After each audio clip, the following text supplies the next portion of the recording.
So why the fuck can he make a video on it, but I can't watch it on stream? Oh.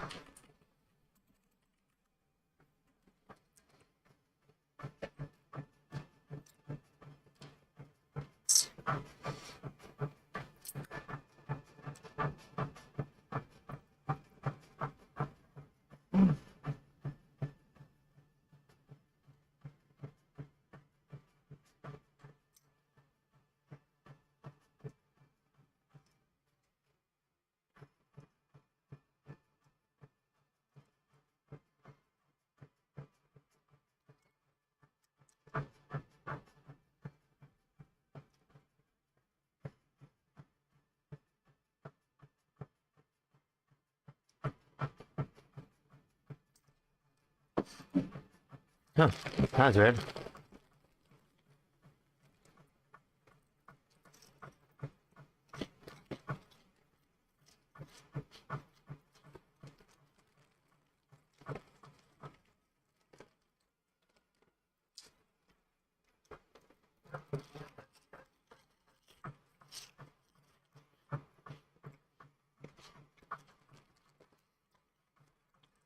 A 133-mile-per-hour police chase ends in total chaos. Is everyone okay in here? At 133 miles per hour, I would wager probably not. That's like de-atomizing levels of speed if you crash. Everyone's okay. It's a must-watch? Okay. Oh. Are you sure he's okay? You told me it's okay, and they just set up some really not looking okay players here. Are we sure? I'm no longer convinced. There's a huge semi and a man on the road in the middle of the warpath here. How confident are we that everyone's okay? He parries it. Okay, if you say so. I don't know how he squeezes his way out of that one. Channel. In Escambia County, troopers with the Florida Highway Patrol were conducting routine traffic enforcement 1 mile east of the Alabama-Florida Sounds like it's out of 7 Deadly Sins. A trooper noticed a vehicle with illegal window tinting. Now throw the green shell behind you.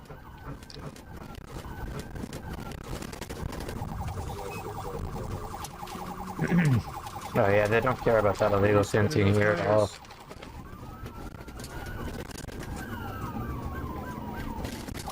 Man, we're just doing donuts out here.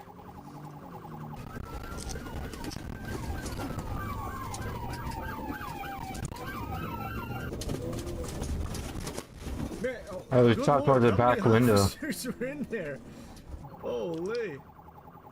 Yeah, I mean fucking... What's it called has them too. Escalade's have fucking them too. Barely got away with its life. Sorry, can't talk right now. I'm in the middle of a 133-mile-per-hour pursuit.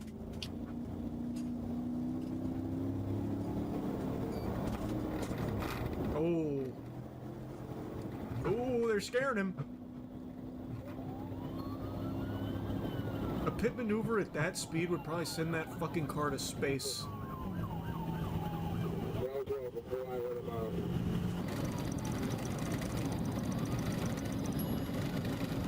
$129. A casual stroll.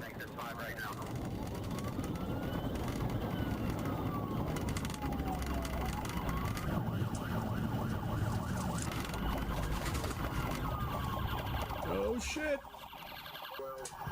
Yeah, dude, if you work for the city and you're able to get like all the police body cam videos, that's like a fucking gold mine. That's why this guy, the guy at Midwest Safety is. Oh shit! Oh, whoa. Was that on purpose, you think?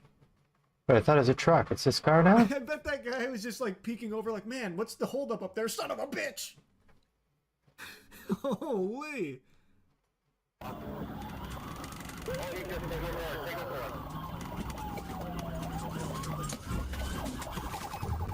Damn! Oh, maybe the 133-mile-per-hour chase starts now on foot. That guy was zooming.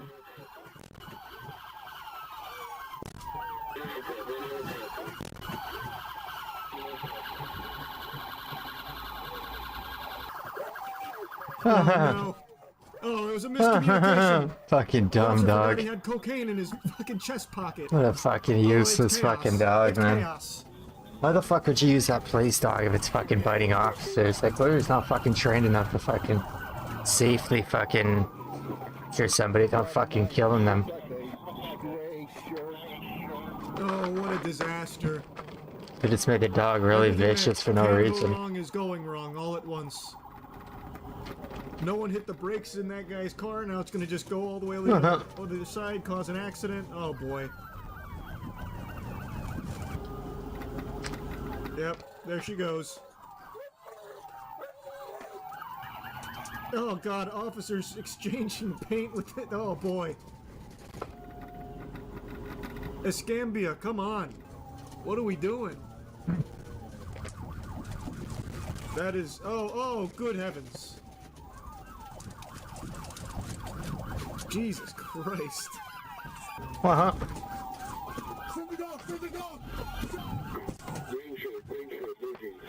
Dog bites the officer again. Oh, God. Oh,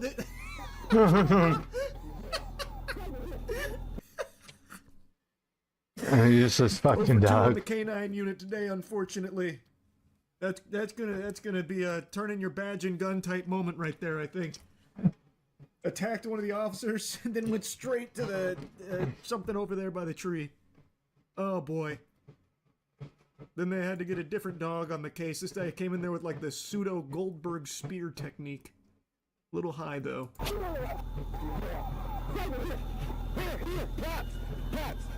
The dog has no clue yet. Oh, this is the officer that got bit.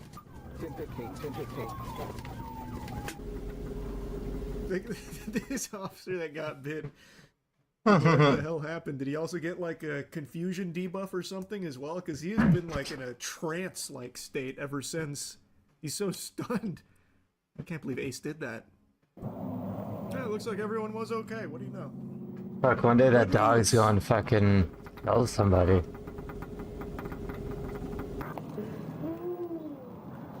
Makes you think it was a good idea to run, man. Stand up, stand up, stand up, stand up. Come here. Your arm doesn't affect your legs. So stand up. The scene of an accident and reckless driving. The charge of reckless driving was later dropped. A judge... Of all the charges, what? Oh, I guess this is the... okay.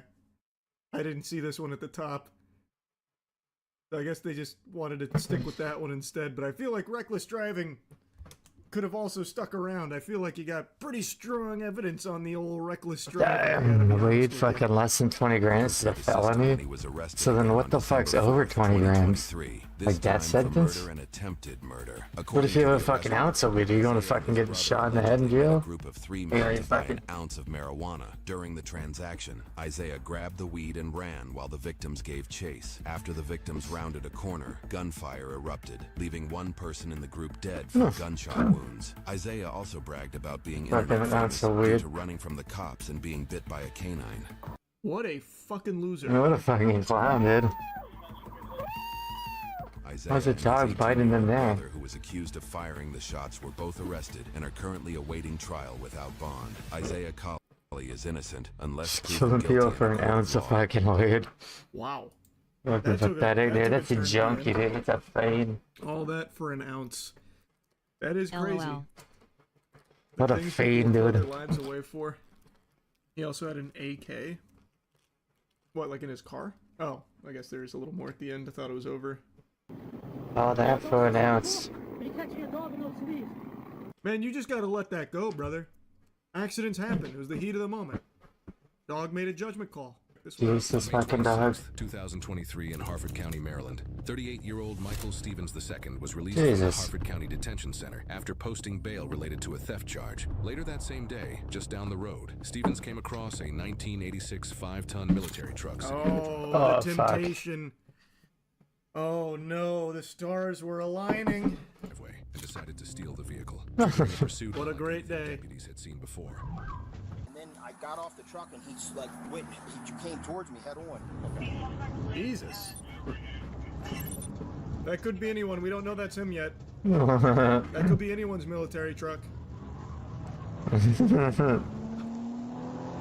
5-ton truck actually weighs more than 10 tons by itself. The 5-ton rating refers to how much cargo People, it can yeah. carry off-road, not its own weight. These trucks were designed to move troops and equipment through rough terrain, and they're built to keep going, even when damaged. The frame and suspension are heavy, the drivetrain is built for torque, and the oversized tires are reinforced to survive long distances on uneven ground. All of that combines to make this pursuit unlike anything we've ever published in the entire history of this channel. Yeah, this is quite a recipe for disaster. This guy literally left jail this same day, by the way. He said, man, can't wait to go back. Is that a military truck? I just want somebody I got a plan. to deal with stop 6 just in case he gets on so we can deploy. Anybody stop 6 in the area? Looks like he's going to take 95 south, 24. Temple, looks like he's taking 95 southbound on 24. Hey, watch the back. There's going to be debris falling out the back of the bed. Man, you try and pit maneuver that thing and your car blows up. I think pit maneuver's off the table for this one. We're Yeah, gonna have to he's get into gotta, the classics. he's gotta hope it runs out of fuel. The tires. Circus style. All right, I'm on it. Somebody get on 95 south just past 1. Speed to 55. Speed to 55. So far, nothing's flown off the back yet. 152 or stop 6. Stop sticks aren't going to work. Yeah, there's no ways. It's designed to overpower them. They have to be like fucking stronger tires. They can't be rubber. 95, and everybody that's behind them, let's try and slow the traffic if we can get the stop 6 deployed. I guess they could. I don't want this vehicle to hit anybody else. All right, we're coming up underneath of 152. If somebody's there with the stop 6, be ready. Alright, it's game time.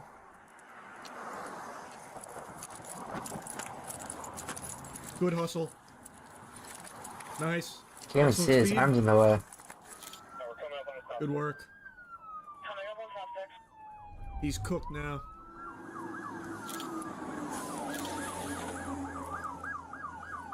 How Oh, it worked. Yeah, it worked. Smoking. We got one tire. Not bad, not bad.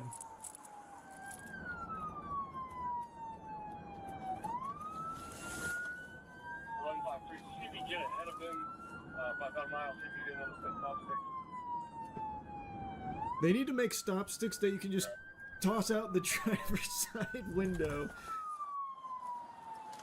Wait, here we go. We got more. No, they need the EMP like a Need for Speed. How they're in a fucking helicopter and the cops shoot at the fucking car and it Phase 2 shuts off all boss its fight, electronics. I'm surprised they don't have EMPs yet.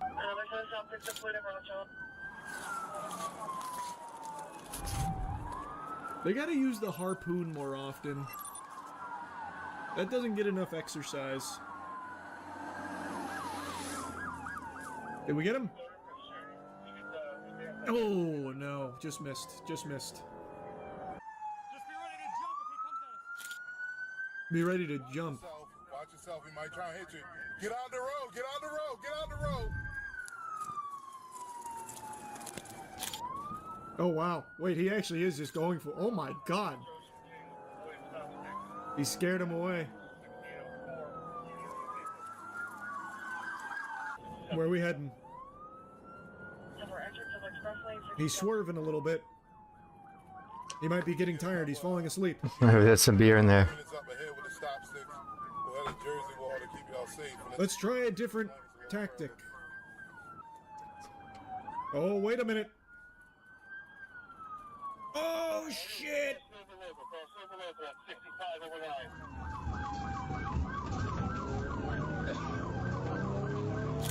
He's blending in now. We're gonna lose him.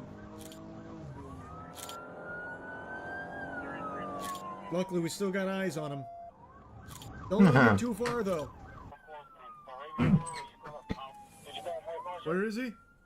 We're past White I Mountain. lost him. This guy's chrome, How far ahead are edge, we? and up here open.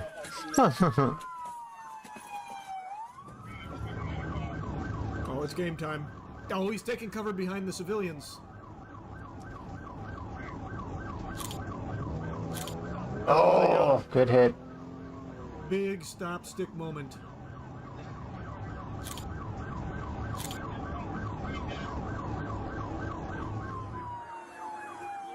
What was Squad 2 doing?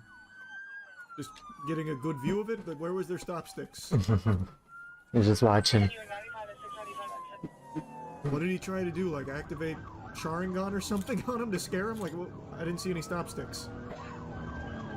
What was Squad 2's plan?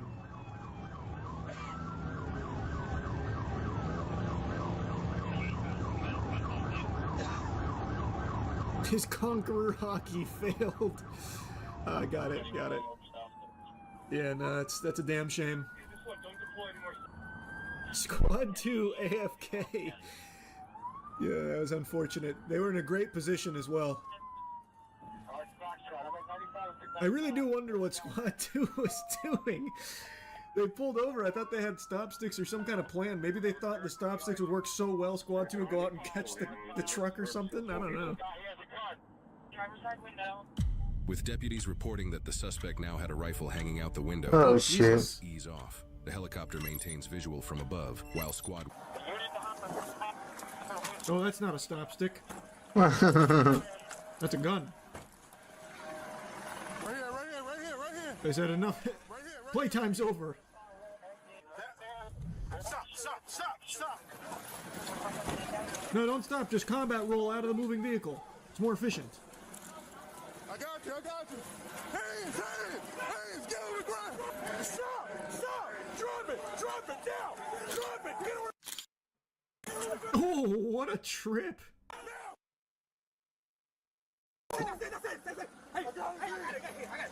Stop reaching. That officer actually saved his life. What is he doing under his shirt? Tweaking on his own nipples? What the fuck was that? That was a textbook trip, though.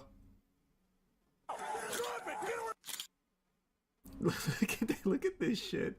That was perfect from this guy. That was a pretty crazy chase. Why does the guy run towards What was the them? plan? Did they interview him? Hold on. What happened? Huh? What just happened? What do you mean, what happened? You're running from us. What? What are you talking about? Oh, you took a truck. I just got everything. I really took attention to him. Did you watch the Maybe he's Behemoth been podcast framed. episode with Moist Critical? Maybe they really Yeah, did not- have their own truck. 5803 just reached level 1. Not all of it, Imagine but they majority saw a of it. military truck just drive Yep. by. They got him right at the mouth of the alley. How the fuck do you mistake a rifle hanging out of a truck for something? What else could it even be? That was a crazy call from the officer then. He's got a rifle hanging out of his truck. That false alarm actually, that was his arm. The stolen military vehicle was returned to its owner, and no bystanders were injured throughout the pursuit. As of the latest That's available good records, news. Stevens has not been sentenced in this case, and he is innocent unless proven guilty in a court of law. Wow, yeah. Still not, they're still gathering evidence. It could have been anyone in that military truck. Huh. It's a tricky case. There's a lot of factors to consider. Maybe he really was framed. That would be perhaps one of the most unbelievable things to ever unfold in human history. Oh. Watch Midwest U.S. Special Agent spots armed robbery gang. Oh shit.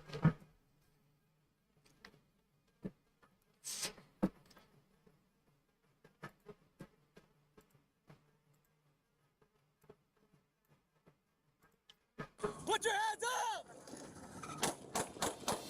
What follows is extremely rare body cam involving a U.S. Federal Border Patrol agent, an armed robbery by a suspect wanted by the FBI, and an intense pursuit of suspects involving shots fired. On July 27th, 2022, at a Lowe's home improvement store in Las Cruces, New Mexico, CCTV captured two masked men walking into the store pushing a cart. Right behind them was an off-duty Border Patrol agent who happened to be shopping at the same time. A few moments later, the two men were seen walking towards the self-checkout with a portable air conditioner when an employee asked for their receipt. The men ignored him and continued pushing the item towards the exit, prompting other store employees to follow the two shoplifters. As the situation had now escalated, the men exit the store with the item, and as store employees try to stop them, one of the men pulls out a gun and points it at the employees before before walking away. Unfortunately for the shoplifters, the off-duty agent witnessed what unfolded at the exit and began tailing the men on foot outside the store.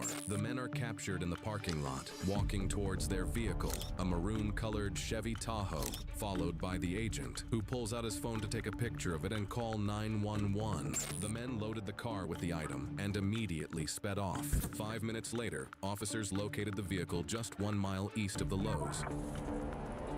Direction of travel was, I believe, southbound on Trevice, headed towards the Coles from Lowe's on Trevice. Looks up for safety. 4 units authorized and 2 K9 units authorized. Copy, coming to Trevice.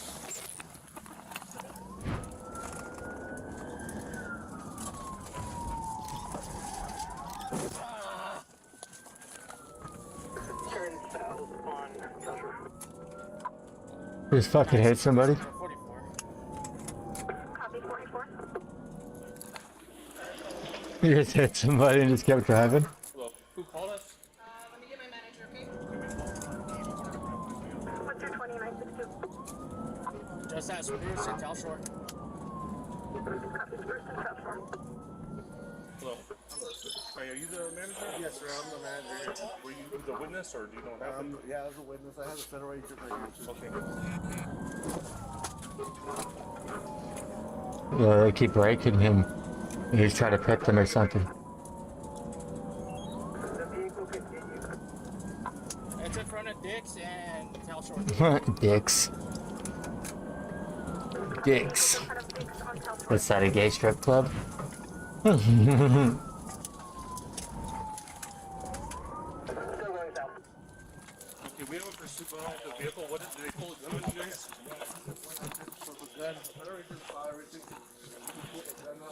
Jesus. Okay, did you want to pursue charges? Okay, because I need a definite because we are chasing that vehicle right now. Okay, so I need to make sure that we're good. He's on the wrong side of traffic in front of Kane's. Copy, wrong. Nacho Drive.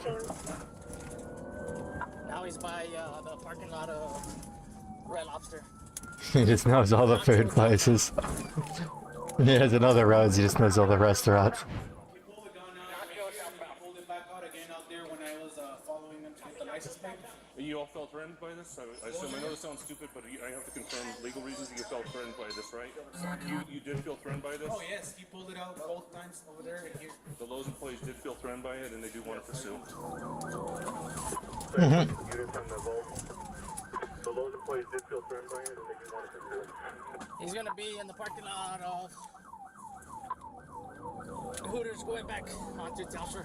Nacho. Copy, parking lot of Hooters headed back to Tell Shore for Nacho. Hooters. Yeah, we're on a pursuit with it right now. So, how you doing, Plutus?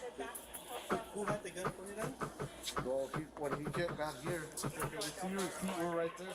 You went like this, you pulled the gun out, and then you put it in. You went out there, and then the officer went out and pulled the gun out him too. Okay, so the officer in the black shirt? Yes, sir. He's a border patrol He's border patrol agent. Okay.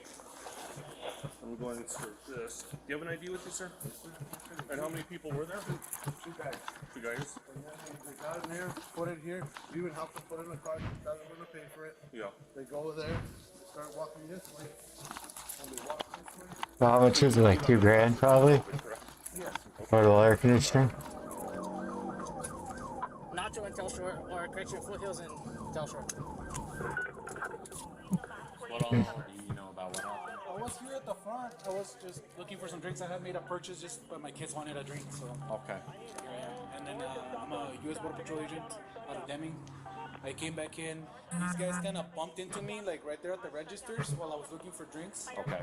And they were both masked up all the way to their face with hats. Thought it was kind of weird, and I kind of figured as soon as I looked at them back and I turned around, I figured these guys are gonna run. But then these guys confronted them at the front, like 3 or 4 of them, and he pulled out a gun.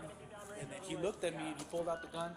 I followed him to get the vehicle description. Okay. And then I noticed that they came in back through the back. I was the one that got the vehicle description with the hood, the black hood, the Tahoe. Okay. And then I noticed that their license plate was covered with a plastic bag. And then they took off this way. And what were you saying about Border Patrol? I'm a Border Patrol agent. Okay, you're the... Alright. Hit the vehicle as soon as it turns its next turn.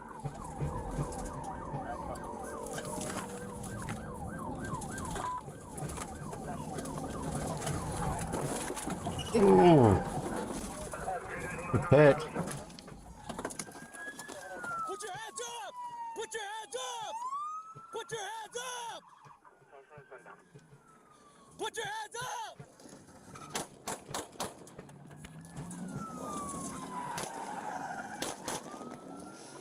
Shot 62 Central, shots fired, shots fired.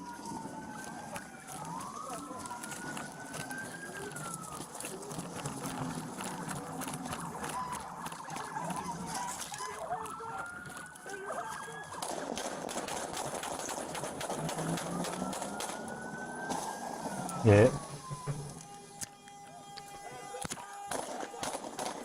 Hands up! Hands up!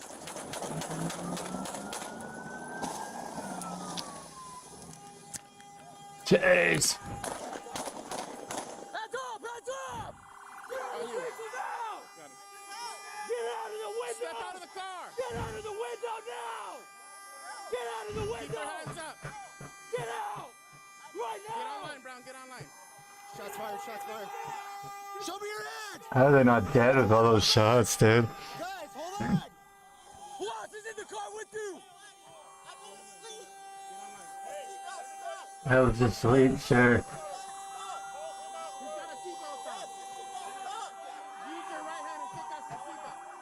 He's stuck with the seatbelt!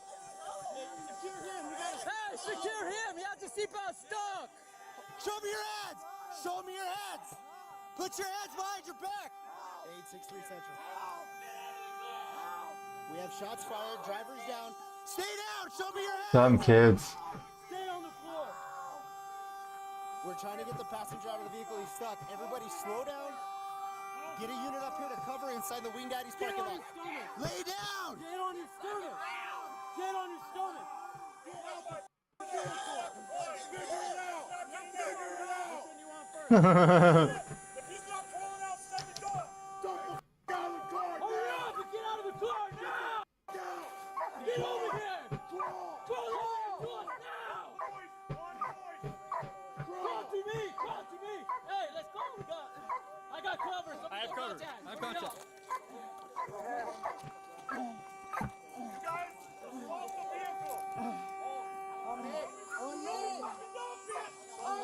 I'm on you.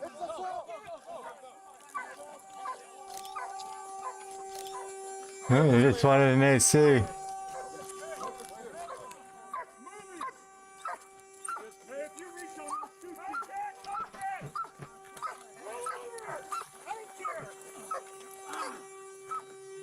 Hey, my arm's broken. My left arm is broken. It's broken. Ow, ow, it's broken.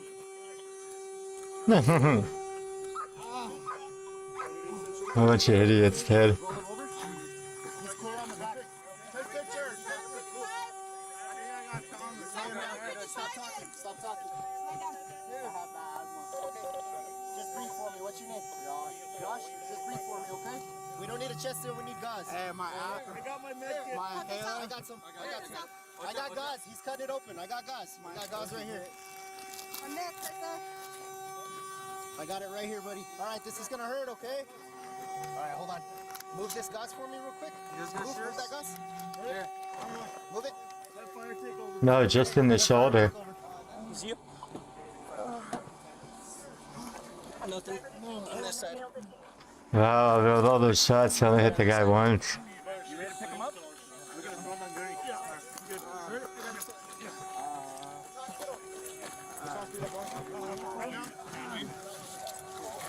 Gunshot in the chest. You got lacerations in your back. Yeah, lacerations in your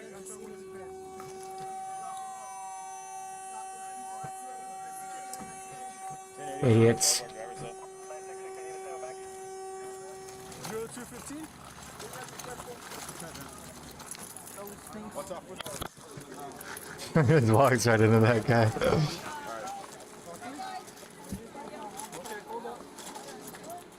David's info? Yeah.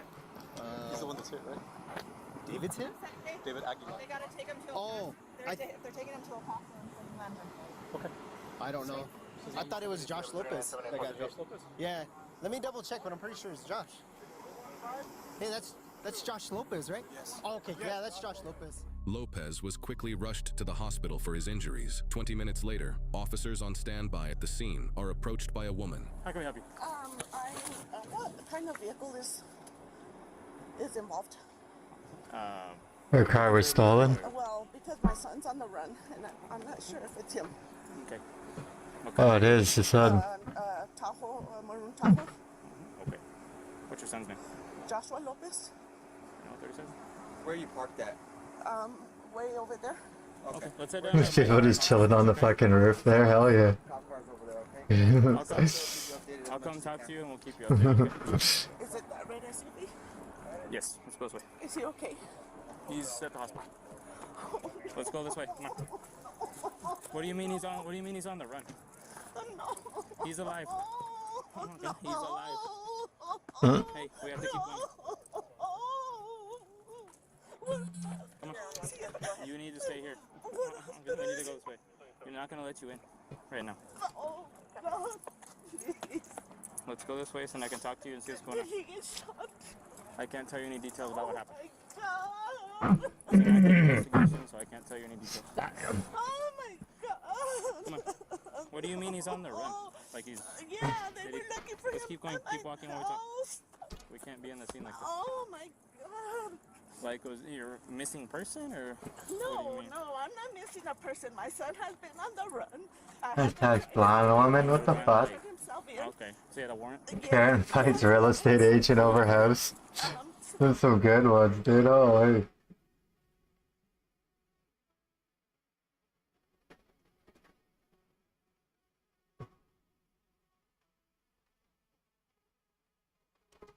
hey. This guy's some good ones. I used to watch Code Blue.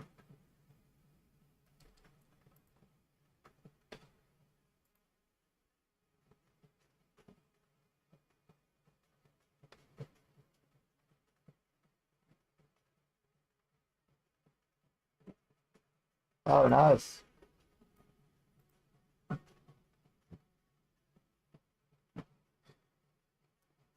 Damn, 2 billion views. Holy. Oh, your boyfriend lights your ass on fire. Oh, shit.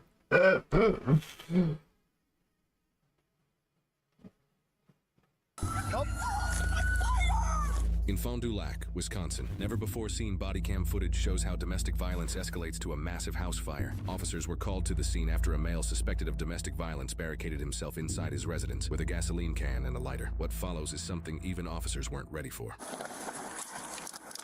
There's an American skin on his clip. There's an American skin on the clip. Magazine. Officers weren't ready for. Don't go home for right now. Just don't go to the house right now. We're trying to get a hold of the upper unit tenant. We're gonna try to figure this out here, okay? I just don't want you to go in the house. Just give us a second. We'll try to figure out what's going on, and then... When you came home, what was the argument about? You wanted him gone and he didn't want to leave, correct? He did not dial it down when I came over. What was he saying? He's just pissed. He's not going back to jail. Ultimately, she came home and he destroyed the room that they stay in together. And then there's some argument from what I heard. The other lady just pulled up who lives over here. So there's nobody else other than him in the house right now. It's supposed to be on the first level. I don't know which room or not. We don't have any containment on the back. Okay, I don't want to see this. I want to see the high-speed chase. 133 mile police chase and in total chaos. Oh, is this just... Oh, this is just the one we just saw. Okay, no, no. Samurai sword?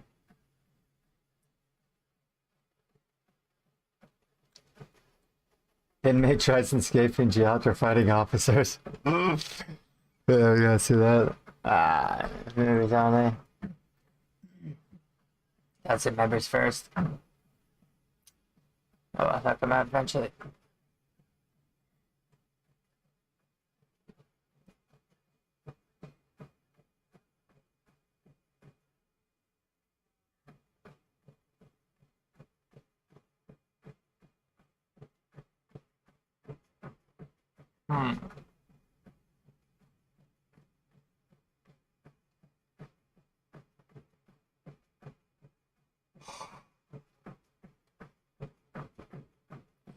13-year-old girl leads police on chase. Oh man. In Grand Rapids, Minnesota, dispatch received a 911 call from a 13-year-old girl who advised she was unsure how or why she got to her location and didn't know who she was with. Deputies quickly discovered the girl was recently placed at the residence under foster care and cleared the scene. However, roughly 5 hours later at 12:40 in the morning, a foster parent called to report the same 13-year-old girl ran away from the residence. Itasca County Sheriff's Office just deputies all arrived like that, 15 right? minutes later, where they searched for the missing girl for over 30 minutes before one deputy observed a vehicle less than half a mile away, driving with just their daytime running lights. Suspecting them to be an unrelated drunk driver, they initiated a traffic stop. 742 station vehicle still not stopping.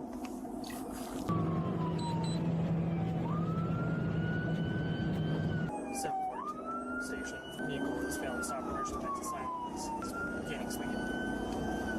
26 is copy. Where does that vehicle come back to? Goes back to 2003 red Honda Odyssey versus to Honda Grand Rapids. So close to where we are. Airport Road is our own address. Working on the station, I'm behind 42. He's about 102.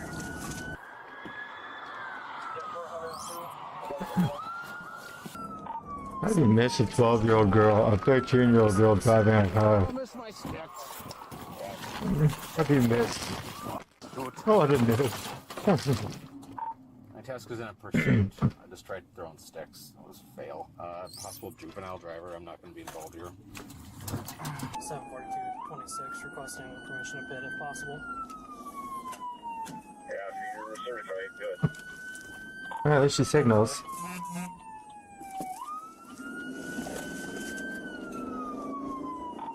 Turn right on Highway 6. At least she signaled.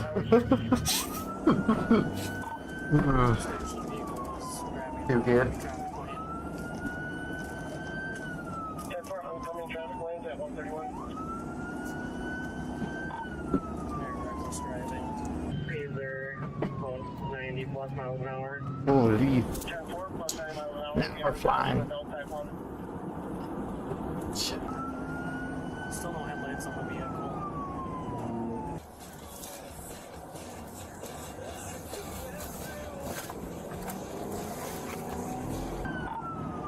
No traffic out here yet.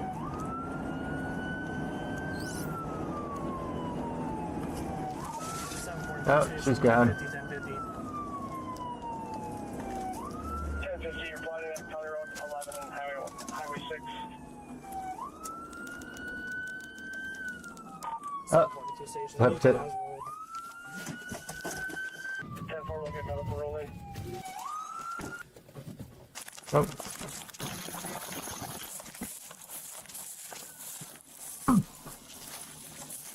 Sheriff's office! Sheriff's office, are you okay? They're in the bottom here, we gotta get this open.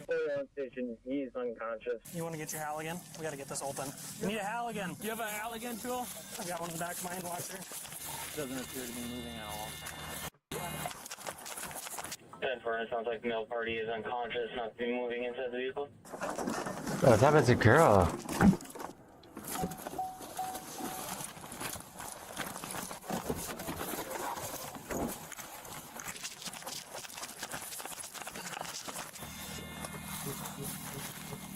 Oh, we're gonna get them out of here, you guys. We're going to want fire, I think. 742 station, when you start fire, we're gonna need education. Doesn't appear to be moving at all. Vehicle rolled. I'll be out with the deputy, sir.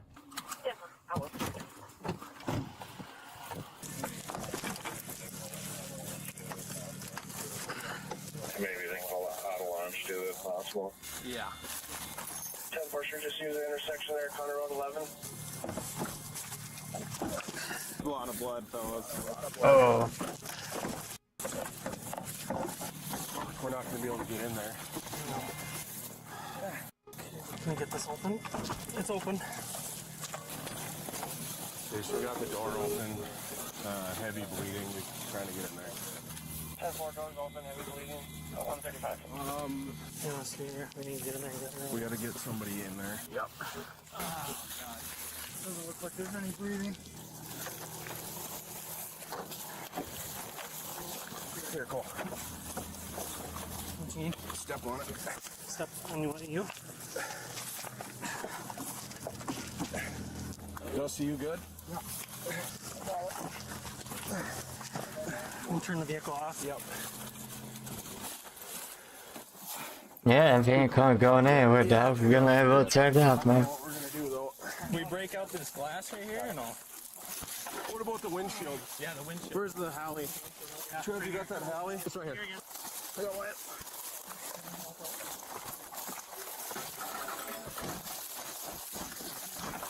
Or is it just a crowbar? We call it a Halley. You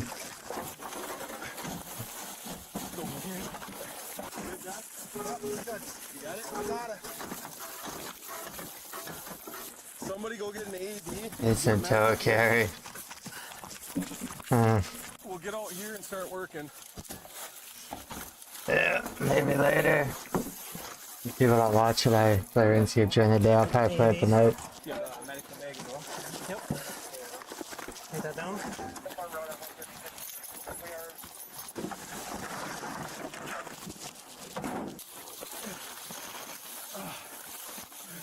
We gotta get this egg meat if we can.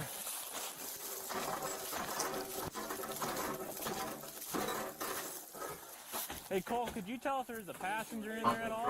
I couldn't see. Station or just north of that intersection.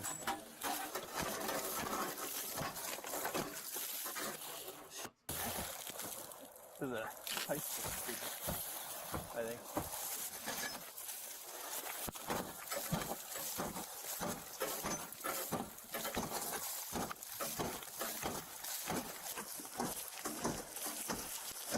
Come back bag here. Alright, we're gonna come up, we'll come up there. Okay.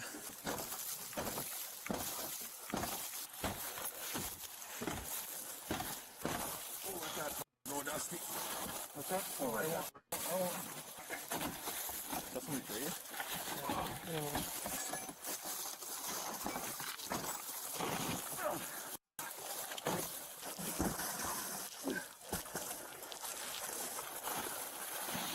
Alright, somebody skinny.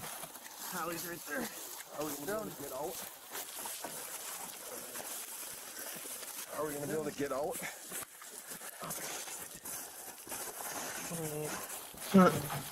We're just gonna need hams. They are drinking flight, 20-minute ETA if they can take it. 10-4. We're getting out of the vehicle. Go to the intersection right here.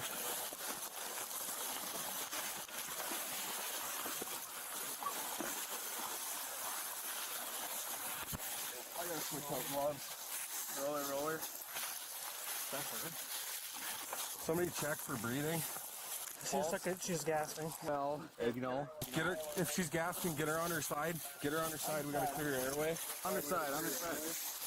2-9, we're waiting. I said it's a guy at first, but then I realized it was a girl. But it will be a 28-minute ETA. Dusty, you got a pulse? Trev? I don't think so.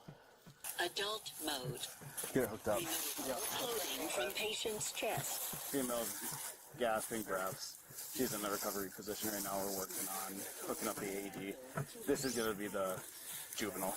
Pull red handle to reveal pads.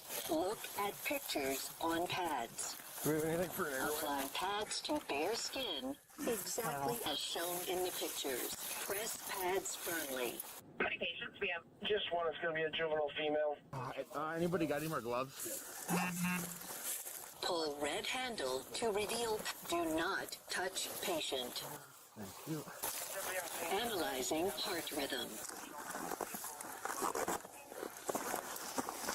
No shock advised. Provide chest compressions to the beat. The heel of one hand should be in center of chest. The other hand should be on top of first hand. CPR in progress. No shock advised. Down hard, at least 2 inches. Does anybody have any airway in their kits? No. I'll grab my med bag. I don't believe so. Lean over the patient. Keep elbows straight. Well, how positive are we? But there was no passenger. I just want to I didn't see a passenger, but it was hard to see in there. Just in case somebody got ejected. Does somebody want to keep looking just to make sure that there was no passenger and check the seatbelt if it was probably not even worn? It might be locked. I didn't see a seatbelt on her. We didn't have to take one off of her. Okay. I was going to say that would tell us if there's somebody in the passenger seat or not. Need a break, let me know. Okay.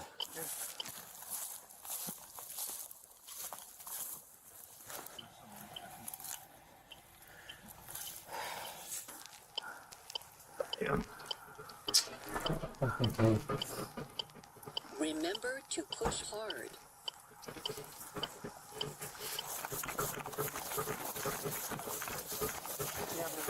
Run me a light, I need to see.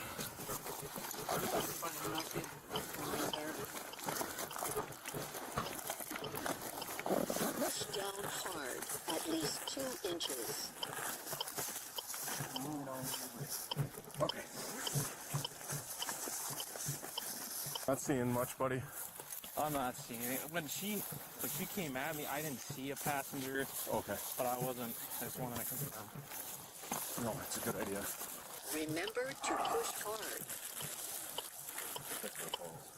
But then there is a helmet, like a high school helmet, like a football player. Okay. Negative on airway. Huh. Lean over the patient. Likely go to hearing it's going to be a 26-minute ETA, but they are checking with Norris. Body weight to push. Thank you. They call Bob yet? Okay. So Dylan, do you have fires coming still? And for Cohasset is paged out. Head that way. I don't know if they're going to get there in time. 10-4. Okay.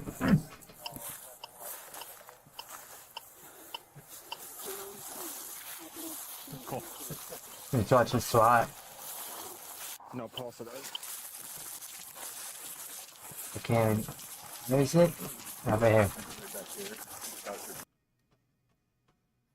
40 SWAT officers.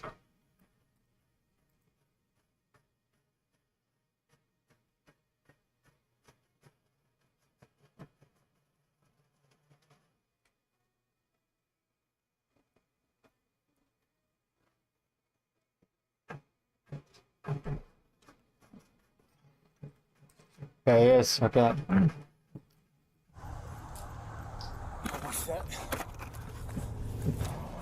It's like real life Call of Duty. This sniper just took a shot at an armed fugitive holding a family of 5 hostage in their home. Our family's being held hostage. The gunman, Joseph Anthony, is a man with a purpose. He Joseph has a Anthony vendetta. Manhard. He's going on a What the fuck? rampage, planning to kill his ex-girlfriend and multiple other people who wronged him in the past. Police don't know how far he's gotten on his list of targets. Manhard. If they don't capture For the him last here, name. this family could be next. Running across the freeway! Let me see your hands! All units, I'm going to set containment. We're going to wait for the helicopter. All units, hold your position. Dial fuck in, right? It's a showtime. Yep. Okay. One more. Police! Police! Police! Oh yeah, let's see this. It's Thursday, September 9th, and the first sign that something is seriously Thursday. wrong comes from an alarming 911 call. Airfield 911, what is the address of your emergency? Leighton. So my brother, he's on the loose right now, and he threatened to kill his girlfriend a couple days ago. He just showed up at my house. What's your brother's name? Joseph Manhard. He has a firearm on him, and he is armed. Where is he? He's outside my front door right now. I need the cops here ASAP. I've got units on their way, okay? Okay, you gotta hurry.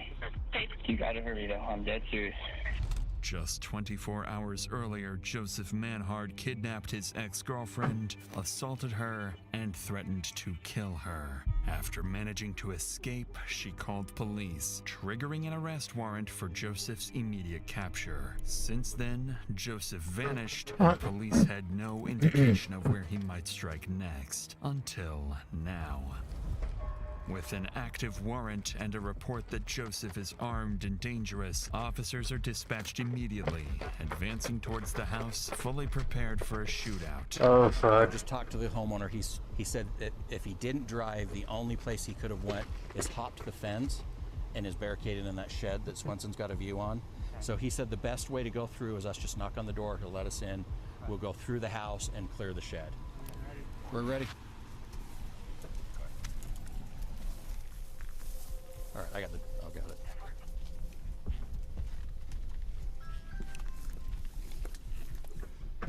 Bye. You want to show us where to go? And where's the shed? Just in the corner over there. You got me? I'm gonna have to go through and hit it and come swing it out wide. Swing it out wide and I can step in front. Okay.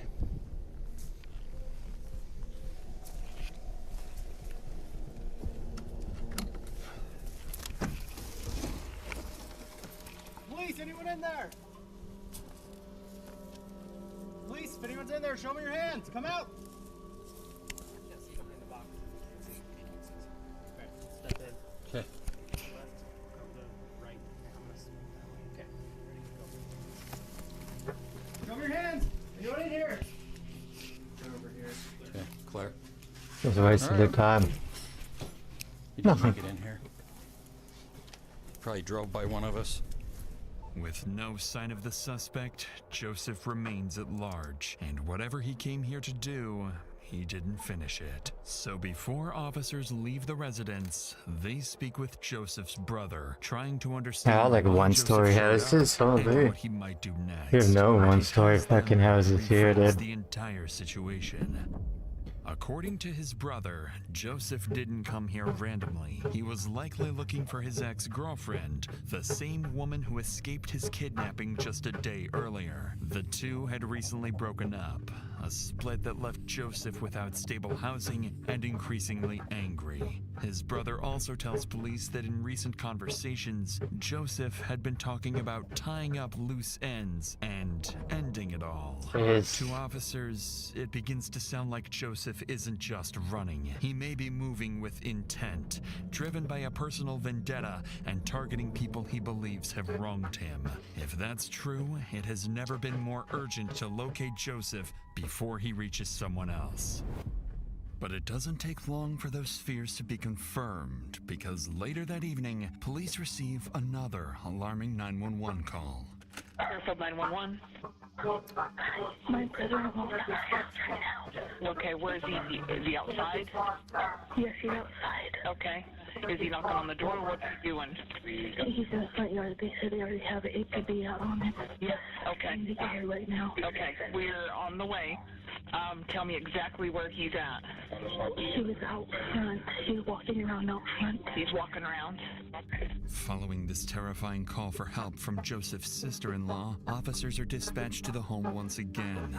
But by the time they arrive, Joseph has already vanished. This time, however, officers decide to canvass the surrounding neighborhood before leaving, a decision that will prove critical. Nearby CCTV footage captures Joseph getting into a car and speeding away from the property earlier in the day. For the next few hours, patrol units search across the city, but the white Hyundai remains out of sight. But over the next several hours, Joseph's decisions will force officers into one of the most dangerous manhunts of their careers. This is For the good. next few hours, patrol units search across the city, but the white Hyundai remains out of sight. Then, around 1:30 a.m., a lone patrol unit spots a vehicle matching the description and immediately initiates a pursuit.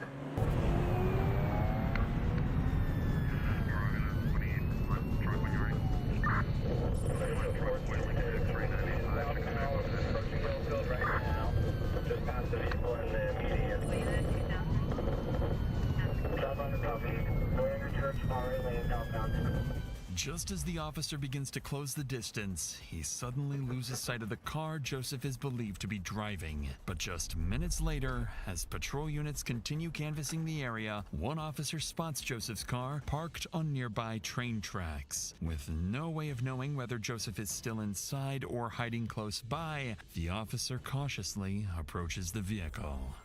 Okay. He went right through Hey, I have civilians here saying that there's a car parked on the tracks at Building Hotel 3 on the southwest end. Can I get a couple more of this way? 31 1, headed that way.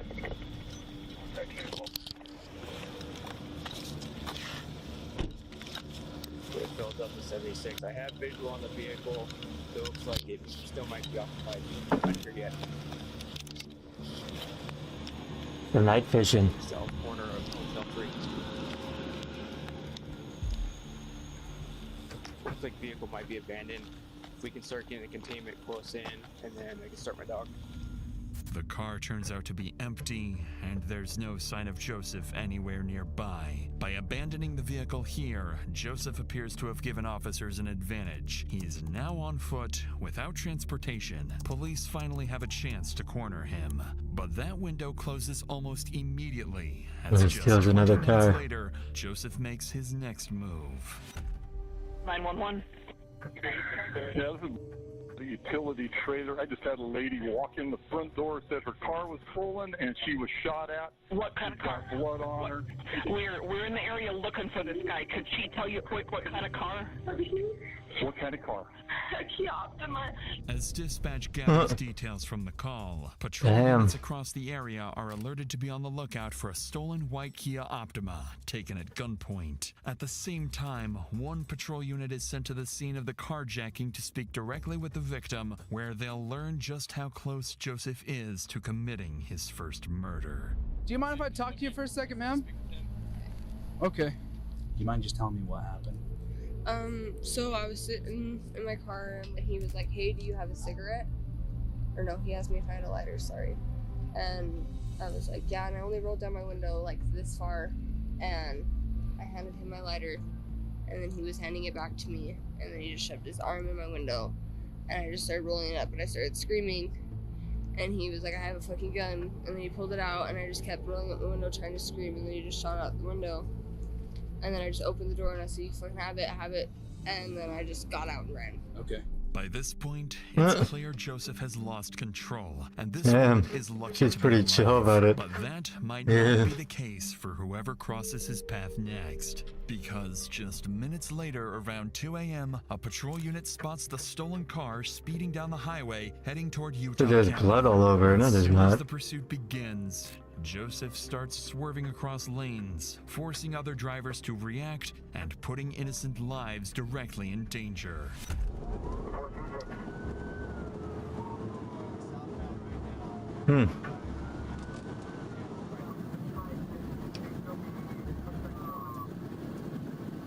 With Joseph refusing to slow down, it's only a matter of time before someone gets hurt. So to bring the pursuit to an end, an officer approaching from the opposite side of the highway pulls over and prepares to deploy spike strips. At highway speeds, there's no margin for error. The spikes have to go down seconds before Joseph reaches them. Too early, and he'll see them in time to swerve around and put innocent lives at even greater risk.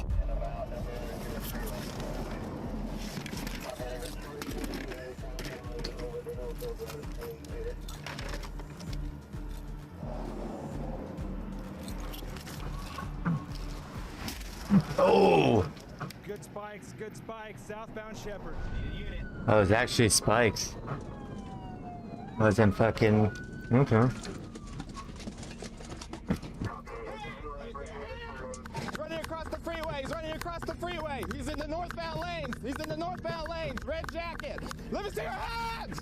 He's hopping the fence, he's over the fence now. We need units to frontage.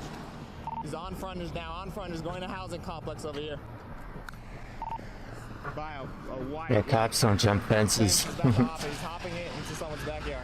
After abandoning his car, Joseph runs towards a residential area surrounded by homes where families are asleep inside. Knowing how dangerous and unpredictable Joseph is, officers now have to cut through the busy highway and move quickly to find him before anyone else is put at risk.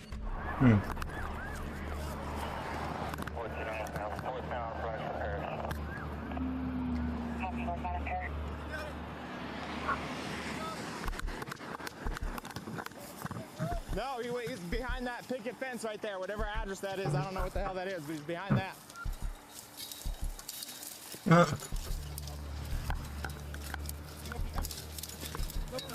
Negative.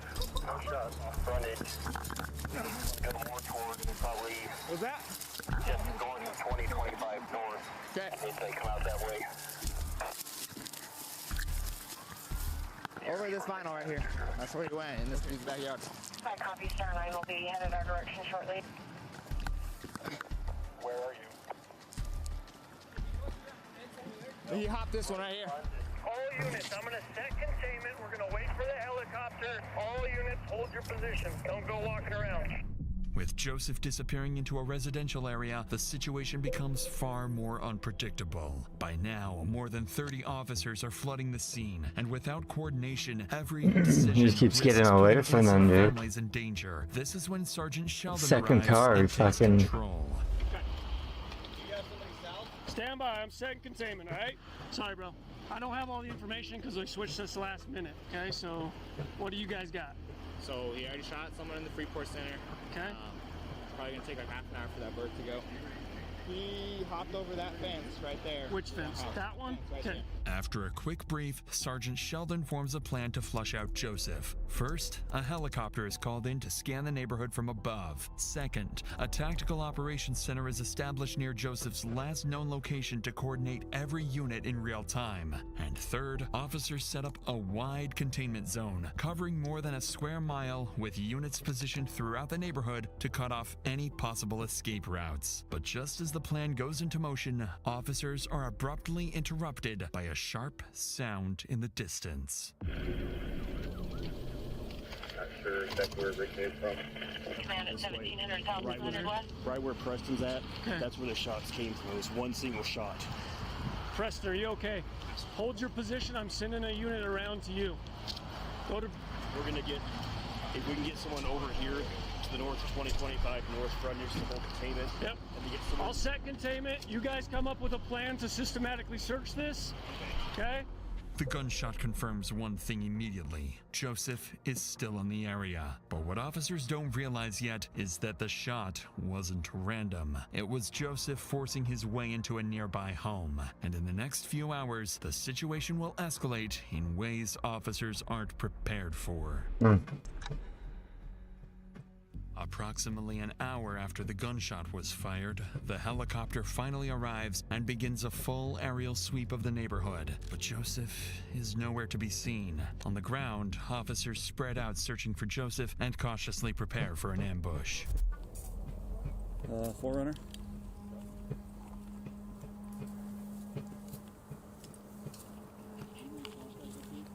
Gotcha. Contact the homeowners already?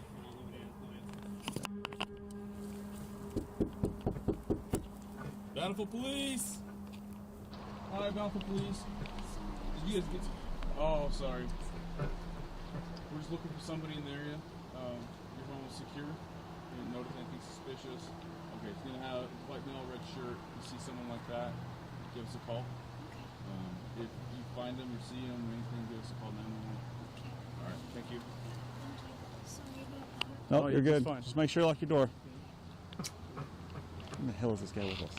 He's driving me crazy. After more than 2 hours of knocking on doors and checking backyards, there's no sign of the suspect. Joseph's absence becomes increasingly unsettling, and Sergeant Sheldon quickly recognizes what it likely means. If Star 9 can't find him, we have a totally different situation, right? Because he potentially could be in any one of these houses.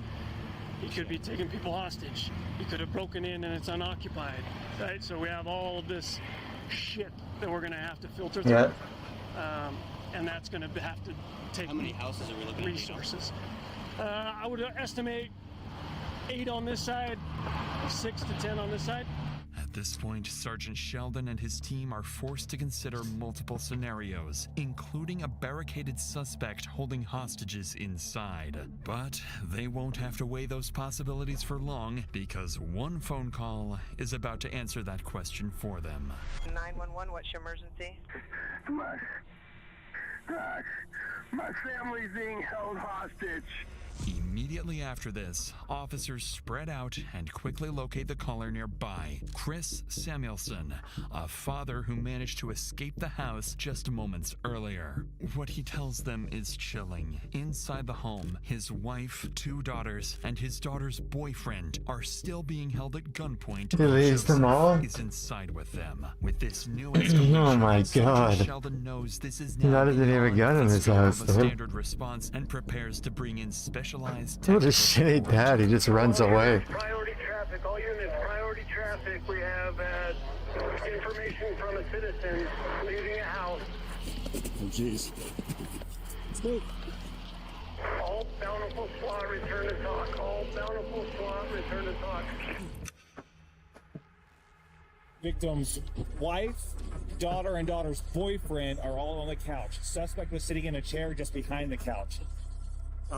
Daughter, he has another daughter that is sleeping downstairs that should be waking up in the next couple of minutes. Suspect gained access to the house through an unlocked window in the basement.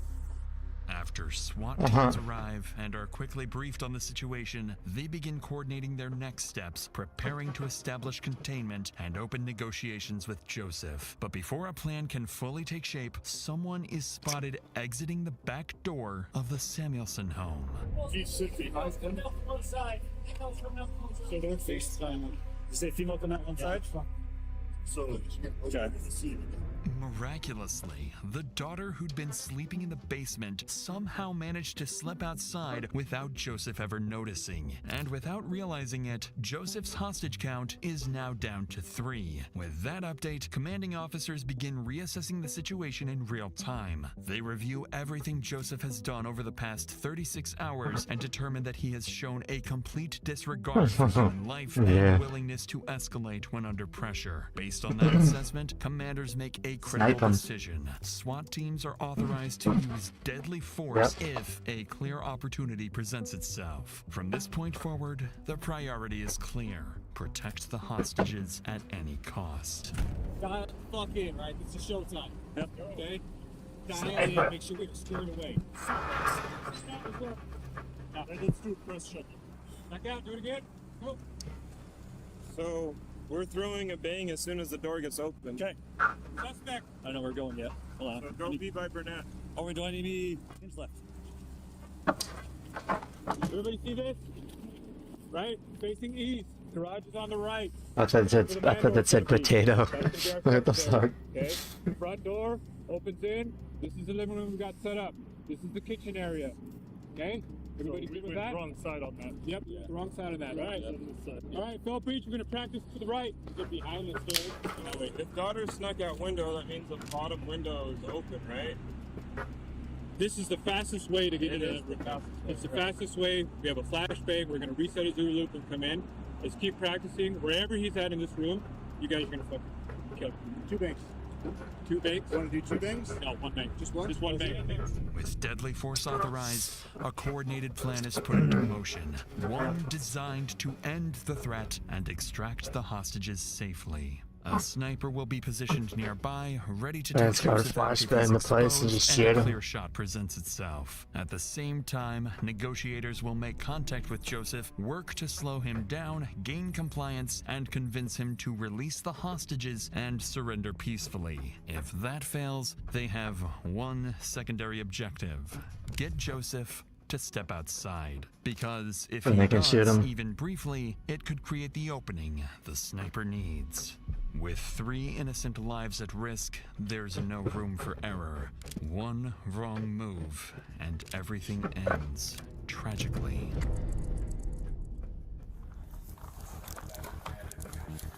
We're good. Thanks, man.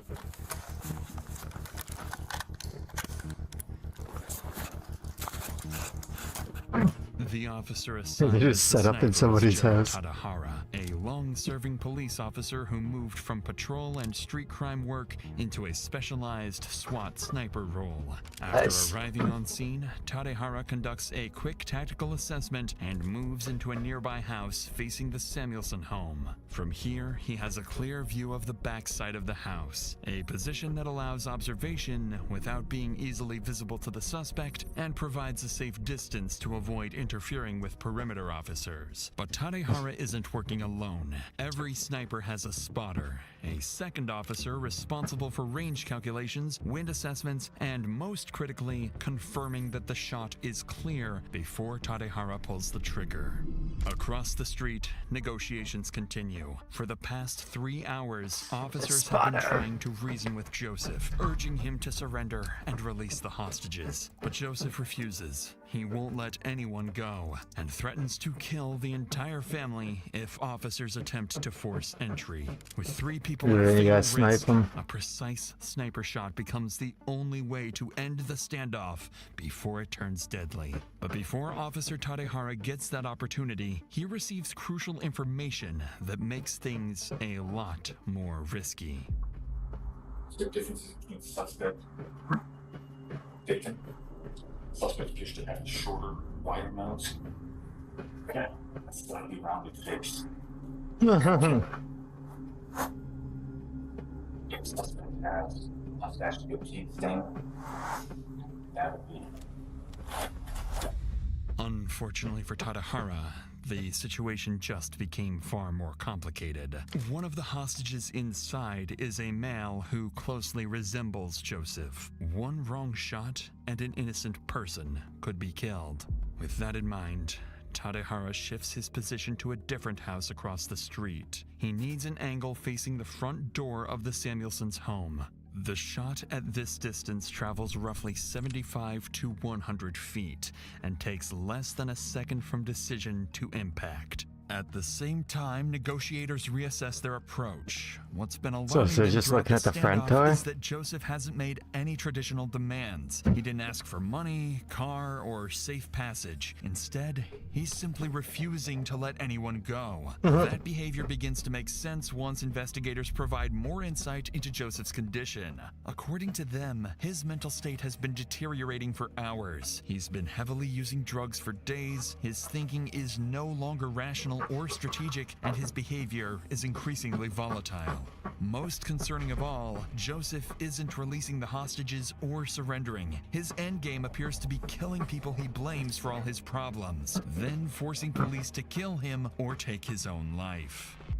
Because of this assessment, SWAT officers remain positioned far back to avoid provoking him. Negotiators then ask Joseph to step outside the front door with the hostages to prove they're still alive. If he does, it will give Tadehara a clear view and a chance to take the shot. It takes time, but Joseph eventually agrees to walk to the front door with the hostages while warning he'll shoot them if officers make any aggressive moves. After 2 days of chasing Joseph, officers finally have a chance to bring his violent rampage to an end. With the SWAT team nearby staged for immediate entry, Officer Tadehara prepares to take the shot. He stabilizes his rifle using a bipod, a small stand attached to the gun, then lies prone, steadies his aim, and slows down his breathing. A few seconds pass, and then the front door begins to open. Shot out, go, go, go. Shot out, go, go, go.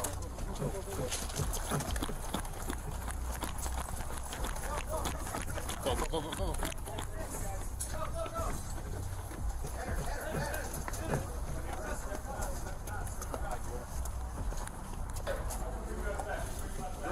Right. I think we're good. What else do you need? I think we're good right now. Okay.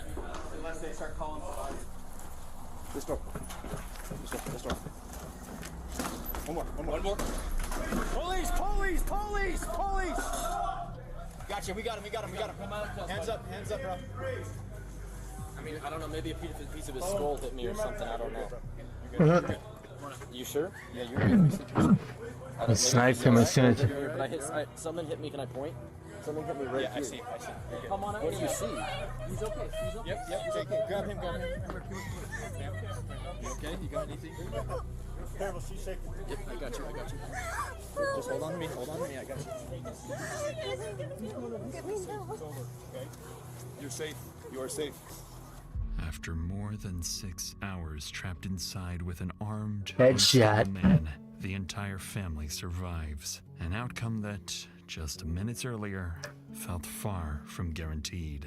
At the front door, Joseph Manhard lies critically wounded. Paramedics rush him to the hospital, but despite life-saving efforts, he's later pronounced dead. Yeah, why would they use a Investigators helicopter? later determined that Joseph's actions were driven by a rapid collapse. His failed relationship and heavy drug use pushed him into increasingly violent How's it getting and video? reckless behavior. Damn.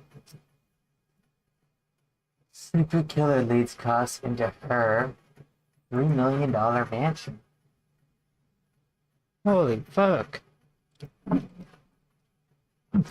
The $3 million mansion. The $3 million is just a common house over fucking here. What's that smell? This officer is unknowingly reacting to the decomposition odor coming from Craig Our mansions are like hidden body. Police have been searching for him for months with no success, and even now, with our the foul odor in the air, mansions they are like still have 15 no to idea 30 he's mil at buried least. only feet away. Is that dirt? Where's that blood? This is the only way I've been able to have any communication with him, and I don't even know if it's him. I wouldn't even know where to start looking. There's some weird going on. Whoever killed Craig covered their tracks meticulously, using chemicals to mask the odor, disabling security cameras, and hiding in plain sight. And while detectives spend months trying to figure out where Craig went, the suspected killer quietly continues spending Craig's money, allegedly buying houses, cars, and crafting a plan to ensure they are never found. Holy smokes. I want to say something else, but I don't want to implicate her. You need to say it. You might start looking in the Caribbean. Police department! Sheriff's office, answer soul! It's a late May evening in Cloudcroft, New Mexico. Tucked among wooded acreage and mountain terrain sits a 2,000 square foot property owned by 60-year-old Craig Thetford. He lives inside this large 3-story house with his wife Dina. The Oh yeah, I Thetfords guess enjoy in a New comfortable Mexico. lifestyle thanks to Craig's roofing business. They own multiple residential properties and frequently take luxury vacations. But a few months ago, something dark took place inside the Thetford household, and it went unnoticed for weeks, until May 2025, when the Otero County Sheriff's Office... He probably has a whole bunch of fucking Mexicans that he's paying fucking less than fucking minimum wage. So he's all his fucking A money. disturbing call. Communications on a recorded line. You don't have that much money if you own a fucking roofing company. Wellness check done on an individual. That would be me. What's going on? His name is Craig Thetford. Everybody here in Texas has been trying to get a hold of Craig for nearly 2 months. Okay. We can't get a hold of his wife. We're really concerned about him because this is not like him. He always answers his phone or calls back. Even his family here hasn't been able to get a hold of him. And nobody can get a hold of him. On the line is Larry Scott, requesting a welfare check on his friend. But something about this call is different. As Larry explains, nobody has seen Craig or his wife for months. A detail that's highly unusual since most missing person reports come within days. Following this, officers are dispatched to the address to conduct a welfare check on the Thetford couple. Once they pull up to the long driveway and step out into the mountain air, they can sense something is off about this place.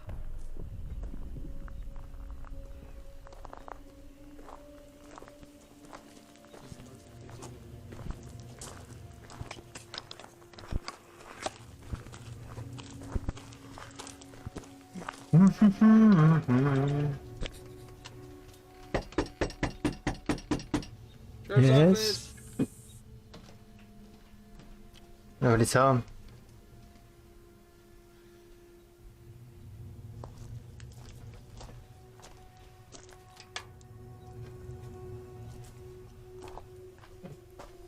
Can you see anything through the windows? Yeah, I got a pretty good look through the windows. Doesn't look like there's anyone in there. As officers walk around the residence, they notice the sheer size of the property, with multiple carports and outbuildings. Lights are on throughout the home itself, but strangely, no one answers the door. Looking through the windows, one officer notices several boxes stacked, suggesting that the couple might be in the process of moving or had already left. As another officer circles towards the carport, he hesitates. There's something odd about the air around him. I got a pretty decent security camera on the back. Doesn't look like anyone's been here. What's that smell? Coming from the carport, a faint, strange odor drifts through the space. But up in the mountains, with wildlife and wooded terrain, unusual smells aren't uncommon, so the officer brushes it off and moves on. With the home appearing vacant and no immediate signs of foul play, cops call it off and leave with the impression that the Thetford couple likely moved out and simply forgot to inform their friend Larry. Unknowingly, officers are walking away from the first signs that something far more sinister is at play. The next day, things begin to shift into something more serious as police receive a second call about Craig. However, this one carries more concerning details than the last. Telecommunications on a recorded line. How can I help you? Okay, this is gonna seem That's a cool little edit there. Holy. About 4 months ago, my grandpa had went off the face of the world, and he's a volunteer firefighter up there. He loved to do it. He talked to me about it all the time. And so I'd like to place a wellness check. But the only person that said she's talked to him in 4 months is his wife, and apparently now they're getting a divorce. He's doing a whole bunch of stuff, but I don't believe it. It's not my grandpa. It's just really strange. What's his name? Craig Thetford. And what's your name? My name is Cody Gibson, and I'm his grandson. His wife is supposedly in Texas getting a divorce. With yet another welfare check request from Craig's grandson Cody, a clearer timeline begins to form. It now sounds like Craig hasn't been missing for 2 months as previously believed by his friend. Instead, he hasn't been seen for over 4 months, which is even more alarming. Jeez. Additionally, the reason no formal missing person report was filed starts to make sense as Cody goes on to explain that his grandfather's wife, Dina Thetford, has been telling everyone that Craig is in Mexico with another woman after filing for divorce. A story that doesn't sit right with Craig's grandson. Following this second call, Otero County Sheriff's deputies are dispatched back to Craig's house. This time, instead of simply knocking and leaving, they widen the scope. If Craig and his wife aren't inside the house, maybe someone nearby has seen or heard something. So deputies begin canvassing the surrounding properties, a decision that will quietly kickstart an investigation into what may become one of the most elaborate and twisted homicide cover-ups they've ever handled. Deputy Ventura with the Sheriff's Office. By chance, have you seen your neighbors over? No, sir, I hadn't. I've been really worried about him. Okay. Since January. And we were real good friends and everything. Okay. And we were both on the James County Fire Department. And then come January, there was just no contact. No contact at all come January? I got him. I was on the James County Fire Department there for about 5.5 years. And when he moved up here, I talked him into it. Okay. And I mean, we were real good friends and everything. Yeah. And then Josh over here, we got him on the fire department. Josh and Heidi here would know more information about them because okay. I know. Do you know what the address is? Small firefighters. This apron right there. This one right here. Yeah, this one right here.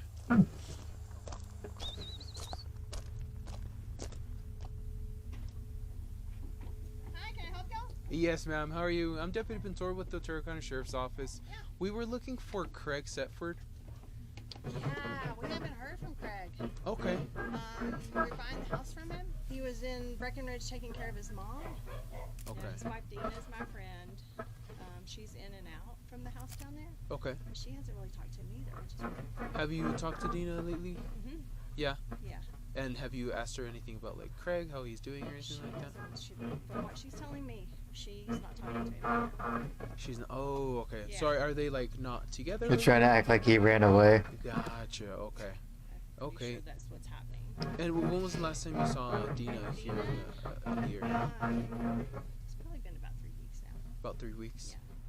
As far as Heidi knows, Craig and Dina are in the middle of separating, with Craig supposedly staying at his mother's house in Texas. That explanation doesn't match what Dina told Craig's grandson Cody, who was under the impression that his grandfather went to Mexico after filing for divorce. To investigate further, the deputy asks Heidi for Dina's phone number and tries calling her, but worryingly, it goes straight to voicemail. With no immediate leads, officers return to the station. Before Deputy Pinter can relay his findings to detectives, his phone starts ringing. Interestingly, the caller is one of the Thetfords.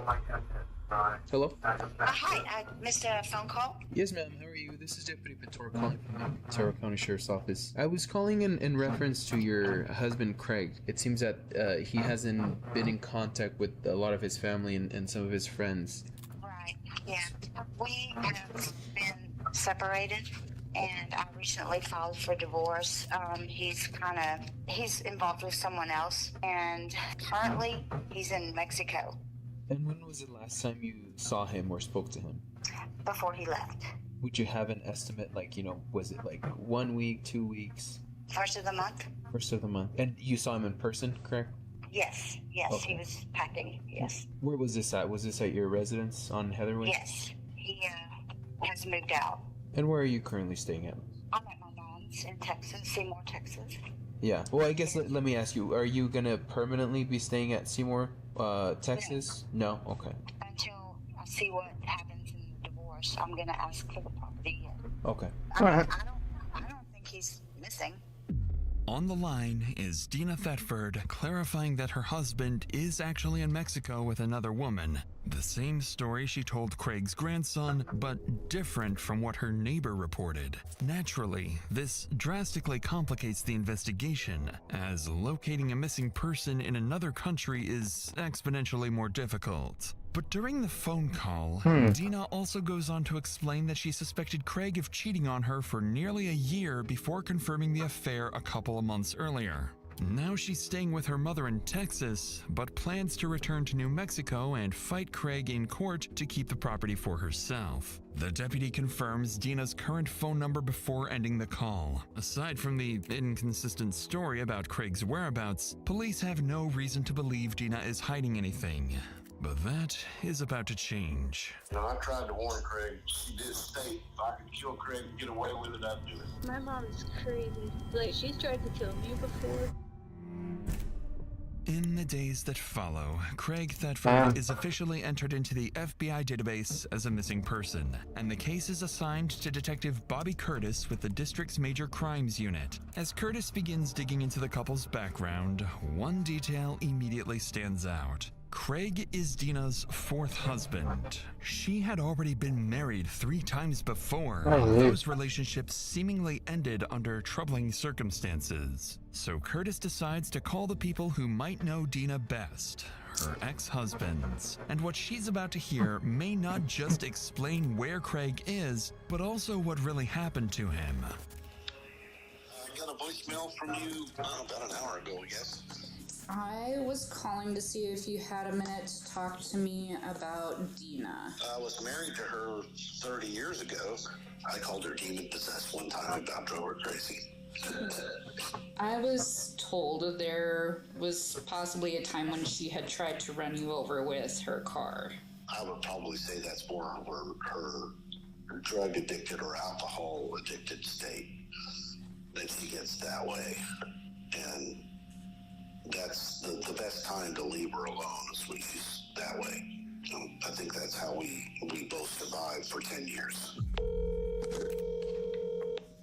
Hello? Hi, is this Scotty? Yes. Hi, it's Detective Curtis. First, Another roofer. Go ahead and start with why did you guys end up getting a divorce? Because she's crazy. She is what they classify as a binge-drinking alcoholic. Whiskey turns her evil. Yeah, she assaulted me multiple times. Broke 2 pair of glasses. Like she only dates fucking Twice she tried to kill me. roofers. You know, I was always afraid something like this was going to happen because I knew she was capable. And then, when I saw that Craig was missing, I immediately called. I tried to warn Craig multiple times. And she did state in front of me and my wife, if I could kill Craig and get away with it, I'd do it. That final remark from Scott is disturbing and certainly doesn't bode well for the situation. Following these statements from Dina's ex-husbands, Detective Curtis decides to dig further into Scott's claims. Turns out, Dina worked as a correctional officer for nearly 8 years in the early 2000s. Then, in 2008, according to Scott, Dina was arrested for allegedly trying to stab him while intoxicated, an incident that reportedly landed her in jail overnight. After that, the couple briefly reconciled, but in 2010, Scott also alleged that Dina found his pistol and chased him while pulling the trigger, though the gun was not loaded and he survived. As Curtis continues reviewing the reports, she notices that at various points over the years, Dina's daughter Leslie had lived with her and Craig. So one of Curtis's co-investigators reaches out to Leslie to gain insights into what was happening inside that house. When he finally gets her on the phone, she shares some startling information about her mother.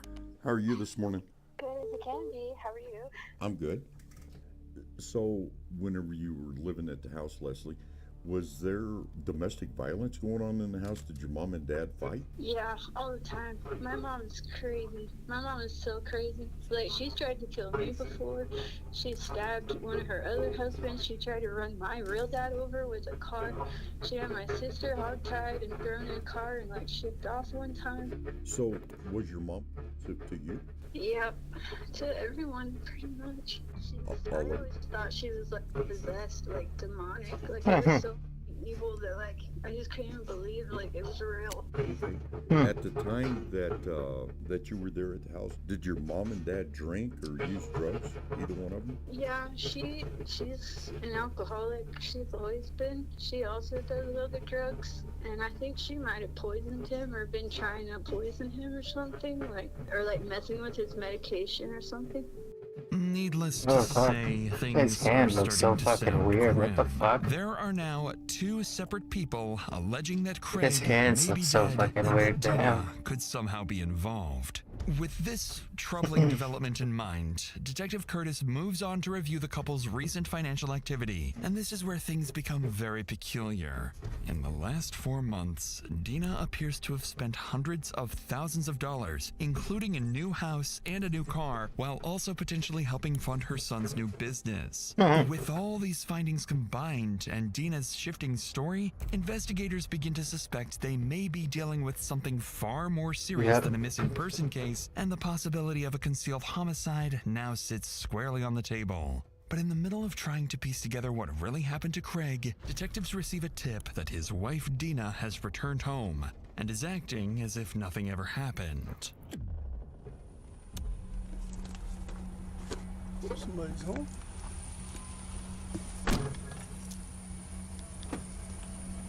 Following this, Deputy Roger Schoolcraft is sent to check if Dina returned home and can provide any answers. In a few seconds, he will come face to face with the one person investigators now believe may be their prime suspect. With that said, let's get back to Deputy Roger, who's on the verge of hearing a story that may explain why Craig truly vanished.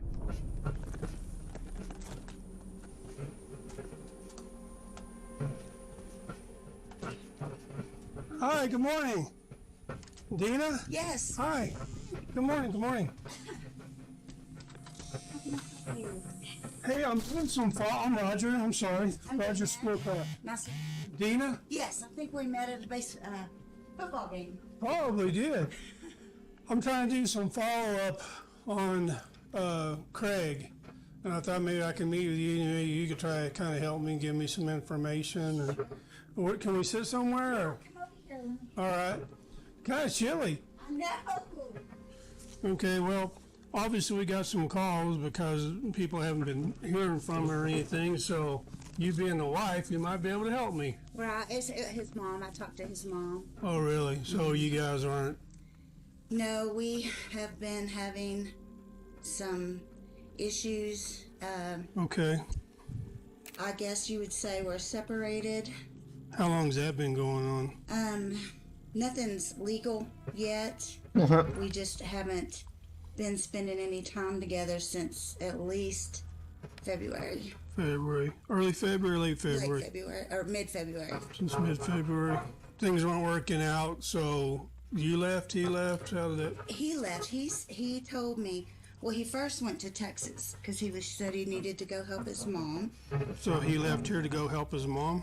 That was what he said, yes. I've never really had any reason not believe what he said. And that was like the second week of February? You'll have to bear with me because I don't keep track of time. Even though Gina doesn't keep track of What's up, time, Doug? she does seem to keep track of other things, like the details surrounding Craig's disappearance. Within just a few minutes of their Watching a video. conversation, Deputy Roger notices Just watching that Gina some fucking slightly adjusts videos. her explanation about Because Craig's nobody likes to whereabouts, watch my RuneScape claiming that he videos. simply Or told her RuneScape what he streams during the day, they only watch them at night. Secret killer leads cops into a $3 million murder mansion. was doing, and she had no reason not to believe him. But as the pair continue Shit, I wanna watch, rehashing the details, Police Gina Chase. begins to visibly You just got on or? No, I've streamed for like an hour and a half. Pew.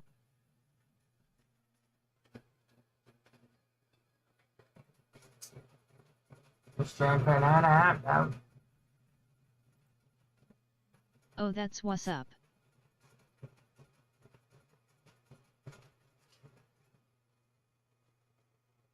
Let's watch that, that's cool.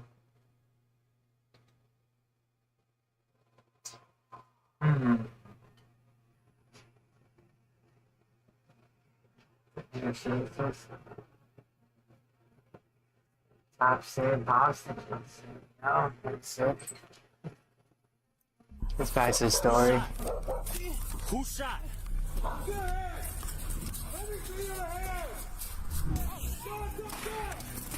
There's a gun! There's a gun! Police are Fuck all surrounding this. a house in the middle of Kenosha City. Hey, nobody watches my fucking RuneScape videos. So I'm fucking trying something different. Exchanging heavy gunfire with officers. Trying something else, man.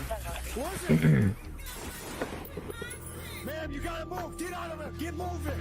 Oh, what else you got? Get out of here! Leave! Been playing RuneScape, getting 0 viewers. In the middle of this chaos, Until officers nighttime. have no idea who they're dealing with or why he's even firing do at a them. TOA. But by the time police finally confront Make the some gunman, content. it will already be too late. I have a hostage right here. Your police officers are trying to shoot. They've already shot 2 people already. Watch that window! Watch that window! Contact! Contact! Hands! Hands!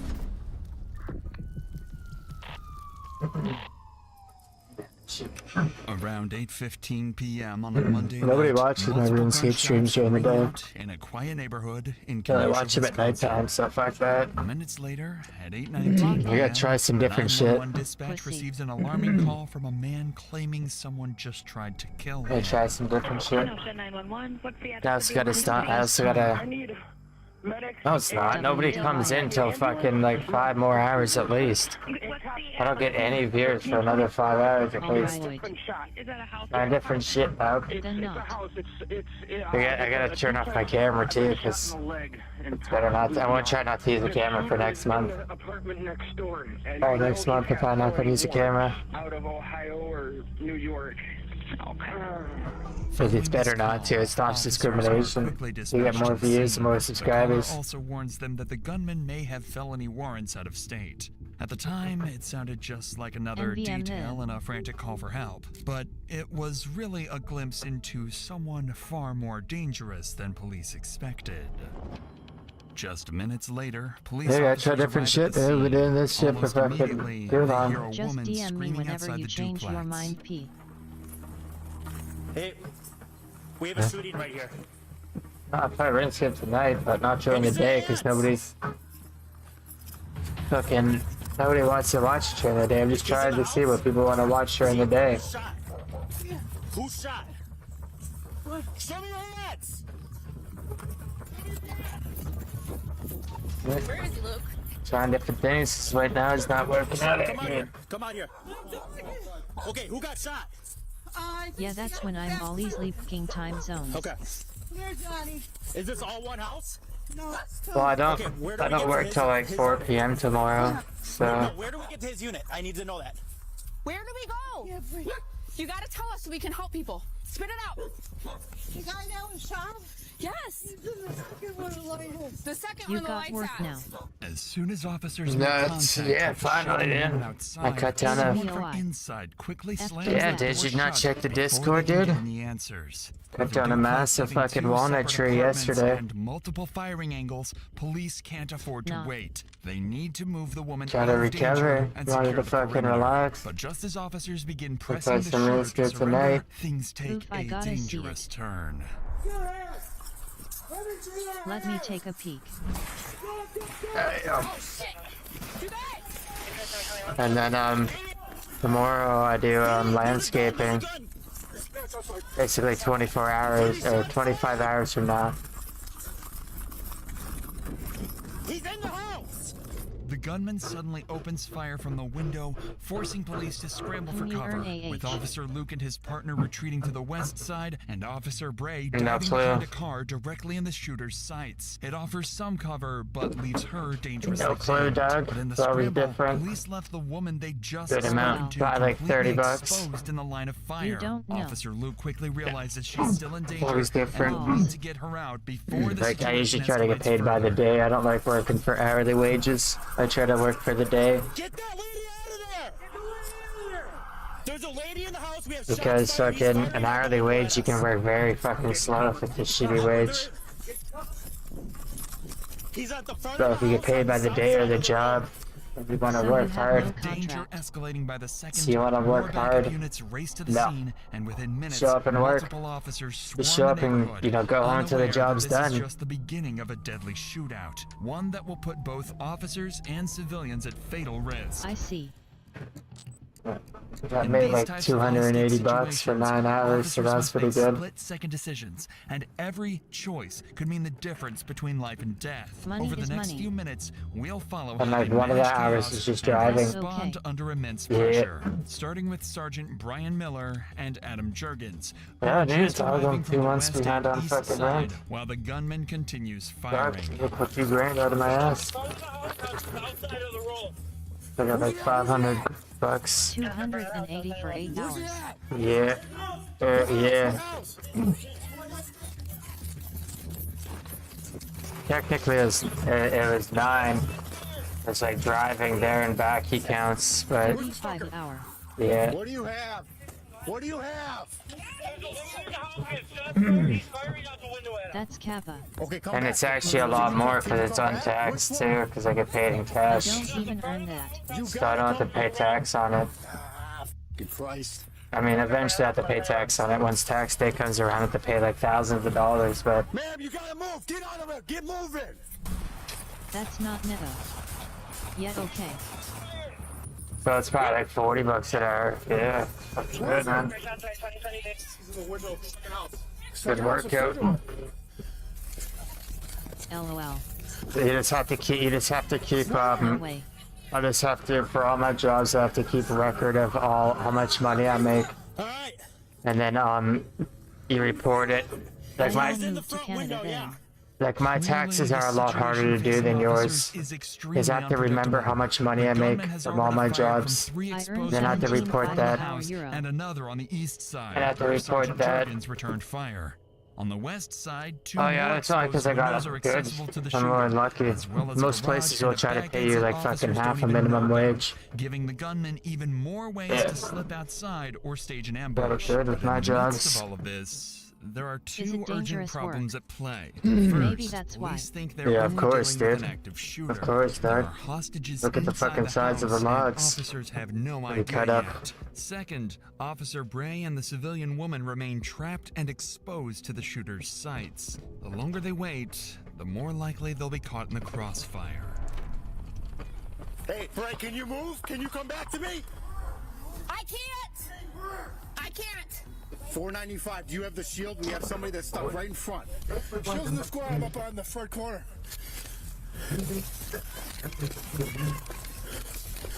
Someone get me a shield! Stay right there. Just stay behind the engine block. I am. Anything else? You see anything or no? Yeah. There's a suspect. Yeah, it's really dangerous. Yeah, it's a lot of heavy lifting, like the tree stumps are fucking like 80 fucking pounds. At least. Probably more than that. Probably over 100. And some of them I can barely fucking lift. Even if I like squat, This and it cuts open your arms finally too. puts everything into perspective for officers. I just ate With some pink hostages ramen and I involved, it's think in a clear few that the hours my situation is asshole is becoming gonna much like more it. complicated. It cuts open and your a rescue arms too. plan It scratches is your needed arms pretty bad urgently. too. If you So don't wear the stakes sleeves. now higher. Officers have two critical priorities. Because you have to First, grab it, they because need like to when a extract trunk, the pinned it's like officer grab before like the this and situation like becomes fucking even more carry it. dangerous. Second, So it's they like must your clear the arms perimeter get cut. and breach the house to rescue the hostages trapped inside. To move forward, Sergeant Adam Juergens requests a shield as they prepare to move with the extraction plan. Hey, we need the shield up here. I got somebody stuck right in front of the house. I need the shield. Yeah, shield. Okay, we're coming up to you. Stay here, stay here. You see her? No. You see her right here where she's stuck by the car? Yep. She's right over here. We have to get her out of that way.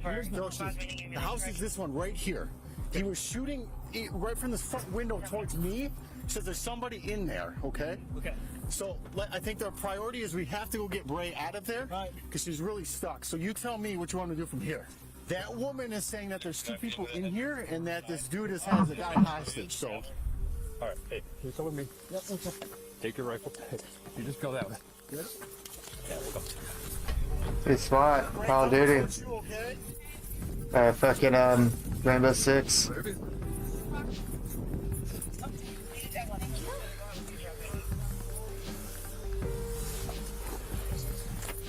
Hey, we gotta get out. Let's go. Ready?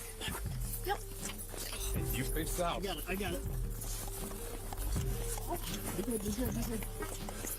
Holy shit! Get that out of here. Copy. Fortunately, the extraction goes smoothly and Officer Brittany is pulled to safety. Though the real danger is still far from over. By now, multiple officers have surrounded the house from both the east and the west Get me the sides. fuck out of here. Additional backup The units cop arrive saying, from the cop east running end, away but saying things that. are still dangerously unpredictable because in the middle of all of this chaos, CCTV captures a car pulling slowly into the parking lot near the house, seemingly oblivious to the active gunfire unfolding just a few feet away.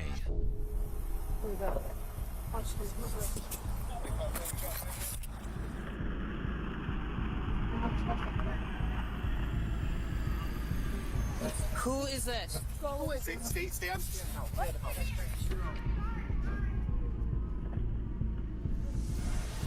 Get the fuck out of here. Leave. I don't give a fuck. Move. Get out. Fucking shooting across the street at us. You're not paying any fucking attention. With the civilians swiftly cleared from the scene, officers refocus on the real danger ahead. You better sleep in your car, extract bud. the civilian woman still stuck at the corner of the house, and then quickly devise a plan to confront the gunman without risking casualties. But as officers begin coordinating their next move, the gunman is already preparing to do something far worse. Something that will force police to act, whether they're ready or not. Go ahead. Come on.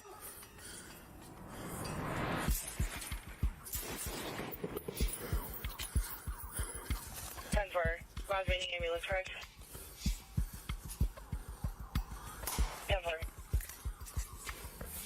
Ma'am, are you home at all? Sarge, I got 4. Okay, so there's a woman that's in this corner of this house that's going to be at the northeast side. And she's kind of stuck right in here. I think she's right there. Did you see that? Did you see that? We can work a team to get her out. That's what we want to do next. You guys see anything or no? We have a female on this side just saying that they're shooting from the apartment out, I think on the east side. Is she okay to be injured? No. Do we have any idea where the shots are coming from? So when I was shooting, I shot towards the house, and it looks like he was shooting at this front window, this way towards Bray. Okay. Now, I've seen him break windows, and I can see gunshots that are actually on like all sides of the house. So I don't know where he's at. Okay. We can see the freight trains. We're going to move up a little bit. There's a couple garages we can take cover of. Right, more shots fired. Are there people inside? Those painful screams that followed the gunshot confirmed the worst. Yeah. The gunman has just shot one of the hostages inside the house. Now, more than ever, officers know they need to act. If they wait any longer, more lives could be put at risk. With that terrifying 15 realization, minutes, David. officers immediately scrambled to collect as much critical information as possible before moving inside to confront the shooter. They still don't know exactly how many people are inside, where the shooter is positioned, or who exactly they're dealing with, but that is about to change. Okay, we need to figure out if we have a hostage in there, and we gotta move. So she says there is. She told me I that guess the fucking house. her husband is with the shooter, and those are the only two that are in there. Can we get phone contact? Can we get phone contact with anybody? We can get a name. Yeah, let me work on that. He shoots some beanbag fucking gas in there.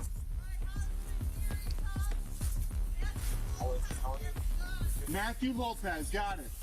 Okay, see what you got associated for Matthew Lopez in the house. This woman out here is saying that that's the gunman, and I believe that Gary Tubbs is the I don't get why husband. she's just standing on the She's front saying yard. he's stuck inside with him.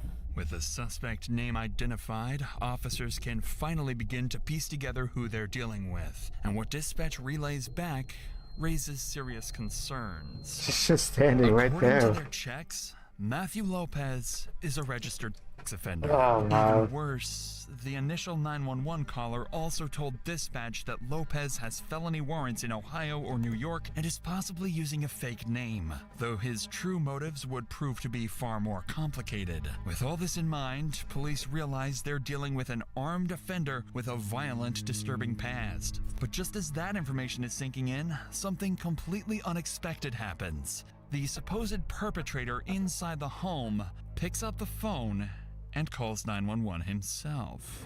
Hello? This is Kenosha 911. What's the address to the emergency? I have a hostage right here, and your fucking police officers are trying to sue me. I've already shot 2 people already. I'm not afraid to die. I'm going to kill him right now. God, I got it right through the fucking back of his head right now. I see one guy. He's going to scream over me. This is the problem with the fucking police. I'm telling you, you guys want to play? Okay. I don't give a fuck. And I don't have much battery left either. So if you guys don't let me get this fucking battery, I got a fucking really achy trigger finger, lady. And I still got 3 balls left. And how many people are in there with you? 2. The people that are with you, are they injured? Yes. Okay, where do they have injuries to? In his femur.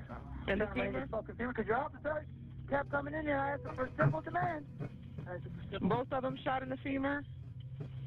The other man with the intruder is scared the shit out of me. You understand me? He's my neighbor. He's a fucking crack. I just like this guy at me one more time. Let's see if we get close. Let's do it right now.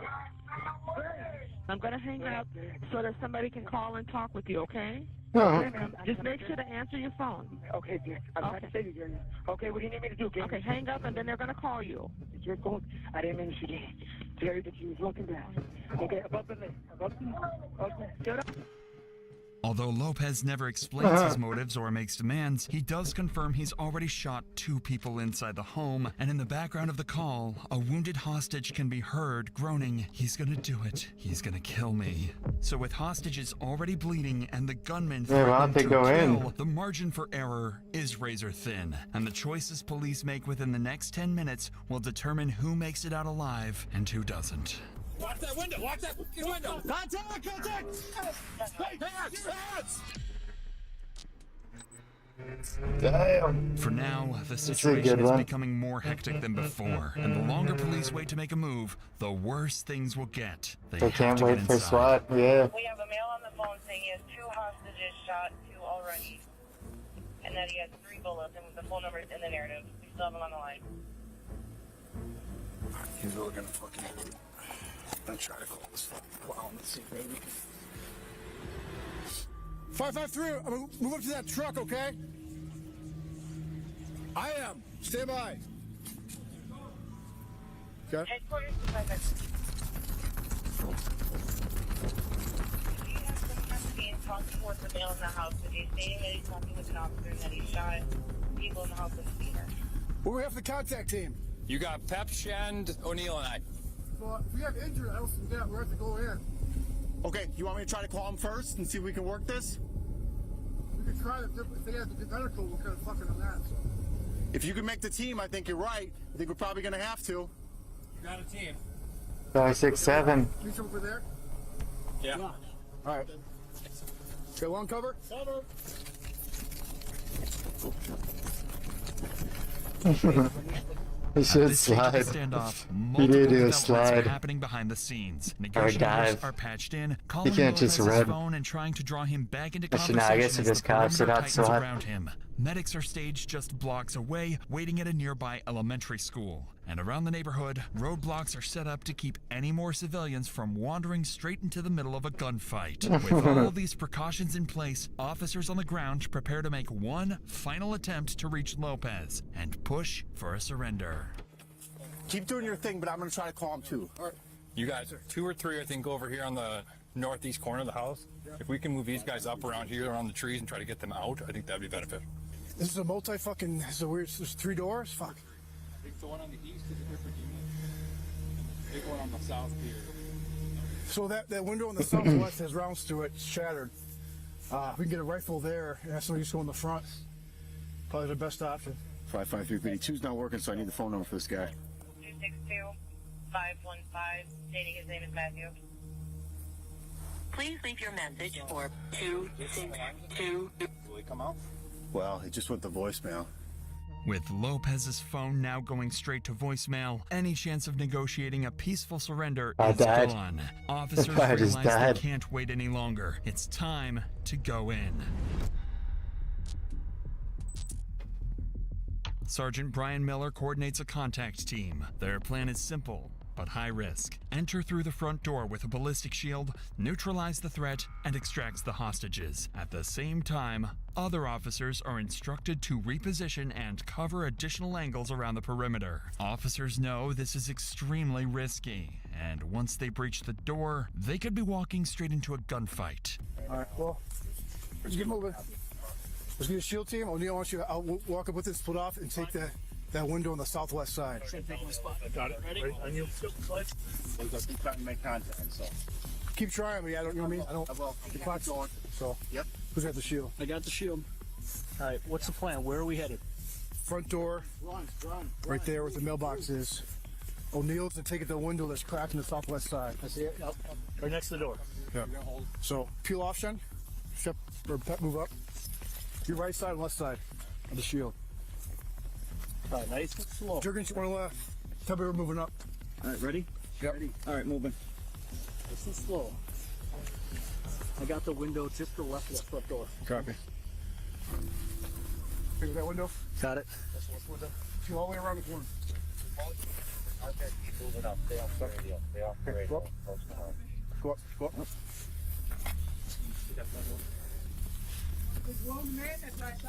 So O'Neill, peel up that wrong side. We need to walk. What do you want? What do you want? I want you to peel up the other side of the house. Go ahead. Left side, move. I'll try to kick her, right? Kick it? Yep.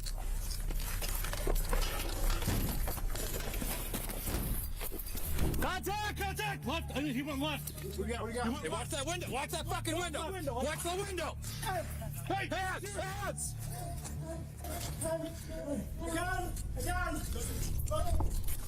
What do you got? Where's the shooter? What do you got? I don't know. I can't get in here. Get your hand. As police barge inside the house, they find 2 severely wounded men, both lying on the floor, bleeding and barely responsive. It's not yet clear who they are, but both appear to be hostages suffering from gunshot wounds. However, the situation is still far from under control. Beyond this room, there is still a kitchen area, multiple bedrooms, as well as a basement. And with the shooter still unaccounted for, Lopez could be anywhere. This dude's right here. Right here. You find that. Stop. I need light. Someone give me light. I got the hand. Give me light. I got the hand. Yeah. Hey, we need to drag him out. Done. I got it. Okay, come on. Push up. Bring men up.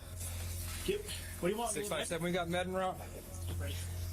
Hey, drag him out. Drag him out. He's probably got a gunshot to the leg, maybe? Nope, he's got a headshot to the wound. He's got a headshot to the Okay, we wound. need to find. They said there was 2 injured here. All right. 1, 2. We're here with me. Rush through the house. 5-7, we got 2 apparent with blood shots to the head. All right. keep the stage for a minute. We gotta clear the house. Who's got a stroke? That's me. All right. Okay.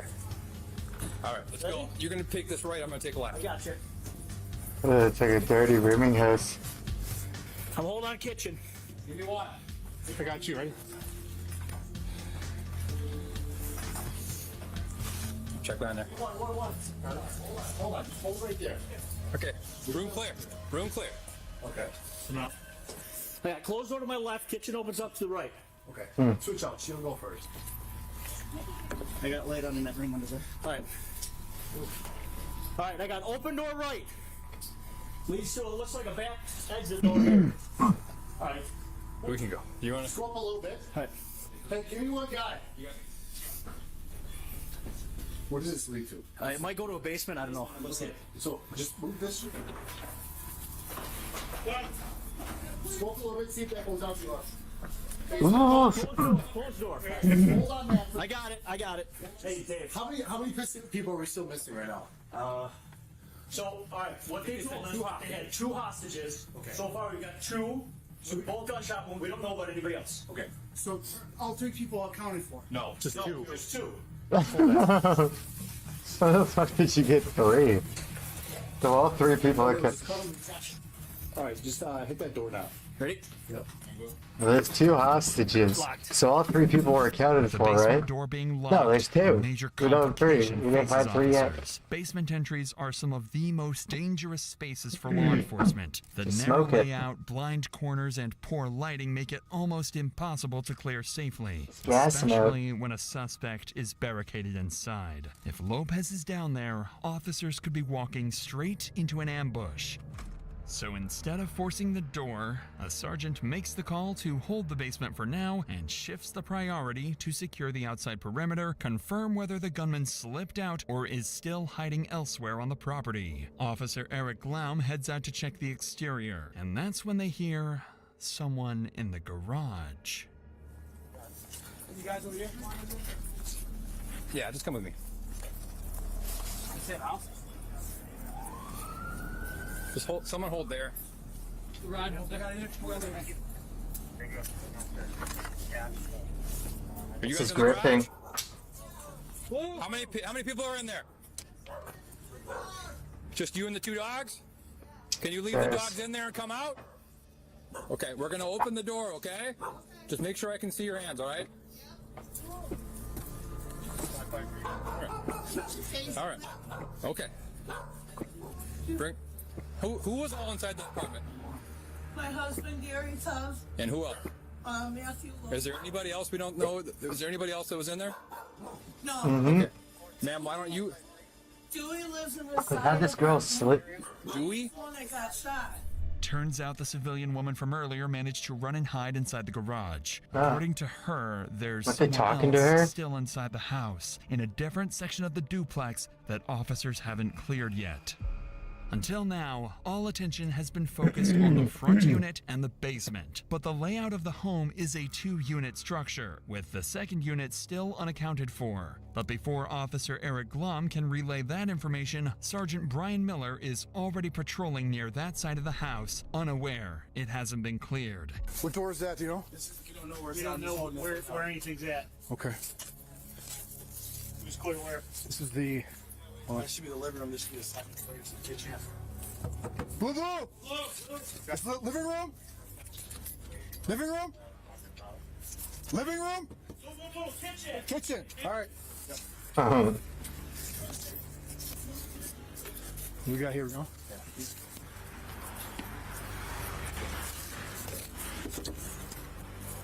Boo-boo! Police!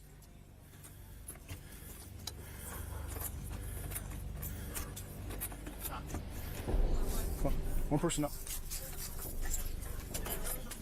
Police department.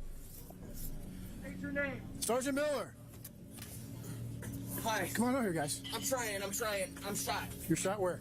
In my leg. Okay. Anybody else in here? No, just me and my dog. All right, what's going on? Okay, I've got officers right here by me.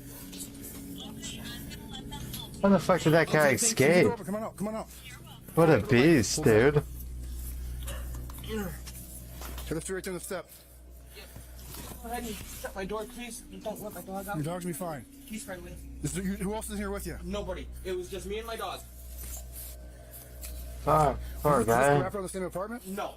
No, it's 295. Yes. Hey, so you got 2 victims. You have the suspect. We're still trying to clear. What we got after that? We can't clear the basement yet. This is a different guy, different apartment. Okay. Watch that window, guys. Yep. Is that where he stays? That's where I do believe he's at. Inside the second unit, Sergeant Miller finds the same man who first called 911. He's also suffering from a gunshot wound, making him the 3rd confirmed victim extracted from the scene so far. But Sergeant Miller quickly realizes something is not adding up. Earlier, Lopez claimed there were only 2 hostages, but now police have found a 3rd victim. If this man is a hostage just like the other 2 they extracted earlier, that means Lopez might have been lying, and there could be even more people inside the house unaccounted for. Police proceed to check the unit but find no sign of the gunman. That leaves only one place they haven't cleared: the basement. Officers quickly regroup and head back towards the locked basement door, prepared to face whoever might be hiding there.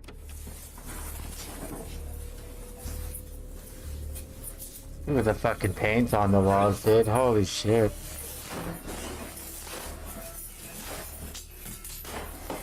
Open.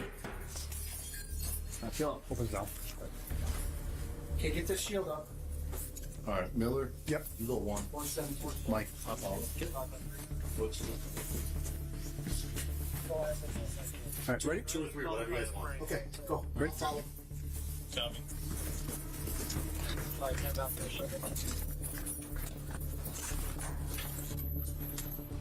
Okay, I'm gonna move up into the door. If you want to take to the left here. You got more security. Okay, just slow down, Eric. Let me clear this.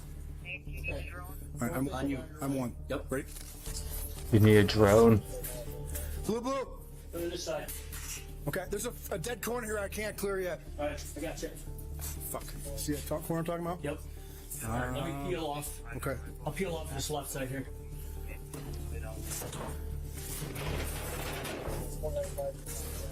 Clear back here. Oh, clear?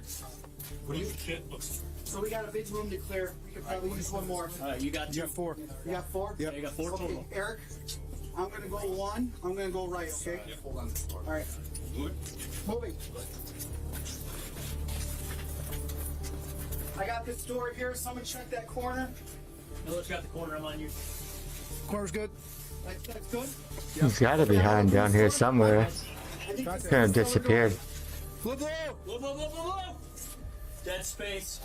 Officers go on to clear the rest of the basement with no sign of Who the fuck is Lopez he? or any additional hostages. For a brief moment, they believe Lopez escaped during the chaos. No, he is and one of the gets guys that shot himself in the head. That changes when one of the surviving hostages gives a description of the suspect. A Hispanic male, early 30s, heavily tattooed, wearing a green shirt. With that description, officers quickly realized Matthew Lopez isn't missing. He was one of the wounded men they already carried out earlier. He shot himself in the head. and was critically injured Yeah. the moment officers forced their way inside. With the scene fully secured, Lopez and the injured hostages were transported to hospital for treatment. In the meantime, detectives got to work piecing together the night's events, why Lopez opened fire, and what his true motives may have been. What they discovered was a spiral of paranoia and violence.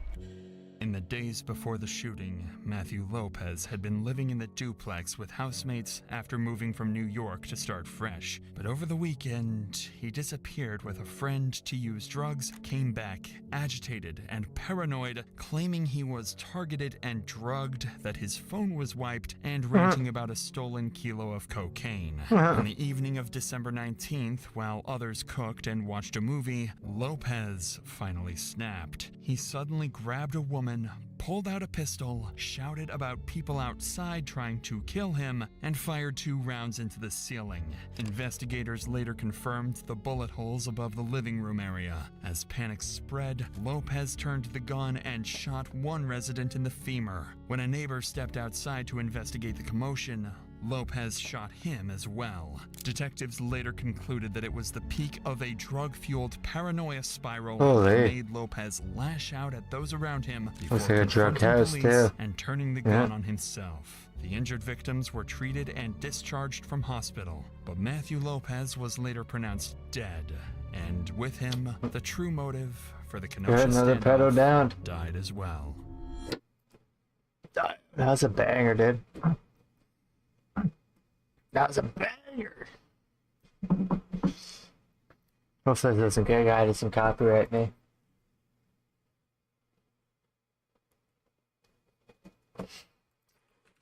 I'll change the screen name.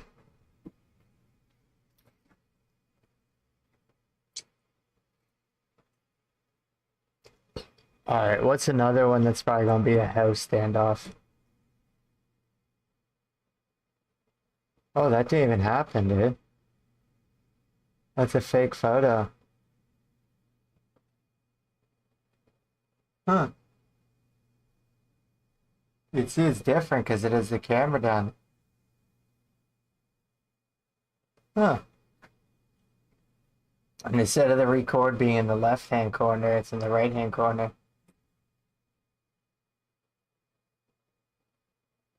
Huh.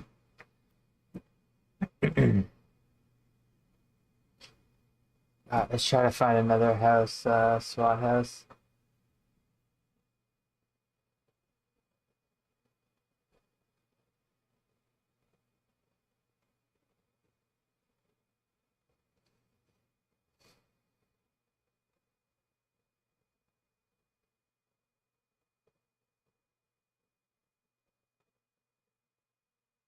Oh yeah, that's gonna be a raid. I guarantee that's a raid.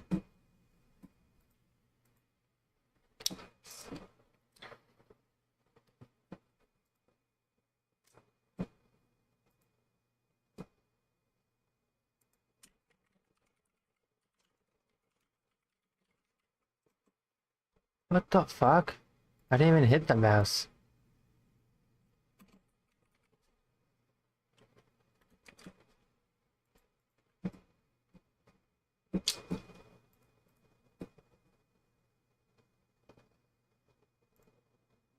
Yeah, it has to be this. This one has to be a raid.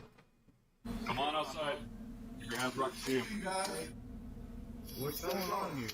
Okay, so Ian, is Thomas Lopez staying up here? This is the father and son who own this ranch house in the New Mexico desert, miles from anywhere. Police believe a murderer is hiding inside their home. Thomas Lopez, a man who, days earlier, beat his girlfriend to death. Like 3 videos of like somebody with Lopez last name. What makes this interesting is that the son is in fact hiding this man, and the father is about to find out that his son is I didn't even protecting press a the murderer fucking mouse. inside the vents What the fuck's going of his on? own home. They said he might be in the vent. Thomas, talk to me, man. I know you're down there. We don't come over here for simple stuff. Yeah.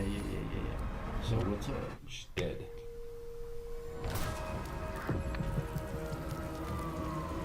Nice intro. Nice intro. On the 24th of February, police were called to a hospital in New Mexico to investigate something horrifying. 26-year-old Sabrina Calderon had just been brought in, unconscious, covered in bruises, barely clinging onto life. So her name is Sabrina Calderon. Calderon? Is in such dehydration that her kidneys are failing. She is too sick for even us to take care of. And who brought her in? I believe it said they thought it was her dad. What is that, would you say? Is that something from being hit? Probably. She's 26 years old. She should not be in this condition. Right. Sabrina is in such critical condition that the nurses are almost certain she won't survive. But what made the hospital so suspicious is that Sabrina's injuries were that of someone who had been viciously beaten, and the man who dropped her off left almost as quickly as he possibly could. The hospital called in police, but with no leads, the cops decided to use her emergency contact info and call up her dad to see if he could shed any light on what just happened. Can you hear me now, Mr. Calderon? Yes. Could you tell me what happened real quick? Why she has these injuries? Yes, Thomas Lopez, he got it from here. I guess at knife point. He took her over there, and Where's over there? it's a ranch house. He had her locked up in a room, and he was just beating her. She said he was beating her every day. Oh my That god. was almost disturbingly simple. Apparently, a man had taken her at knife point from her dad's home and was beating her every day at a house out on a ranch somewhere in New Mexico. The cops find it extremely strange that he never contacted police, so there is some amount of suspicion to cast on him. Regardless, they ask him for some details about the guy that he claims did this to her, knowing that if this lead hits a dead end, they know who to suspect next. Where does he live at? He was just going from place to place. How did you get her? He ended up taking her to the hospital, and I thank God for that. And dropped off and took off. Do you know what he looks like? I sure don't. I sure don't. Say his name. I sure don't. Thomas Lopez. Thomas Lopez. Okay. Police now Another have a Lopez. name, Thomas Lopez. The victim's father claims that Lopez was the one who both attacked and dropped Sabrina off at the hospital, which would explain why he was in such a big rush to leave. Where do you think he resides mostly? In Carlsbad or in Portales? I mean, he's just staying wherever he could, I guess. It seems like Thomas is going to be extremely difficult to track down. The cops don't have a description of him, he has a common name, and constantly jumps from place to place without a known address. If this guy had gone on the run, it could be weeks before they managed to find him. Yep. But that's when everything changed. Somebody tells them. Sabrina briefly woke up and found the strength to confirm that it was indeed Thomas that had done all this to her, and she managed to give police the address of the ranch her father mentioned. She remembered? All before taking her final breath. Oh my and god. dying moments later. Sabrina had just solved her own murder. Right before she died? Holy To shit. the address heavily armed, knowing that they might come face to face with an aggressive killer. However, there is one problem. Police haven't had time to get a search warrant, meaning that they have no right to enter the home without permission. That means they're stuck outside, knowing that just feet away, a brutal murderer could be hiding.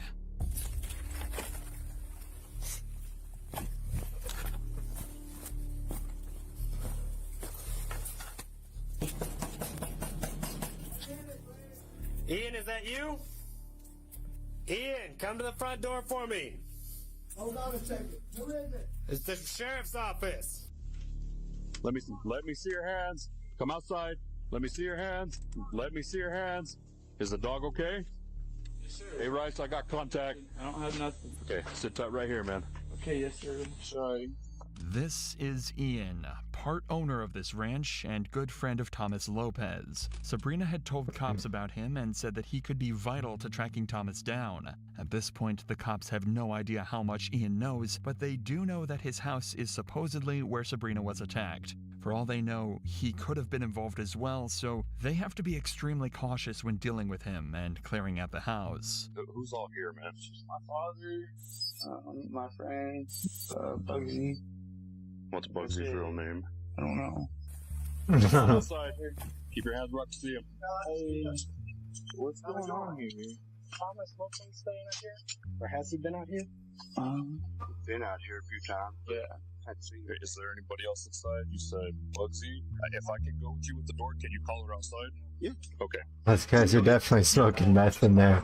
Bugsy is another one of Ian's friends that happened to be staying at the property around this time. She couldn't have anything to do with the crime, but cops are still pleased to hear that there might be another witness, and someone that could help them track their suspect A chick down. named Bugsy. We're asking everybody to come out of the house. We're fixing to do a search warrant on the house. And supposedly there was an incident a couple of nights ago where somebody got beat up out here. And so now we're securing the house to do a search warrant for evidence. Okay. See how Perry keeps looking over to Ian? It's almost like he knows something is wrong, because this isn't the first time that Ian's brought criminals over to this house, something police would later bring up. With that said, Perry obviously doesn't want to give his own son up to the police, so he decides to stay quiet. We're good. We're out here with Ian Whalen and his dad, so there's nobody else in the trailer, so both are just chilling out here for right now. We'll work for Temple. Notice how Ian doesn't say a word. That's because he, just hours earlier, helped Thomas crawl into the vents inside his house to hide him The from the vents. cops. However, The his fucking father vents. has absolutely no idea. Yeah, we're good. We're good for the next few minutes out here. Just That's your warrant? that'll work. Thank you. Well, we don't have it right now. We're getting it. Like I said, we just don't came have here. it? Okay, well then we don't have to do anything you say. We're securing the house. You don't actually have a warrant. No, I do Yeah, not they have don't a have a warrant. warrant. Okay, Ian. Hold on. I can't do Hold on. anything. Come here. If- Come here.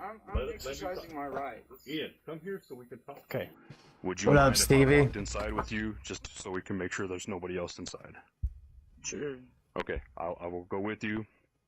Like I said, I'm not looking for anything except for just make sure there's nobody inside. They're still not 100% sure that the house is empty. Ian mentioned someone called Bugsy, but wasn't sure if they were still around or not. So the officer prepares to head inside and clear the scene with Ian. Okay.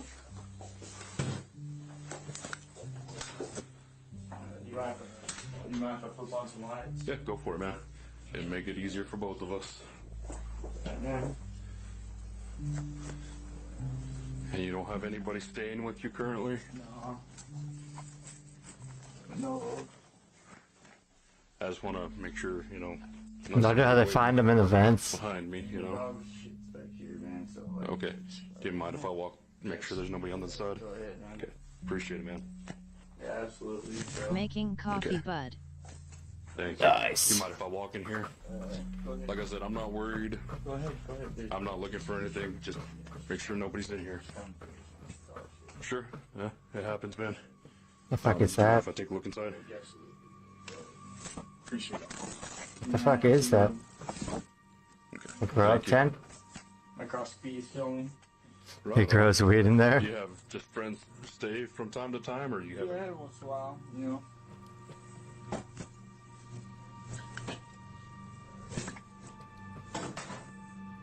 Hey. Hey. Sorry, sorry, my bad. Hey, I'm right here. Okay, come back here. What? You under the covers. Let me see your hands. What's up? There's somebody under the blanket there. You under the covers. Let me see your hands. Let me see your hands. It's not a guy. But you see it's not a guy. Okay. Alright. Mind coming with us, ma'am? You're looking for a guy. Okay. No, she's fine. You're looking for a dude.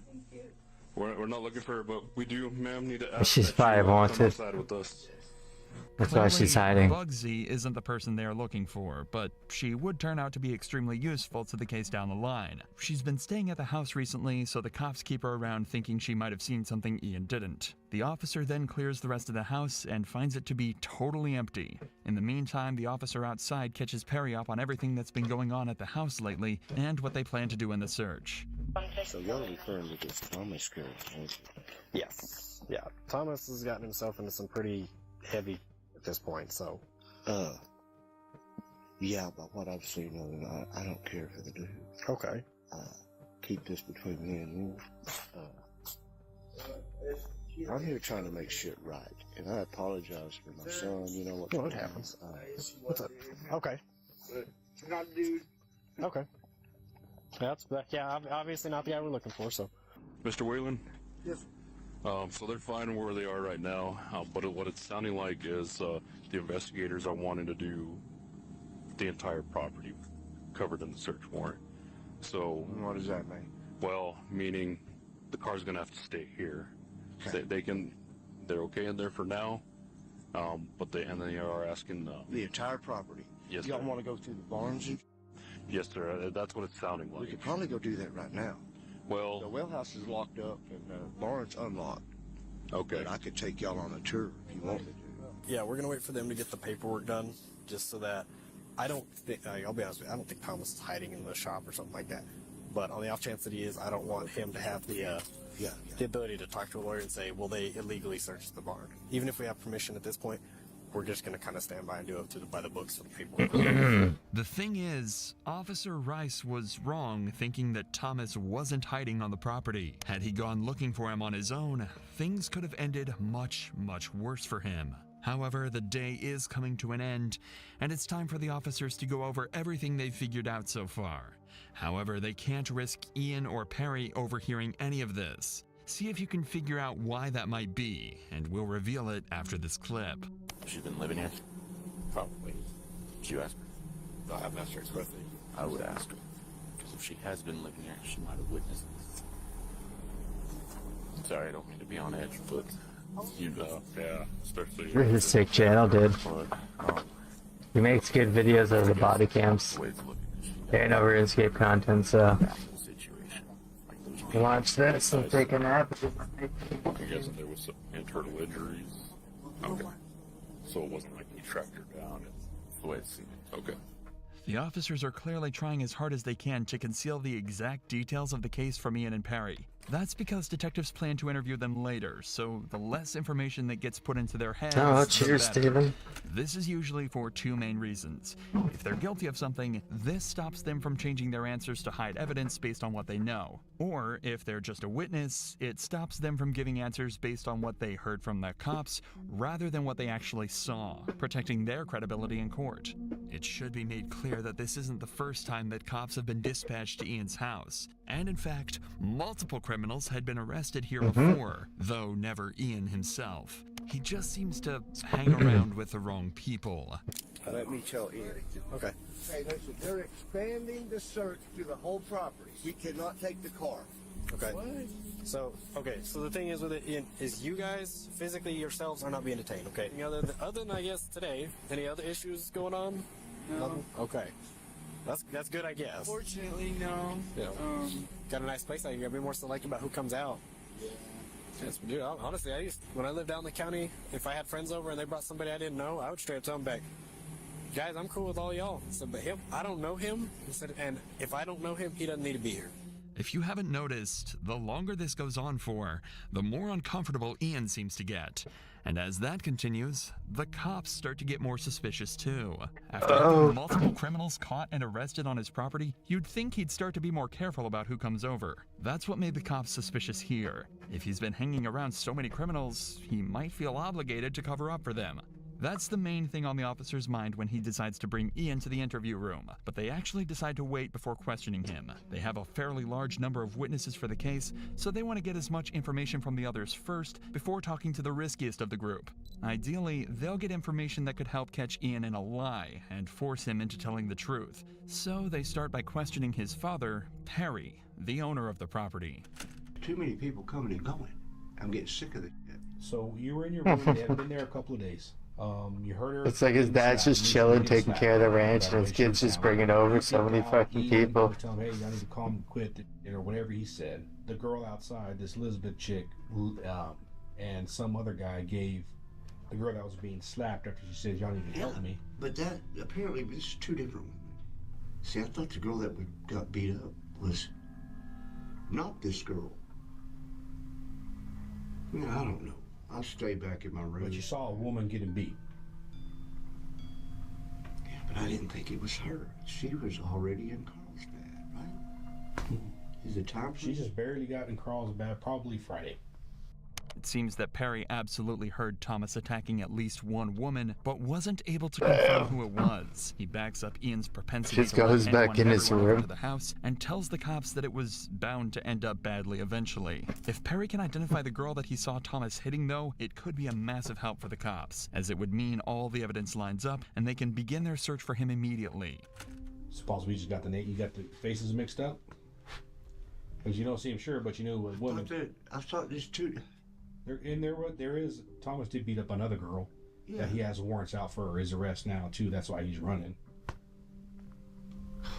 Does he beat up every woman he comes in contact with? See, I thought we was talking about another woman. I knew of this chick. The picture you showed me. I know of her going to the ER. But the chick that I heard through the wall saying y'all gotta help me was not her.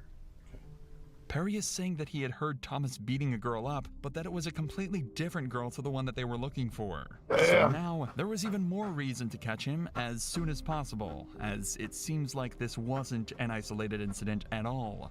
Maybe I'm confused. Because, okay, once she went to the ER, she never went back to the house, right? Okay. I'm thinking of another chick. Does that make sense? No.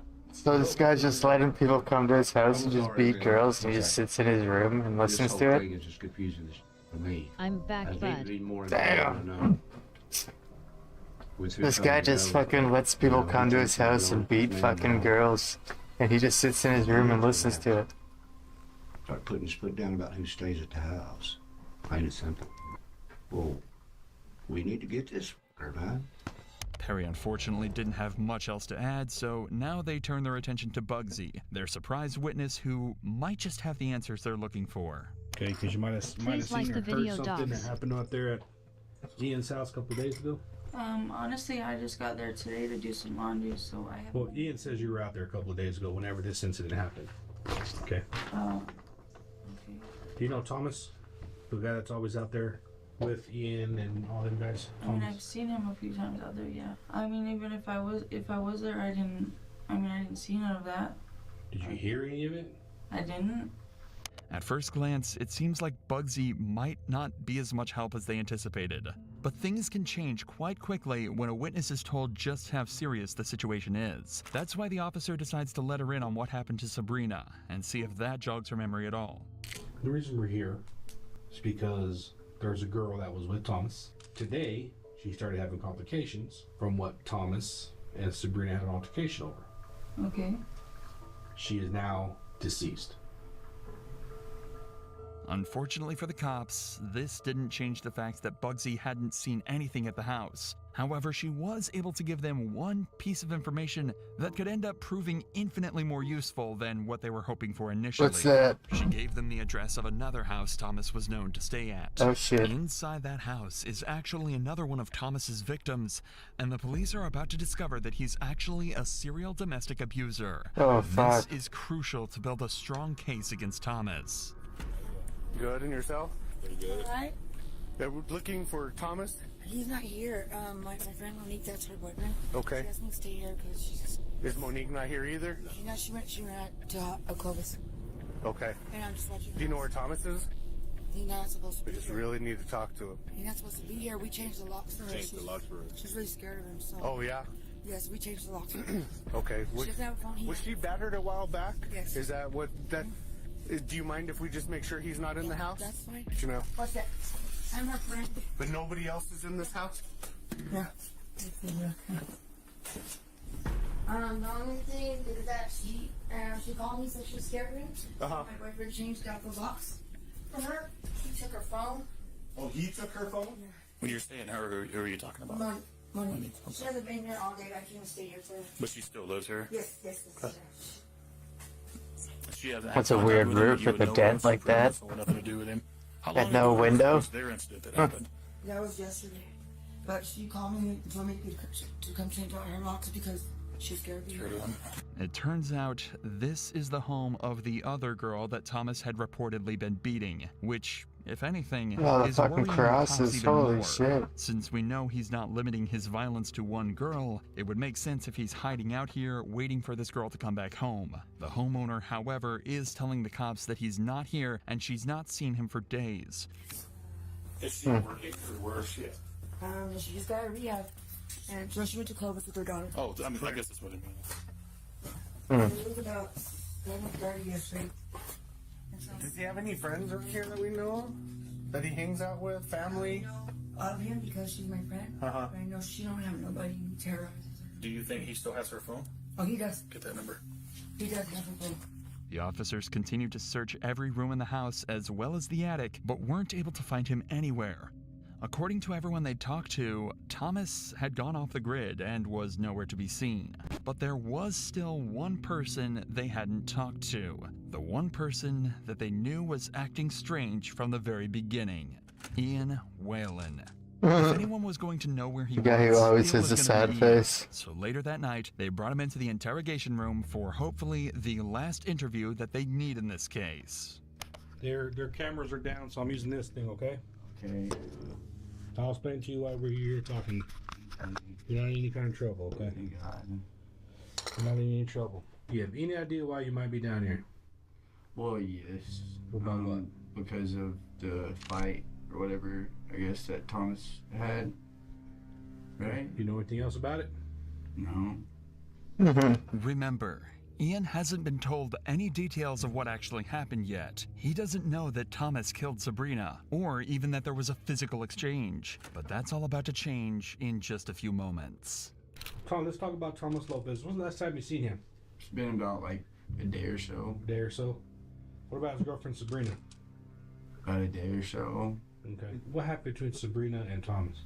I just like heard an altercation. I didn't like see anything. I just heard them screaming at each other enough to where it alarmed me. Were they inside your house when they did that? Yeah. When they were screaming? Mm. Okay. Was there anything physical going on? They were just screaming? Did you see anything physical? Did you hear anything physical? Did you hear her yelling stop or him stop or anything? Mm. No? So whenever you heard screaming and stuff, where were they at? Like, I guess it would be like down towards the kitchen area. I don't know, I heard them yelling and whatnot, and I went out there and I was like, hey man, are y'all okay? And they were just like, yeah man, fine, you know. And what did she say? Nothing. It's clear Ian was around when the fight happened, but it seems like he didn't realize how bad things had actually gotten. Apparently Sabrina was actually crying when he went to talk to them, but he just figured it wasn't his business and went back to sleep in his room. Do you know what the fight was about? I don't, and honestly I've got so much stuff of my own crap, like... Okay, when's the last time you heard from Sabrina?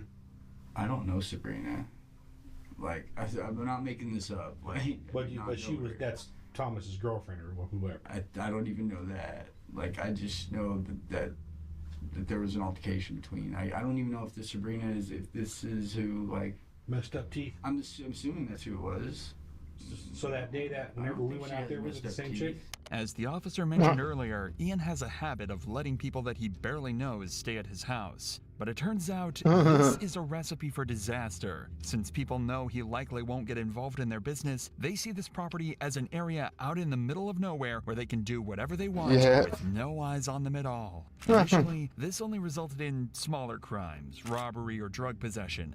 But this time, it turned into something much more serious, and Ian is now about to find out exactly what happened. Do you know why I'm here? No. Remember I told you last time we don't come over here for simple stuff. Yeah. Okay. I remember you told me that. So what's up? She's dead. You're kidding me. What happened? Do you know? Well, from what she told us before she died was that she was getting her ass beat by Thomas over at your house in the barn with the golf club. Died? And so whenever you heard him arguing, when he was saying he was getting golf club? Holy shit. Like just slapping her. Slapping her. Well, I'm just trying to figure out what happened. And first of all, I'm telling you, if he was in your house, you didn't even know, so we can get him. From the very beginning, cops figured he knew a little more than he was letting on. Now he knows exactly what happened, how serious it was, and what the consequences will be if he doesn't give up everything he knows. Not only will he be implicated in the crime, but if Thomas is on the property and he ends up harming an officer, that will be his fault. The question is that enough for him to turn in his friend? When's the last time you seen Thomas? When even? Okay. Is he at your house? I don't know. Where does he hide in your house whenever the cops are trying to get him? Where would he go hide inside? We're over there. Okay, the house is secure. We're gonna search warrant for it. Where would he be hiding? If he's in your house, where would he be at? You don't want that problem at your house. No. Like, I didn't know. Have you seen Thomas? Dead. Have you seen Thomas today? Yes. Tell me the truth, man. Yeah, I mean... Where was he at when you seen him? In the house. Okay. Was he there when the cops got there just a while ago? Ian. Can we take the... just... Can we take that? This is Ian's ultimatum. Ian had been put in a scary position. He knew what the right thing to do was. He's not going to snitch on camera. He was also camera. terrified of this footage getting out. Yeah. Amongst the people he hung around, he didn't want to be seen as someone untrustworthy. So Yeah. he asked for the camera to be turned off and told the detectives the truth. Mhm. Ian admitted that Thomas was at his house. In the In vent? fact, he was hiding in the vents. Apparently, that's where he was the whole time. Now the cops knew exactly where he was, but getting to off. him would be no easy task. To arrest him, they'd have to try everything they could to make contact with him, or else get into the cramped vents with a known killer. Right. Yeah, man, It's a banger. knows we're gonna come back. I guess. I don't know. In the interview, they said he might be in the It's a banger. Oh yeah, that's what they're claiming. That's what Ian is claiming is that he might be. So if he's in a vent, the only one large enough for an adult that I know of is when you go in, there's a hallway that goes all the way back. Now, so there'll be a blanket in the hallway right now. As we go in, still clear all the little areas that we go past. I don't want to get fixated and have him come in behind us. Yeah, if you hit that vent, the only downside is you'll have 2 rooms to clear in the hallway before the vent. So the last door is literally next to the vent. We'll figure it out if anybody sees something weird. Several cops made it to the scene a few minutes earlier and have managed to locate the vents. Why is it the fattest cops, dude? This is the Roosevelt County Sheriff's Office. Come outside. Oh no, there's 2 small guys. There's 2 fat ones, 2 small ones. You try. That's great. Let him know if he doesn't respond. Doesn't come out. Yeah. No, I don't. Look around here. Just gas it. County Sheriff's Office, Deputy Bachman. Come on out, man, with your hands up. Know you're down there. Is that the vent you went in, or this? That one. It's got a huge culvert. I saw it. It goes down. There's no access back there. Ian had the screen. He puts the vent back on, so he knew he was down there. The officers are right. The vent cover couldn't have been put in place from the inside, so Ian had to have That helped him picture's so hide. funny. But they'll figure out what to do about that later. For now, they need to figure out a way to get Thomas out of the vents. To start with, locate his exact position, and they came up with a creative solution to do this. He was right there. Pour a whole bunch of water How far, approximately? till he screams. Just trying to see if there's a mirror. I just pour a whole bunch of water down there until he screams. Duct tape. Not until you hear him. There's probably duct tape in the garage. You take a phone and flashlight to get there and stick down in there just so we get some really good light and light them up. And just confirm. It sounds far-fetched, but after pointing a phone and a torch deep into the vents, they were able to confirm precisely where Thomas was.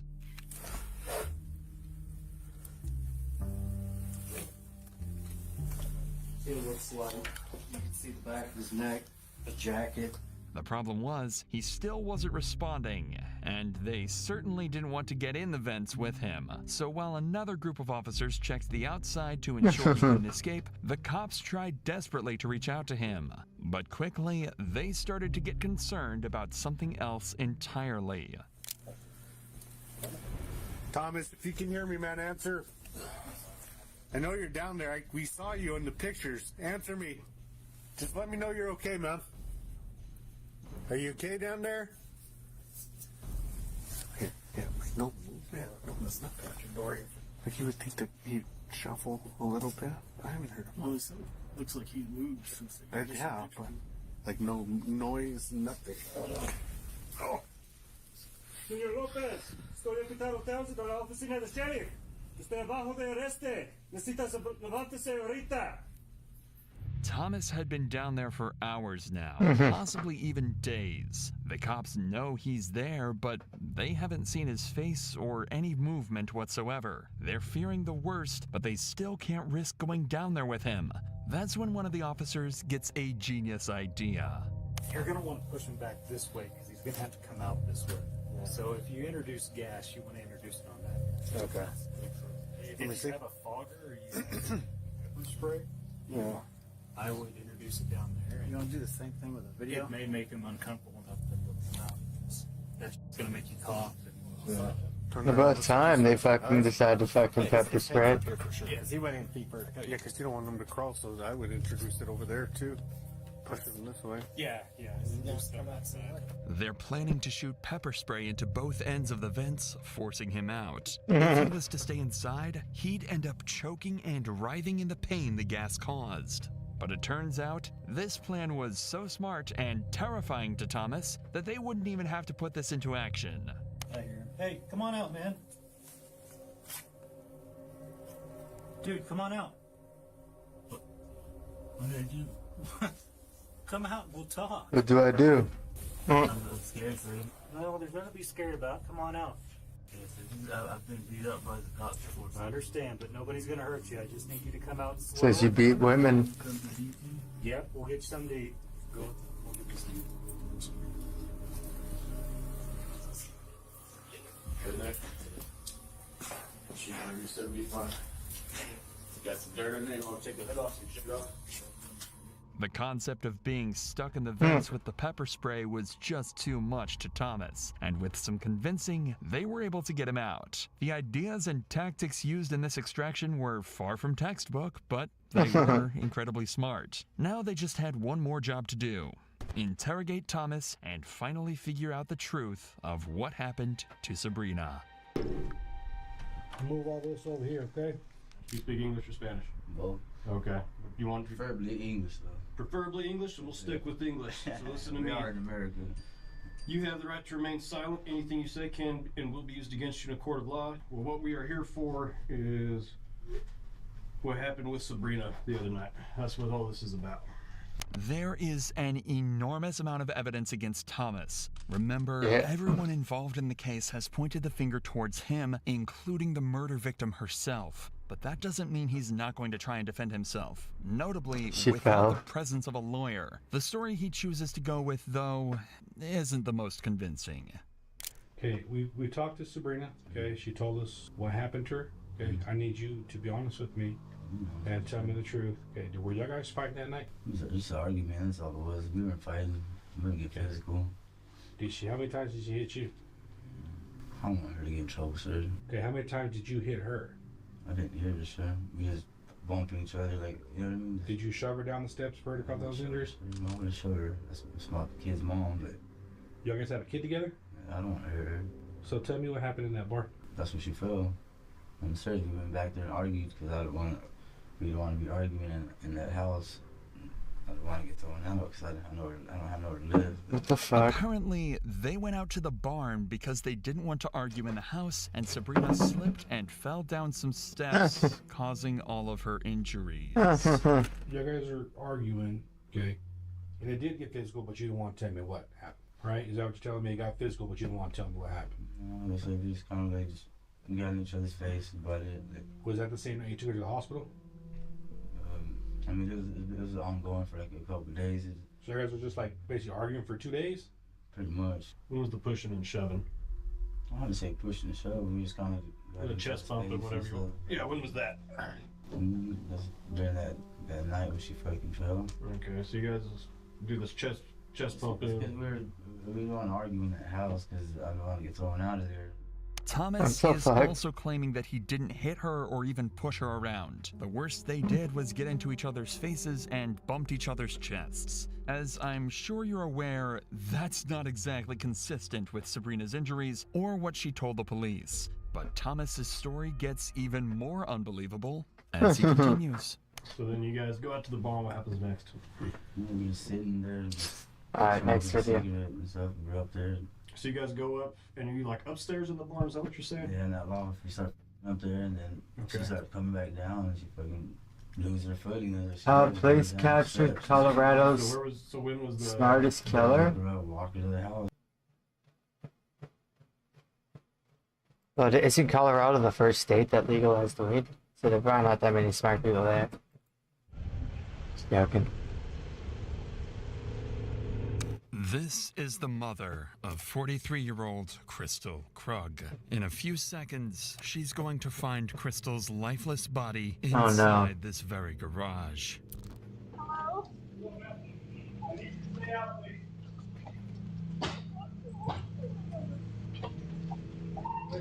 Oh, fuck. And this is Daniel Krug, the man who killed her. He's heading in for another normal workday, just minutes after leaving his wife's lifeless body hidden in the garage of their own home.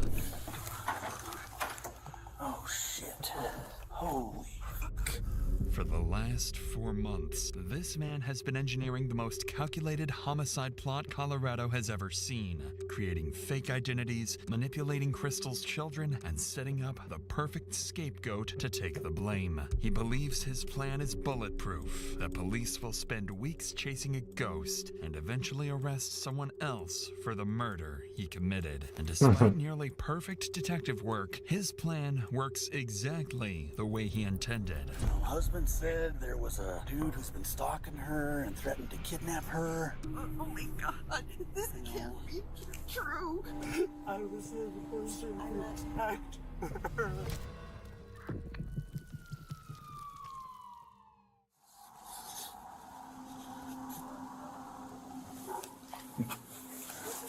Christelle, how's your injury? Yeah, nice to Very meet good to you. meet you. I talked to the detective, but I kind of have an idea what's going on. Yes.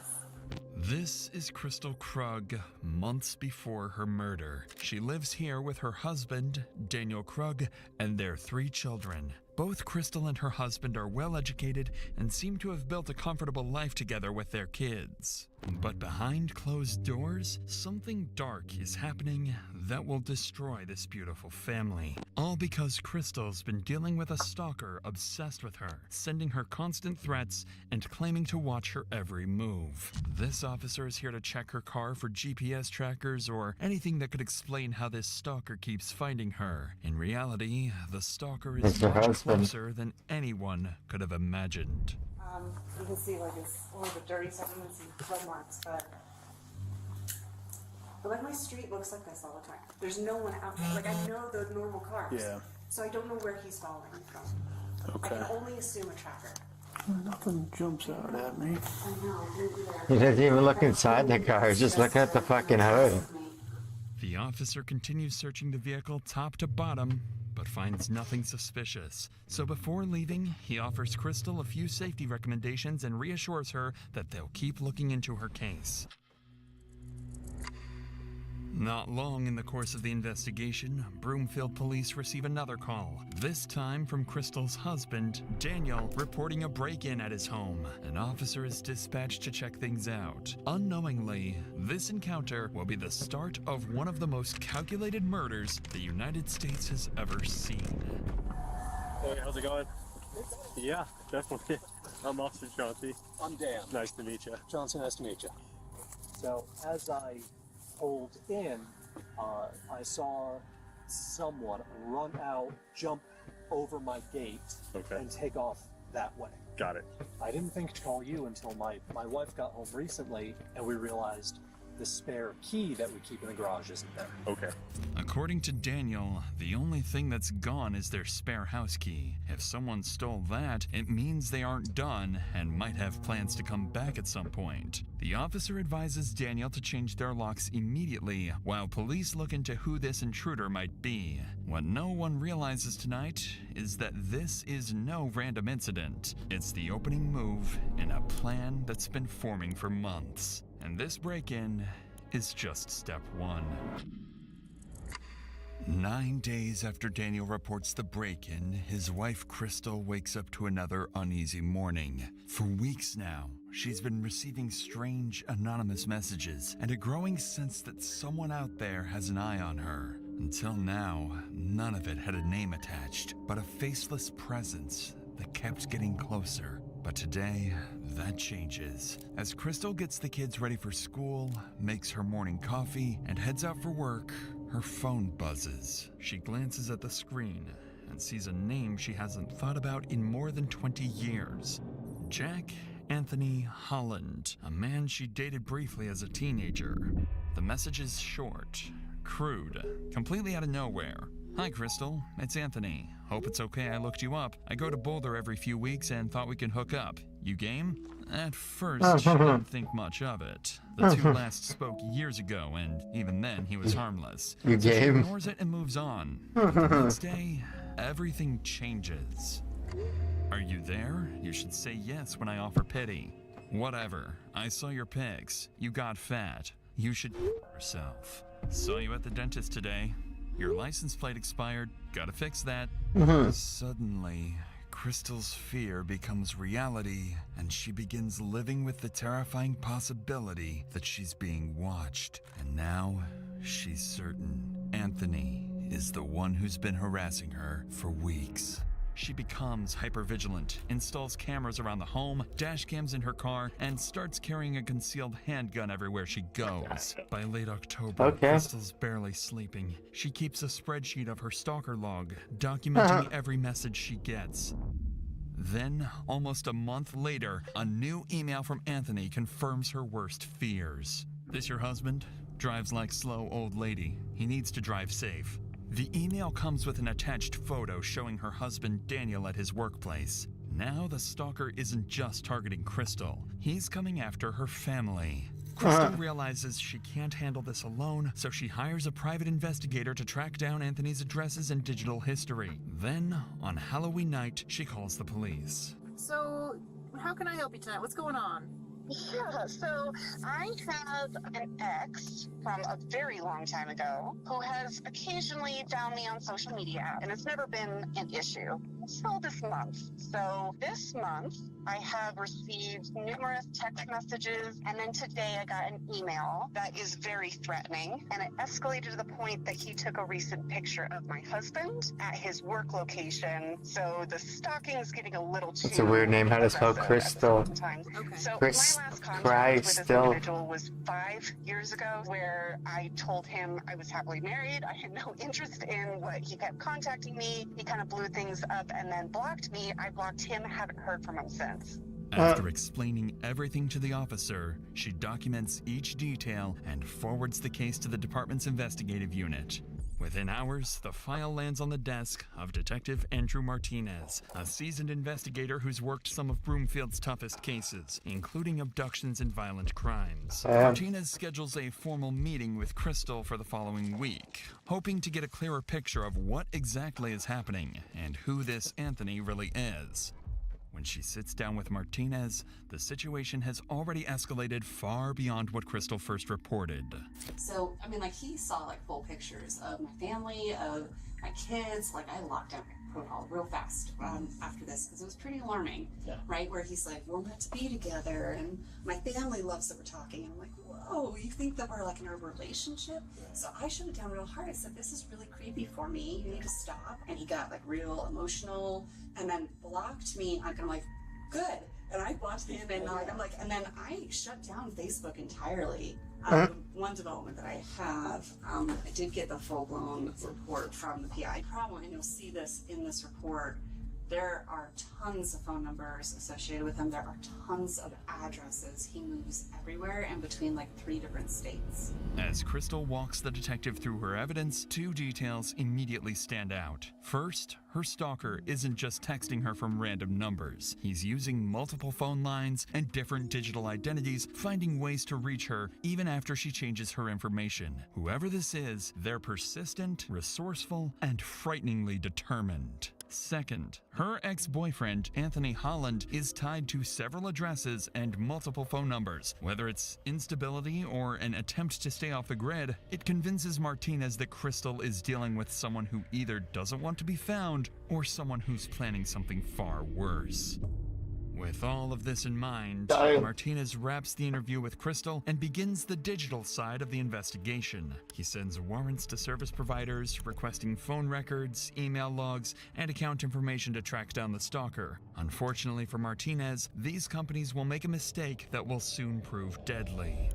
While waiting for the digital evidence to come back, Martinez decides to follow up on something else. The garage break-in Daniel reported back in September when a stranger supposedly stole their spare house key. He brings Daniel in for a formal interview, wanting to know whether he's noticed anyone following him, but instead of clarifying things, Martinez is about to learn something far more unsettling about the Krug household, where the detective is about to learn something troubling about the couple's marriage.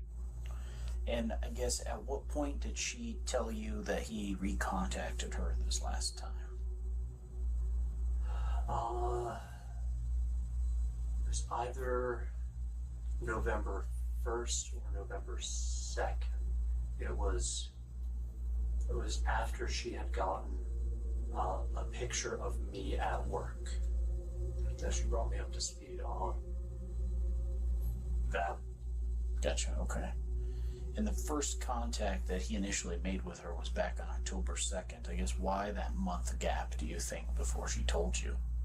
I'm sure she has mentioned to you that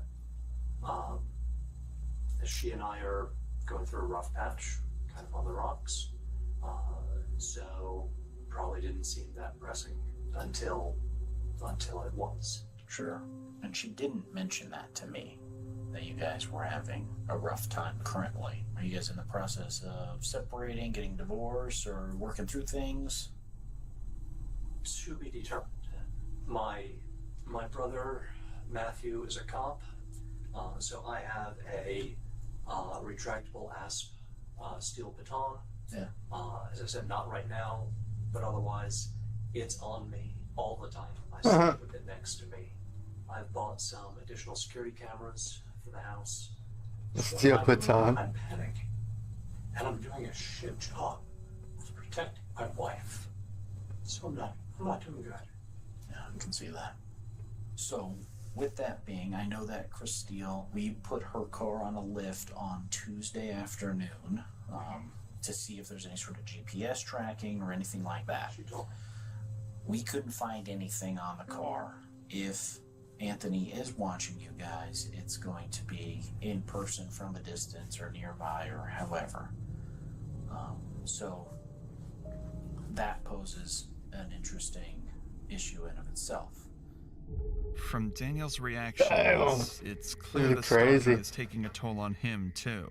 His wife is terrified. He's a good his actor. family feels haunted, Whoa, and he's dude. struggling to understand how any of this is happening. Detective Martinez wraps up the interview, but something Daniel said lingers in the back of his mind. He revealed that he didn't know about the stalking for almost a month, not until Crystal finally showed him the email with the photo taken outside his workplace. So Martinez decides to look deeper into the family dynamic, and what he finds is concerning. He learns that the couple have been going through a rough patch recently. Nothing hostile or dangerous, but they were trying to work things out, doing what they believed was best for their kids and holding their family together the best they could.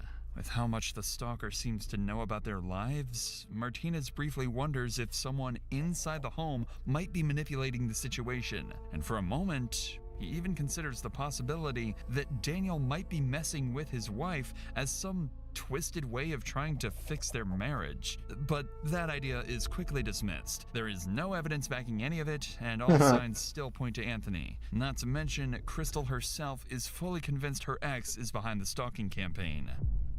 Throughout November, the harassment continues to escalate with more messages and threats. Crystal continues documenting everything and constantly monitors her cameras. By early December, she finally receives a message that gives her the smallest breath of air. Hey, gorgeous. I can't visit you anymore. No more Colorado time. My girlfriend doesn't want us talking without her. She says you'll let the cops get me after you get rid of him. For the first time in weeks, Crystal and her family feel a brief sense of relief. It sounds like Anthony is backing off, maybe even leaving the state. But in reality, this is just the stalker's final move to make them drop their guard before he strikes.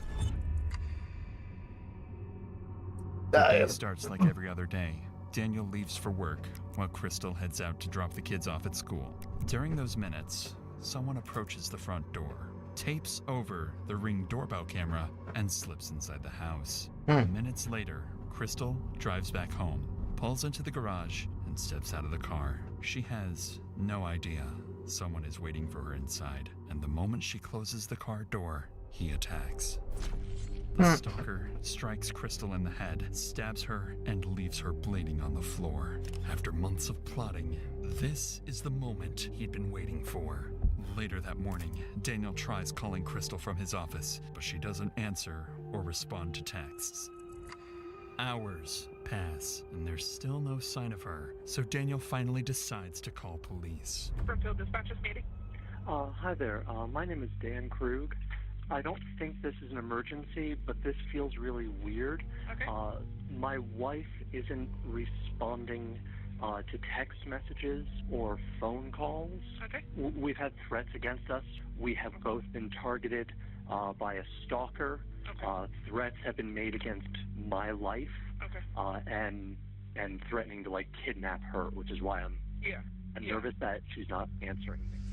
Within minutes of Daniel's call, an officer is dispatched to the Krug residence to check on Crystal. At the same time, Daniel also calls Crystal's mother, asking her to go check on her daughter, sending her straight into the worst moment of her life. God damn. While she makes her way there, the officer reaches the house first. Hello. Oh, I'm their neighbor, and they called me. Like, can you go see if she'll answer the door? Oh yeah, He is the stalker we get, bud. Just next door. Okay. Alright, well, you got this. Alrighty, man. Appreciate it. Okay, oh, you got this. Seen it. Yeah, it's a perfect trap. Or the perfect plan. I want to see how the police catch on.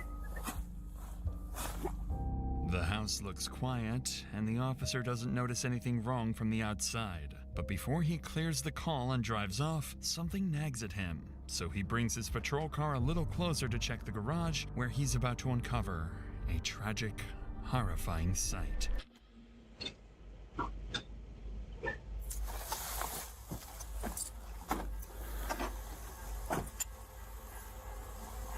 What does he think? If he drives close enough to the fucking car, to the door, that it'll fucking open? Oh no, he's just trying to see in there. Runs in for a closer look. He spots a body lying on the floor, motionless, with blood smeared across the wall. 151 sent medical and 110. I need a 4 sentry. I got a female down in the garage.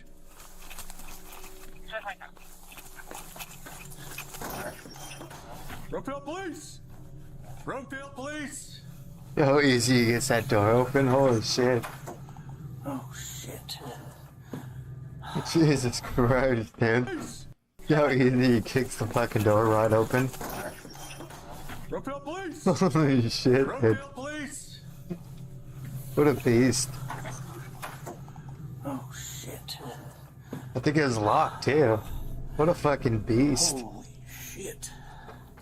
The officer steps into the garage to find Crystal with what looks like a severe head injury, so he immediately begins performing CPR, working on her for several moments with no success before opening the garage door to give medics access. But instead of paramedics, someone else soon arrives. She's going to walk up and open the garage door. It's open now.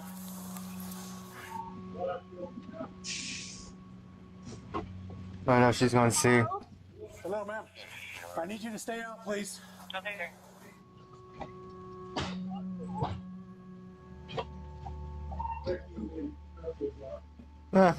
Holy fuck. Bad timing. Tragically, as the garage door Holy is lifted crap. to get medics in, Crystal's mother catches a brief glimpse inside. Oh, just man. long enough to see an officer performing CPR on her daughter. Holy Before crap, she can man. process what she's seeing, another officer quickly arrives hard to as hell, shift her dude. from this nightmare. Bam! I need you to come over here for a minute, okay? So we can work. I understand. I need you to come on over here, okay? I know. Do me a favor. Go and sit inside. Hey, so we can poor work, lady. Okay? So we can try to get her the help. Fuck. Okay, what's your name? Linda. Linda? Okay. My name's Officer Zamora. Okay. I'll come out here and I'll give you some news as soon as I can. She's okay. I have no idea just yet, but I know that they're working on her. The officer in there has been working CPR on her, and I think she's doing okay. Holy shit. She did. He's the one that called us and let us know, okay? Go ahead, take a seat for a minute. I'll be right back here, okay? I need to tag out, man.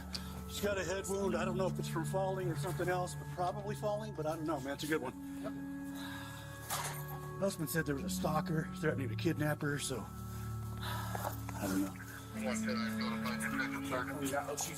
No, she's unresponsive. Decent head wound. Where we have more room at the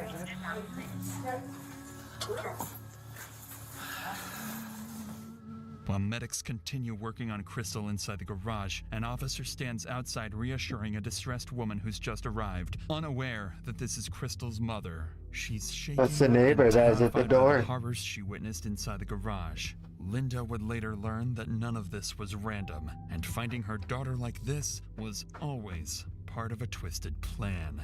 Back inside the garage, medics keep working, still trying to revive Crystal, not yet aware of the fatal wound hidden beneath her clothing. Guys, you see anything other than a fall type of wound? What's that gash on the chest? Oh, shit. Oh, shit. Yeah, that's a stab wound there. That's right, ready. Damn it. Yeah, I think we'll get it. The dispatch could tell us. The husband called in to check on her. I don't know right now, but dispatch should have it. So we have a visible stab wound, you guys? Yes. Right above her heart. Okay, then we are asystole. Yep. Asystole. Yep. Jermaine, are you good with this, or are you? How recent is this trauma? Because if this Husband said he couldn't reach her for transport, we don't know if it's within 10 minutes, man. Okay, then, yeah. Husband has not been able to reach her by any means for a few hours. For a few hours. Stab her in the chest. Let Henry know that. Medics work for only a few minutes before realizing there's nothing more they can do. Yeah. Inside Crystal's body, tucked inside her purse, the officer notices a handgun she never even had time to reach for. With the immediate area secure, officers spread out throughout the house, searching every room for the attacker, but no one is inside. And as officers step outside the home, they start noticing small details that don't line up with an impulsive crime. I don't know the backstory. Husband said there was a dude who's been stalking her and threatened to kidnap her. And Martinez was involved, and Martinez just said, hey, this is a big old... I don't know, dude. I don't know the history on that part. Martinez does, though, and he said he's coming in. So, other than that, we're just kind of securing the scene and waiting for detectives, you know? See what they need. I kicked that, yeah. That's interesting. Yeah. That is very interesting. Almost like dude might have stuck around from this way and... I wonder if maybe the door was unlocked. That's how he got in. And then you know what, dude? You know what? I don't know. I kicked it and it went pretty easy. So I'm going to say deadbolt. It wasn't deadbolted. It was just handle was locked. I saw her, came around, booted it. Officers quickly confirmed the door was unlocked, and a strip of blue tape had been placed over the Ring doorbell camera. Whoever did this clearly planned it and came prepared. As police continue searching the scene, more family members begin arriving one by one, each of them unknowingly walking into the worst moment of their lives, while officers prepare to deliver the news no family ever wants to hear. They revive her? I don't know anything just yet, ma'am. I don't know anything just yet. Are you... So good, though. This is her mom. She's a family friend. Family friend? Family friend from down the street. In the blue house there. We asked her to come knock on the door. Okay. Is her husband almost here? Is he? Is she gone? We want to give you guys all the information all together. Okay. We don't want to have to repeat the information over and over for you guys to continue anything, so... He said he was on. What did he do to her? No. They won't say. They won't say. I'm trying to figure it out. Oh my gosh.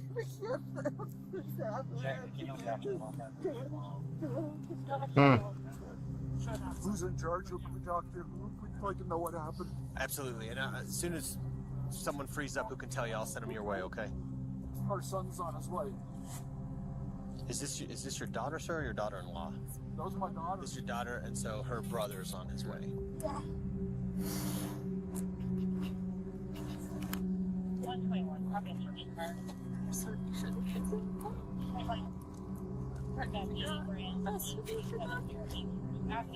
With Crystal's father and brother now at the scene, the weight of what's happened settles over the family, and it grows heavier by the minute. The only person missing is Crystal's husband, Daniel, the man who feared he wouldn't be able to protect her for weeks. Now he's on his way to find out those fears have come true. As they wait for him, detectives arrive at the scene and begin coordinating their next steps to hunt down whoever did this. Little do they know, the killer they're looking for is still in the area, much closer than they think. So I pulled my car around to the garage just to see if her car was in the garage, and I immediately saw her at the base of the stairs, a blood smear on the wall, and I came around and booted the front door. It turns out it wasn't locked. There's also a piece of masking tape over the ring camera, almost like somebody approached from the side and taped it. And then maybe she opened the door for somebody. First thing I noticed was an obvious head wound. They noticed after tearing the shirt and everything off, she had a good stab wound right there. So that's what we got. Husband should be here any minute. Okay, so I need another detective up here to start working with canvassing. I need you to stay here, and Martinez is coming here, so he'll be good with that. I want you and Martinez to work on this. I'm going to give... and then Martinez was working on the stalking before. Yeah. And that here's the thing. Well, we got to be careful of it. We have to be careful. We don't know. Anybody that's here is still suspect, so we need to be sure that we stay focused on that. As investigators discuss plans to interview Crystal's family and her husband Daniel, he arrives on scene, cutting the conversation short. And right away, he makes it clear to everyone that he's nothing more than a devastated victim, overwhelmed by what's happened to his wife. Okay, I need you to stay back, sir. I understand. I need you to stay back here. Family's over here. Family's over here.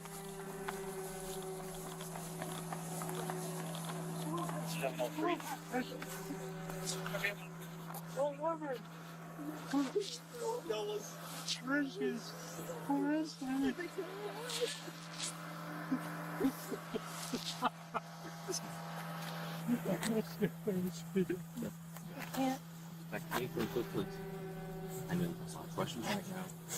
Fortunately, we don't have a lot of answers for you. But I know what you want to do right now, that we can have another. Together,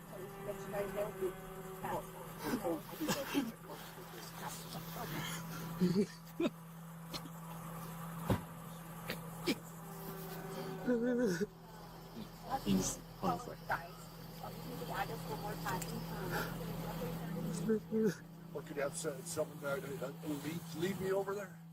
At this time, officers have no reason to suspect Daniel of anything, so they treat him with care as he goes through this traumatic moment. Holy. Beneath that devastation lies a cold, heartless man, because Daniel knows exactly what happened inside that garage, and Daniel is the killer himself.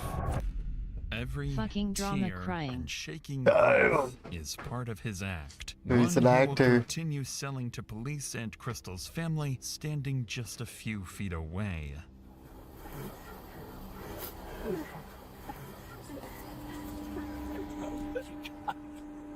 I didn't protect her. I was the person who attacked her. Let them know about, and they're going to talk to her. They're not going to say, nobody says anything. They're just going to tell her they're we don't tell. This is a family matter. We're just going to figure out a reunification. It's a family matter. We're not going to tell the kids. Make sure that transportation.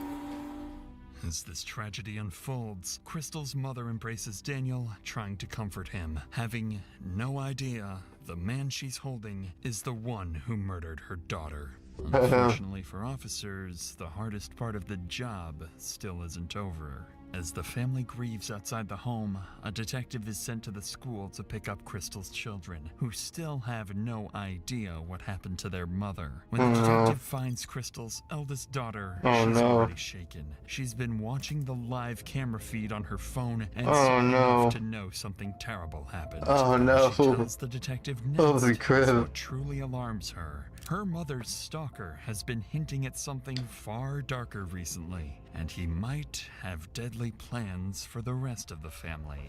My phone notified me of my house cameras going off. There was police at my house, and an ambulance, and there was a stretcher. I couldn't bring myself to see who was on the stretcher, so I call my mom and dad.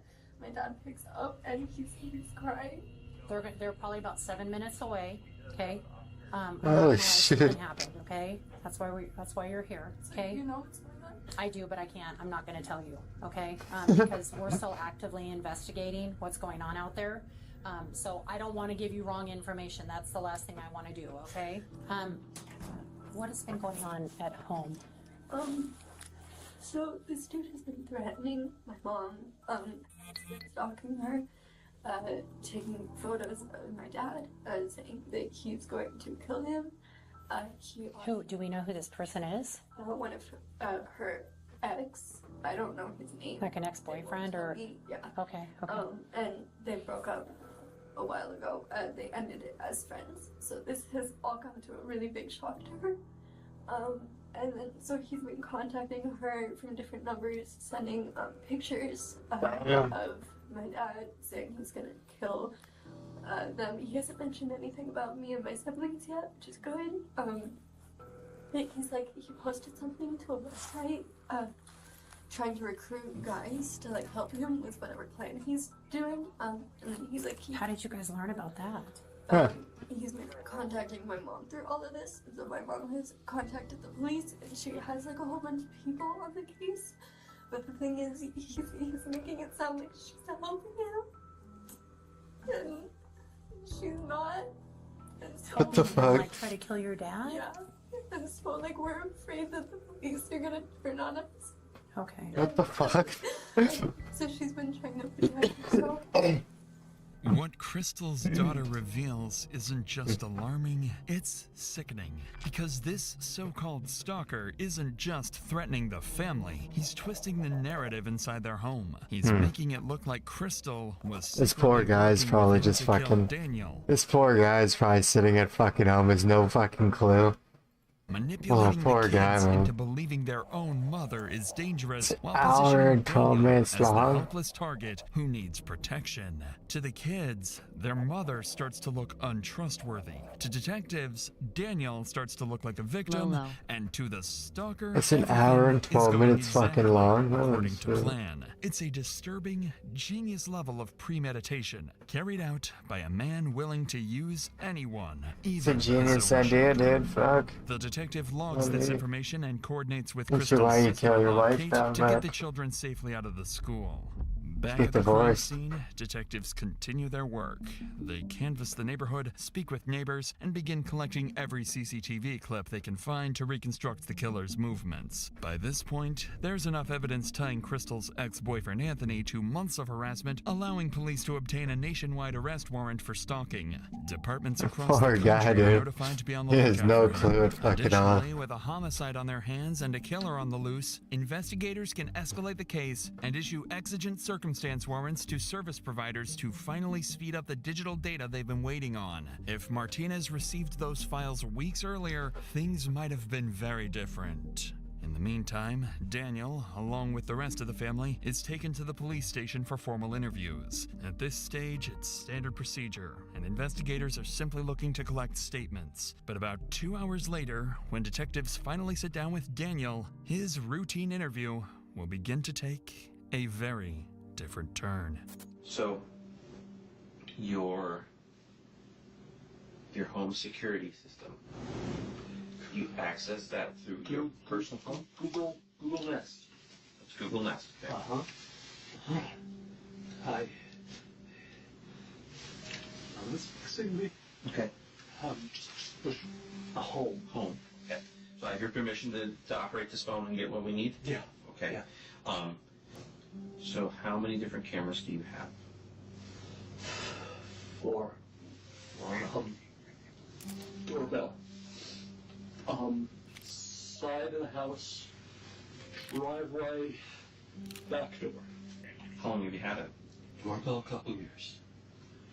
The others, all since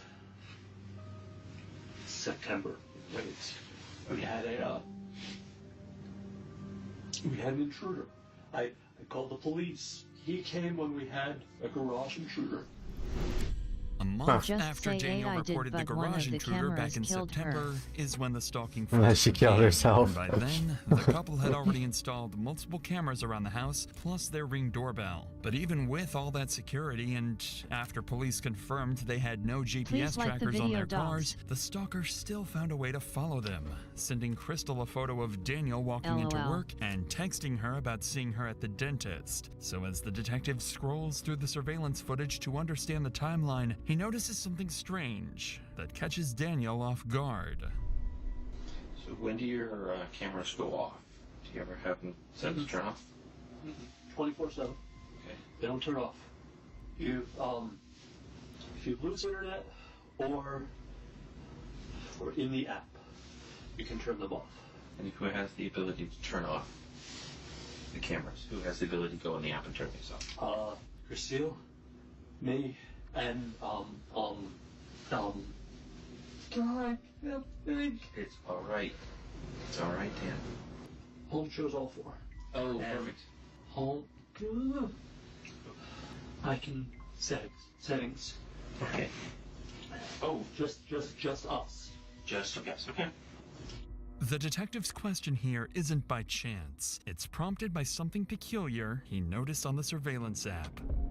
All of the home's cameras shut off at 8:15 a.m. and they stay off until 10:15 a.m. Only the camera pointed outside the garage remains active during that entire 2-hour window. This instantly narrows the murder time frame to those 2 hours.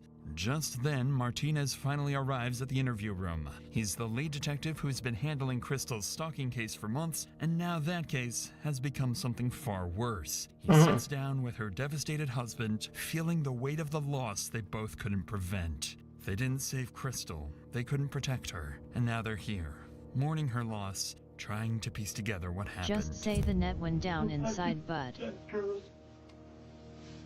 It's not your fault. Easy escape. Yeah. It's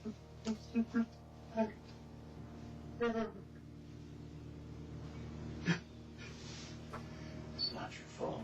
I'm sorry I didn't answer. I actually wasn't in today. As Daniel breaks down, something catches Martinez's attention. Daniel is crying, but there are no tears. The detective finds it strange and more than a little concerning. Wanting to probe deeper, Martinez asks for a moment alone with Daniel to see what's really Crying going is on going beneath to the help surface. And the moment he starts asking Crying making questions, look like you things did it, get Bud. heated fast. I know you said that you don't think that there was somebody else. She said, okay. Why do you keep asking? I'm just trying Told to ya put say the everything net together went down to inside kinda Bud. get a bigger picture, because you said that she's been acting kind of weird lately, and being very secretive and withholding of information for you. So I'm just trying to understand, I guess, so we can backtrack what she's been doing this past month.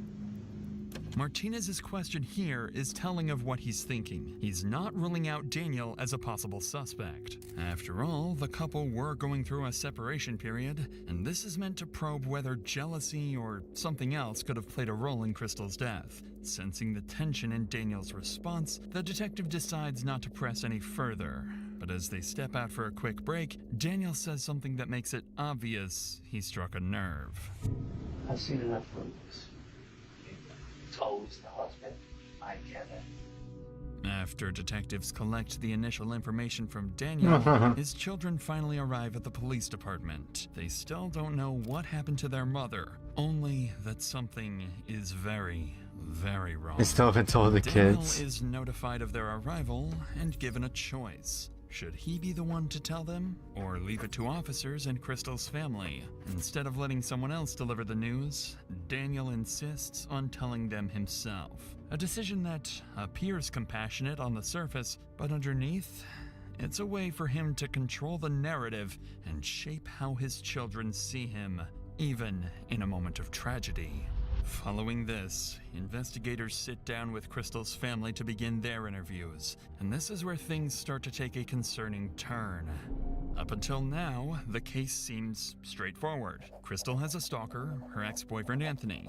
That stalker killed her. Find Anthony, and you find Crystal's killer. But once detectives start speaking to Crystal's parents, brother, and sister-in-law, things become far more complicated. And what they learn next will force them to reconsider everything they think they know about Crystal, her marriage, and... That's why it's so fucking long. I had to take a piss, dude, so I drink more beer.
Yep, big rainstorm today, Chads.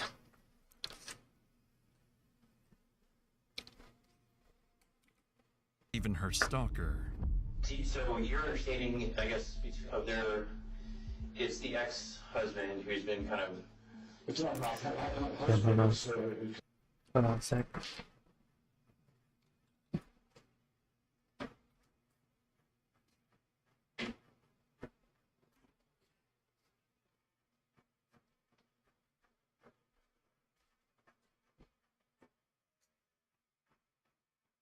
Okay.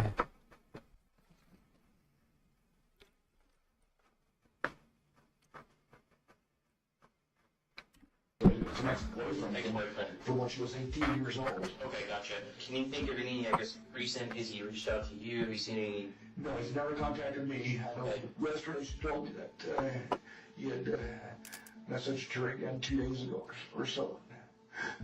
Let her know that he was ready to come back, and so she can go ahead and off her husband now. Make it look a little like she was in on this whole deal with killing her husband, I guess. Do you think there's anything doesn't feel right, doesn't seem right, something that, I don't know, you just feel like might be important to our investigation? I don't know, like, I know that Christine was What a dumb question. very concerned and worried about this guy, and I just always felt like it was, like, there was something weird about it, like, but I can't put my finger on it. It just, I feel like she had said that it was like this Anthony guy, that it seemed very different than past behavior in him, like that he was never sexual in the past, and that these were like very like hypersexual things. And so I think even at one point she was like questioning whether it was actually him. I don't know if you necessarily know anything any more about that, but they just also just kind of mentioned you guys are kind of close, and just see if maybe some sort of insight on that at all. Insight on their marriage? Or just, was there issues going on? Were they having problems? Was there, kind of anything that was kind of... She had shared with me that they had separated. Okay. But were still living together a year ago. And I had asked her if she... They were separated but still living together. If she believed What the it was fuck? Anthony. But she didn't believe, at the time that I was asking her, that it was How does that work, Dad? She was fully convinced that it was Anthony. Okay. My mom has always been like suspicious, and I just like don't know where that comes from. Okay. Can you elaborate on that? Like suspicious how or My mom? Yeah. Suspicious. I don't know, because she, it's like the difficulty finding Anthony. Like, why is it so hard to find Anthony? Why can't there, cell phone records or IP stuff? Or so my mom had that frustration, and so I think her mind starts to wander towards like conspiracy type things, right? Of like, oh, maybe it's the husband, or maybe it's Dan, and I don't know. I don't see it there just because I don't know. Dan just seems so incapable of doing something like that to me. Why do you say that? Just I don't know. I talked to him, and him and I just hung out and talked for like 2 hours. And he was like very concerned about like getting his family together and talking about being vigilant but not paranoid. Even though Crystal's brother Lars sounds skeptical of his mother's suspicions, she isn't exactly wrong, as, on the surface, it makes no sense that Anthony couldn't be tracked down for months. Lars would also go on to explain that Crystal and Daniel saw their marriage very differently. Crystal wanted out, Daniel didn't, and the family seemed to view their relationship as dysfunctional but not violent. But listening to these statements, one thing becomes very clear. Every family member felt that something about the stalker was off. There was a shared intuition they couldn't quite articulate, and when detectives sit down with Crystal's mother, she makes that suspicion very clear. I know you said, and I kind of learned on seeing that she was married, had 3 children. Hell, we slept months and last year. Her husband and her were not in good terms. He was in complete denial. She told me how he was. Did she ever give you insight on what kind of led her to feel like her marriage was over, or? That is explosive. But I've never seen him, hurt her. He would hurt the kids, but, some people think the corporal punishment is to pay the kids. But he would hurt the kids. She was worried about that. I don't want to say it's a dad. But she told me he was in denial, that she told him his marriage was over, but she would stay until graduated. I have this, just a gut I can't shake with him. What's that feeling telling you? I can't shake this question. Is he the one that's been doing this with Anthony? Needless to say, hinting that Daniel might somehow be involved with the stalker is an alarming accusation, and it makes things even more complicated for the detectives. At this point, the family itself is split. Crystal's brother Lars completely dismisses the idea that Daniel could be involved, calling it nothing more than a conspiracy. But others felt that there was something off about Anthony and the entire stalking agenda. With all statements collected, detectives wrap the family interviews and regroup to make sense of everything they've gathered. By combining everything they've learned, detectives land on a clearer picture of where the investigation now stands. The family interviews raised enough concern, and there was enough tension in the marriage that detectives decide they can't rule out Daniel yet, and he officially becomes a potential suspect. But even with Daniel now on the radar, Anthony remains as the obvious prime suspect in Crystal's homicide. His threats and weeks-long stalking campaign still place him at the center of the investigation. He's like on the other side of the world. In mind, detectives know their next move. It's time to find Anthony. At around 3 p.m. that afternoon, police finally get their first real break in months. After digging through everything they have on Anthony Holland, investigators land on a possible address in Utah. Because they can't reach him themselves, Broomfield detectives coordinate with Utah County Sheriff's Office, sharing his name, photo, and the address where he's believed to be staying. Up until now, Anthony has only existed as a name in emails and threats, a distant figure who no one has actually seen. Poor guy. So when officers finally get a hit on his location, it becomes the first real chance to confront the man they've been hunting for months. I'm going to ask you a couple of names to see if you recognize any names.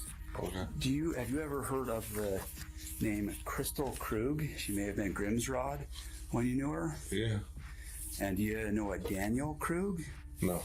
No? How do you know Crystal? She was an ex-girlfriend. She's an ex-girlfriend? How long's the ex? Like how long ago? This guy has his own house and his own family. Oh, so like a long while ago. She was my very first girlfriend ever. Oh, okay. When's the last time you talked to Crystal? Has it been a minute? It's been a minute, yeah. Like since you moved from Durango? Yeah. Yeah.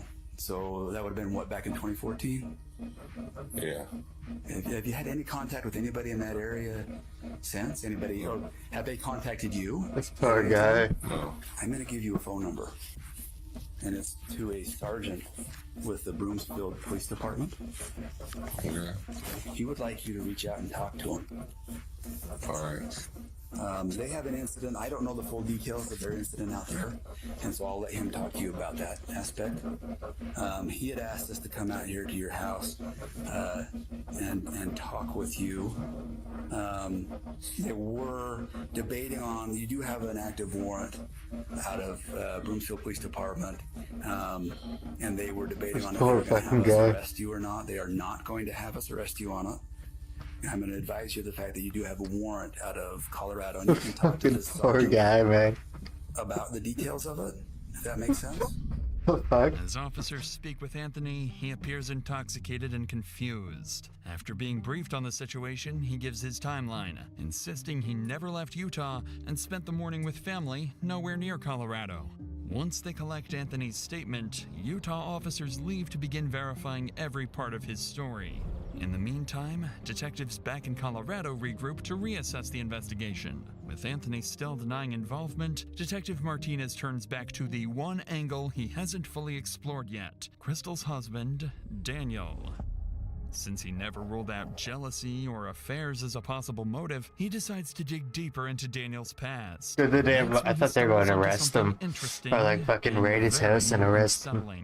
While searching old reports, Martinez finds a closed but unresolved stalking complaint from years earlier. The victim who filed it is a woman named Carrie, and as it turns out, she was Daniel's ex-girlfriend. The more Martinez reviews, the more disturbing the pattern becomes. The report claims she was stalked for weeks by an obsessed man who impersonated multiple people, manipulating her through fake identities. Detectives quickly locate Carrie and bring her in for an interview. When they sit down with her, they uncover a story so disturbingly similar to Crystal's, it opens up an entirely new theory.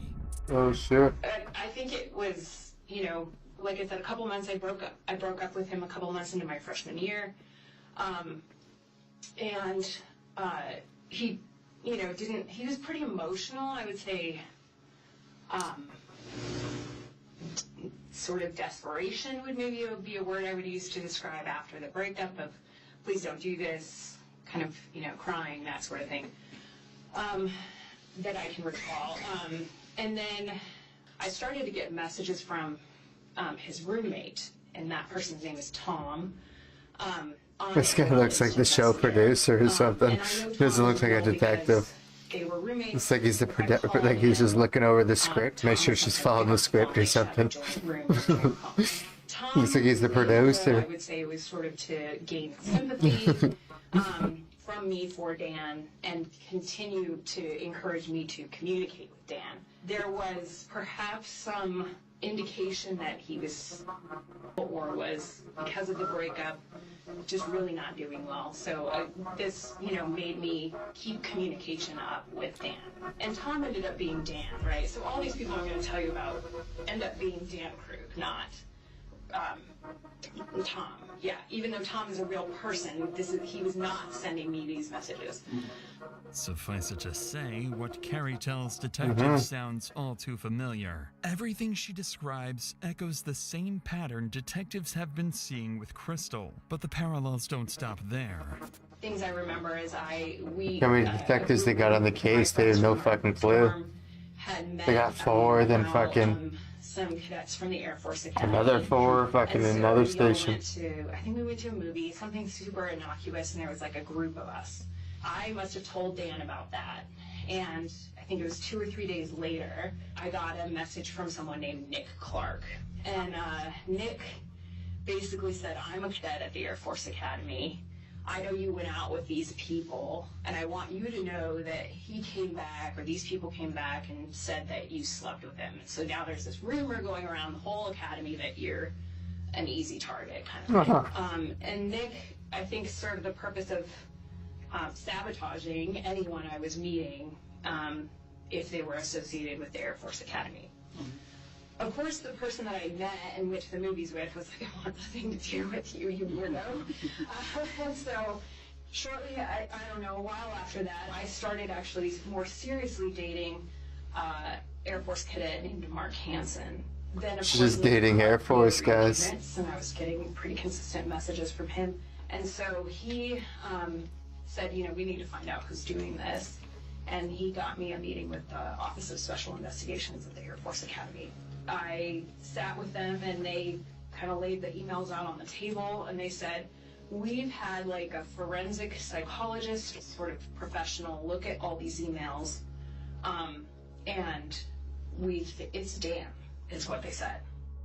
Carrie would go on to explain that despite their suspicions, there was never enough evidence tying Daniel back to the messages she received then. Everything had been sent from a public library, and because of that, her accusations remained just that. Suspicions. But even without proof, the similarities between the two women's experiences are impossible to ignore. And for the first time, detectives begin considering a fourth possibility they never imagined. What if Daniel has been playing everyone? Yeah. What if he's been impersonating Anthony? What if he's always been the architect behind the entire stalking campaign? Detective Martinez receives the intel from Carrie's interview, and with that, Daniel officially becomes an equal prime suspect alongside Anthony. At this point, the only thing that can give them a definitive answer is the digital evidence. So while they wait for that, Martinez receives something he can work with immediately. The full set of surveillance footage collected from the neighborhood and Daniel's workplace. Investigators sit down and begin reconstructing the full picture of what happened before Crystal was killed.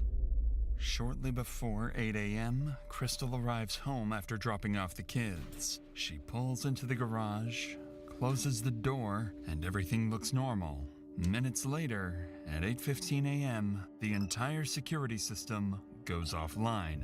Every camera except the outside garage camera is taken down for the next 2 hours. At 8:25 a.m., that lone camera records something deeply concerning. Daniel leaves the house to go to work later than he normally does, and shortly after the time medical examiners believe Crystal was killed. From there, workplace footage shows Daniel moving through the building around 9 a.m., greeting coworkers and appearing completely normal, as if nothing had happened at home. And when investigators check footage from surrounding houses, they find no one approaching the property all morning. Everything about the timeline makes Daniel look more suspicious by the minute. With all these new developments, detectives bring Daniel back in for another interview. He walks in expecting routine procedural follow-ups, completely unaware of how much has changed since the last time he sat in this room. This is when Daniel's months-long, carefully crafted plan begins to crumble. This time, Detective Martinez walks in with a completely different energy than before. He's no longer feeling Daniel out. He's here with one clear objective: confront him with what's been uncovered and see if his version of events finally breaks. Alright. How you feeling right now? Just kind of about everything. No. Everything hurts. I feel like I have two different voices going through my head right now. I have my brother Matthew. Yeah, I've mentioned him. He's the sheriff's lieutenant. And I have his voice saying, talk to the police. And in typical cop fashion, you married a prosecutor. So I have Lynn's voice in my head going, get a fucking lawyer. I just want this to be done. I just don't want it. Right away, Daniel doesn't open the interview casually. He opens it with a calculated trick. By hinting at getting a lawyer, he's warning detectives, push too hard, and this interview is over. It's clever, but Martinez has a counterplan. Instead of confronting him, he'll pivot the conversation to his relationship with Crystal, making it feel like safer ground to get Daniel comfortable and talking. But if Daniel had any motive to take Crystal out of the picture, this is where it would surface. Well, I'm sure, especially you guys are trying to work together to be safe, keep your family safe, keep your... As dysfunctional as it is, you still both have the common goal of keeping it safe, right? I had her as a partner to protect the family. but it didn't feel like a partner who valued me. And I told her at that point, I didn't want to die for someone who didn't care about me anymore. That's really hard. I was hurting when I said that, and what I wanted was her. He's just a psychopath, dog. Very emotional.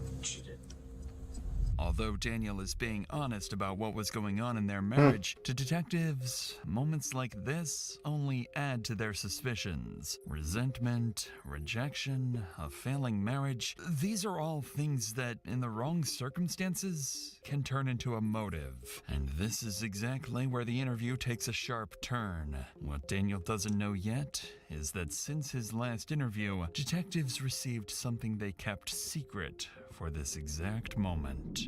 One of the tech companies finally responded to their urgent warrants and provided some of the digital data they needed. And as it turns out, the emails the stalker had been sending, the messages that terrorized Crystal for weeks, were coming from somewhere much closer to home. One of the things that we really started looking into today in an effort to find Anthony is the Gmail. So some of that information that we've been able to receive today is a little bit concerning, I guess. The Gmail account, the Kickman account that you guys initially received with the photo of you in it, and the phone number, those originated through their IP addresses at your office. It doesn't make any sense. Well, he took the photo of me at my office. But both of those accounts originated from IP addresses that list back to your office. There are Wi-Fi access throughout the facility for employees, and there's public Wi-Fi access throughout the entire facility. Right now, we're working with the director to get all of the IP information to see what devices were using that specific address during that time. Because I guess the biggest concern is just the timing of everything, that it just doesn't quite make sense to have somebody create an account, take a photo, and then immediately send it off, and then the account is no longer being used. None of this makes any sense. Daniel looks thrown off, unsure where Martinez is going with this. The emails tied to the stalker connect back to Daniel's workplace, a detail he clearly didn't expect detectives to know. He seems nervous, but still cooperative. So detectives decide it's time to push further, because they have something else they withheld from Daniel until now. During the investigation into Anthony's alibi, officers in Utah reported something small but important. A time-stamped shopping receipt placing Anthony in Utah that morning, miles away from Colorado at the time Crystal was killed. Oh shit, And his partner Anthony's free. It's the perfect time to see how Daniel reacts when they push him directly. Anthony's Force free. him to confront the possibility that he might be the stalker. Also, let's add on top of that the fact that there's, as far as we know right now, there's no physical way that Kickman could have been involved in this based on where he's at right now. So, you know, the mystery continues, and I'd ask the husband. Things are certainly pointing in one direction right now. well, and you've given us reason. Here's the other thing, Daniel, is I sympathize with the fact that you're in an extremely frustrating situation. I know you want to be a part of your kids' lives, but you can also sense that's why we're asking all these questions about infidelity and everything else. Is there some other mystery man that we don't know about? I have been faithful. Period. You know Anthony has reached out to her in the past, a number of times. She's very open.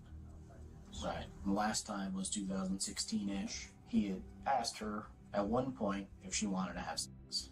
If there's any bit of question about infidelity, whether it's with Anthony or anybody else, we might create an account to see if Christine's actually interested in Anthony. So we ask her push the bounds a little bit and see if that will confirm our suspicions of infidelity. You don't get the response and the openness you once did for about 28 days, from October 2nd to October 31st. So you amp it up a little bit, send a photo of yourself to her, and an account you created. I get the narrative together, but it alleges that I would do this to my children. But I think ultimately what happened today would bring you the closest to your children that you've probably ever been in your mind. I'm very close to my children. You're afraid to lose time with them if you get the divorce. Clearly, detectives managed to perfectly articulate Daniel's reality, one he may not have even fully admitted to himself. He is a man so terrified of losing his children, so desperate to stay in control of his family, that he would do anything if he felt it slipping away, even if it meant murder. The detective's brutal honesty leaves Daniel speechless. He doesn't argue or deny it. He just sits there in quiet resignation, wearing the look of someone who's realizing everyone can see straight through his lies. If you were watching these facts unfold in front of you in a movie, what would you say happened? There has to be someone else That was able to turn off the cameras, that was able to use your IP address from your work to create accounts, to send messages and photos, to act as a stalking suspect. I don't know, I'm not the one who does this. I'm analytical at work, and I read and write fiction at home. I don't do crime drama. I don't know what this is. Kickman is 6.5 hour drive. And then in fact, he was contacted in his house, severely intoxicated. There's no way he could have made that drive. All this time that you Severely intoxicated. was a protection order. And you just found him today, like that. We've been chasing the wrong dog. It sounds like you're accusing me. We have a lot of information that points your direction, and we were hoping that you could provide explanation other than it wasn't me. I don't have a narrative or a story that I can offer you, because I thought we were on the same side. What would you think, or what would you say if we told you that other That's a people good one, Doug. close Holy. to your wife?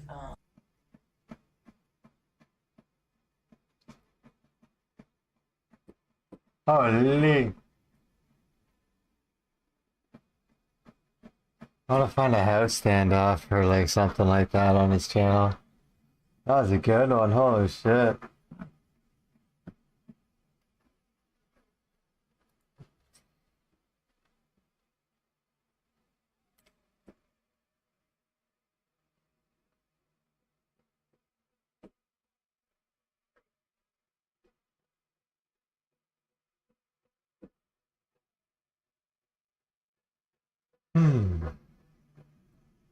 Wife poisons husband who receives $30 million inheritance. What the fuck?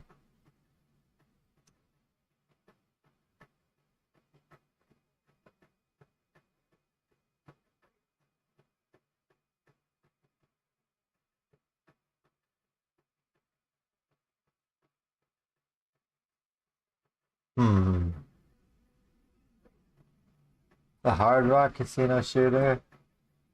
Or killer couple realizes cops found their murder house.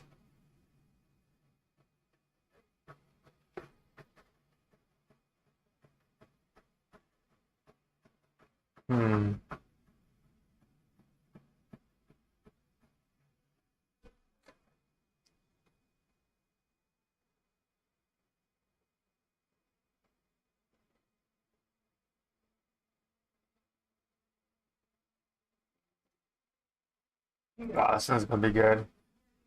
Guard helps somebody escape. That'll be good. It's the 29th of April, 2022. CCTV records prison supervisor Vicky enter through a back door. Half a minute later, she comes back out with a prisoner. Casey White, a 6'9" giant of a criminal serving 75 years for attempted murder. They quickly leave in the car as 75 scramble to make years? sense of the situation. Vicky, a prison supervisor with a 2-decade-long career and perfect record, just disappeared with a dangerous criminal. Police assumed that she was forced or manipulated into helping him escape. But that's when new evidence came to light, showing that she might have planned the entire thing. As a nationwide manhunt began, police would realize the rabbit hole went deeper than anyone expected, leading them down a dark path, ending with Vicky found dead with a bullet in her head. Oh, there. Vicky, stay with us! Vicky!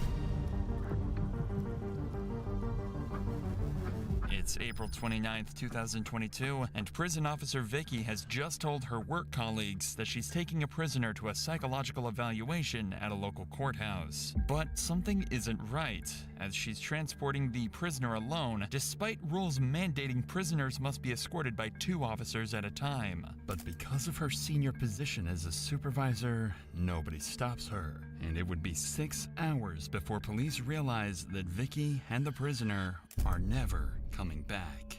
Desperate for clues, police start looking into the man that Vicky escaped with. It was Casey White, a man serving 75 years in prison for domestic violence, home invasion, murder, and brutally attacking a man with an axe. But there was one they said crime that attempted stood out to murder. police even more. 7 years prior to this, It's my birthday, Casey had December abused 1st. and manipulated his then-girlfriend to a point where she tried to escape from Casey's vicious hands. After they successfully made it to her friend's house, Casey would break into the house with 2 guns and full intent to murder them both. Luckily, they both escaped and survived his vicious attack. But that's when Casey fled the scene and began a series of carjackings across several states, until finally getting into a tense standoff with multiple police officers. Casey, put the gun down. Let me see your hands, man. Put the gun down, Casey. Put the gun down, bro. I ain't pulling them down. Put the guns down, Casey. I ain't pulling them down, brother. Hey, Casey, put the guns down, brother. Yes, sir. Going to hit up Glitchscape later, bud. It's unusual, Yeah. but the cops Yeah, rolled a people don't drink watch and a my pack of RuneScape cigarettes towards stream. Casey, hoping this would calm him down. People don't and watch my avoid a RuneScape shootout. streams till nighttime, so I just try to This enjoy actually myself during the worked. day. The cops were able to move I think I'm going. I think I'm going to start fucking changing shit up. Just enjoying myself during the day and playing RuneScape at night. I'm probably going to start doing a lot of no camera streams because it helps reduce discrimination and increases viewers and subscribers. Because I guarantee there's tons of people that watch me because like they don't like the way I look or something like that. Right. His interrogation gave cops I might do that for April. I might not use my webcam for all of April. clearer view into just how insane this man was. I've been trying to wait just to kill her ever since. I couldn't wait no longer. I had to do it tonight. Do you regret what you did tonight? I agree, I didn't kill him. Police now had a clear picture of who Vicky just helped escape prison. But how does Vicky fit into all of this? She works in a completely different prison, and there's no plans for Casey to ever see outside these walls again. Well, 1 year later, Casey confessed to a murder, resulting in him being moved to a different prison. This That kicked is off a true, and series of people events that would probs don't eventually like when I result cry in about Vicky's Vajax death. and shit, The lol. murder that Casey confessed to was a 4-year-old cold case. Holy shit, It's not Mongo. clear why Casey owned up to it now, but I didn't know you're a streamer, dude. 4 viewers? Holy shit, that's more than I've got in fucking 11 years. Or almost 11 years. Holy It's shit. just you being yourself about the bullshit that happens to ya. was able Holy to give shit. specific details that nobody but the They killer did. I could have told you known. it's better if I don't play RuneScape during the day. If I just watch videos during the day and just relax, and then fucking play RuneScape at night, because all the viewers come in at No nighttime. worries, man. Holy shit! How'd you get so many viewers, dude? I didn't even know you were a streamer. Holy crap! After a short trial, he was I'll quickly suck into that. transported to a new prison, the same one where Vicky worked. Vicky is 56 and Also has wanna been see a divorced for several years and put her heart and soul into her job. She was a model employee and popular among her colleagues, but her life got had pet become today. boring and lonely. She wanted to change, and when What kind of Casey pet? showed up, that's First exactly pet? what she got. They slowly began to talk more and developed a connection. They bonded over their shared last name and began to Hell, think that they puppy. were destined to be together. She Oh, started cool, coming dude. in on I her don't days fuck off with and was Cerberus. I noticeably don't like it. happier. Despite It's only having a great life it's on it's paper, only like Vicky had 3K become or 30K enchanted per by her kill. feelings for Casey. So I was never She was ready to interested. throw it all away to be with a dangerous criminal. But how can this happen? Well, it turns out it's not as rare as you might think. Some people are attracted to dangerous people. They know they could kill them at any moment, but feel special knowing that they choose not I to. think I turned On links top of off because of the Vicky had bots. started to feel trapped in her day-to-day life and You as though post she it on had the nothing Discord. to live for. If she could make a break with Casey, it'd at least be exciting, even if it did mean throwing I should everything join away. Behemoth's While Casey Discord and was post it serving on their a modern Discord. day, Nice move, hell Vicky yeah, allowed him GZZZ. unrestricted access to parts of jail that prisoners aren't Post normally it allowed on to see. post it on Behemoth's Discord in the HTTPS Discord GGDMBQQTB. yeah. It on Behe. Yeah, they probably will. They feature a lot of pet clips. So they probably will. They probably will be on there in like the next couple days.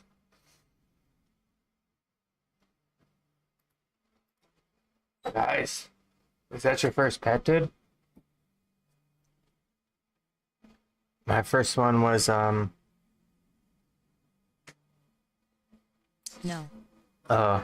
my first one was a Raxor at like 278 kill count. And then I got the Smoke Devil within like the same like 20 hours.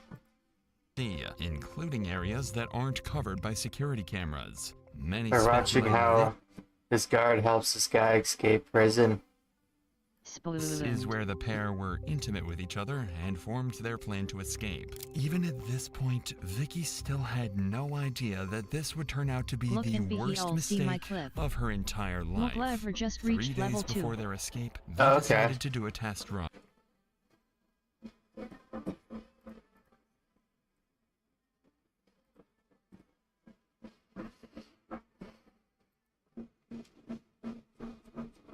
Oh, it's up right here.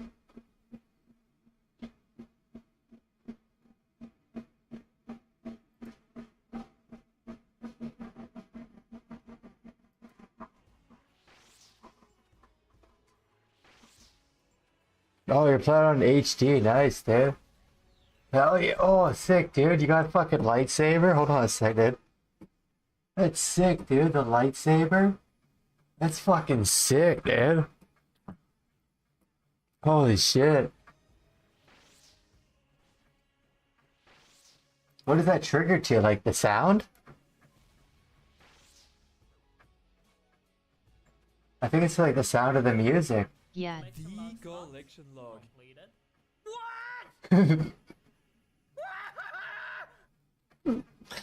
Oh shoot, I was covering his camera so you guys couldn't see it. The kid, here's a light. That's so sick, dude. You got to make that clip longer, dude. That your reaction's so good. You're like, what? Look at that, dude. The fucking lightsaber.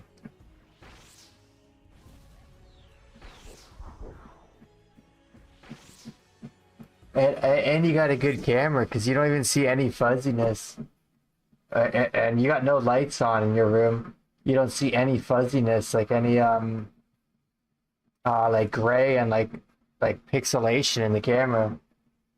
Dude, I wish. 4K camera. Yeah, that's what I gotta get a good camera so I don't have to put my lights on.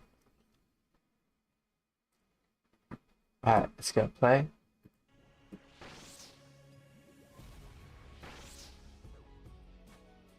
That's it, dude. The collection log.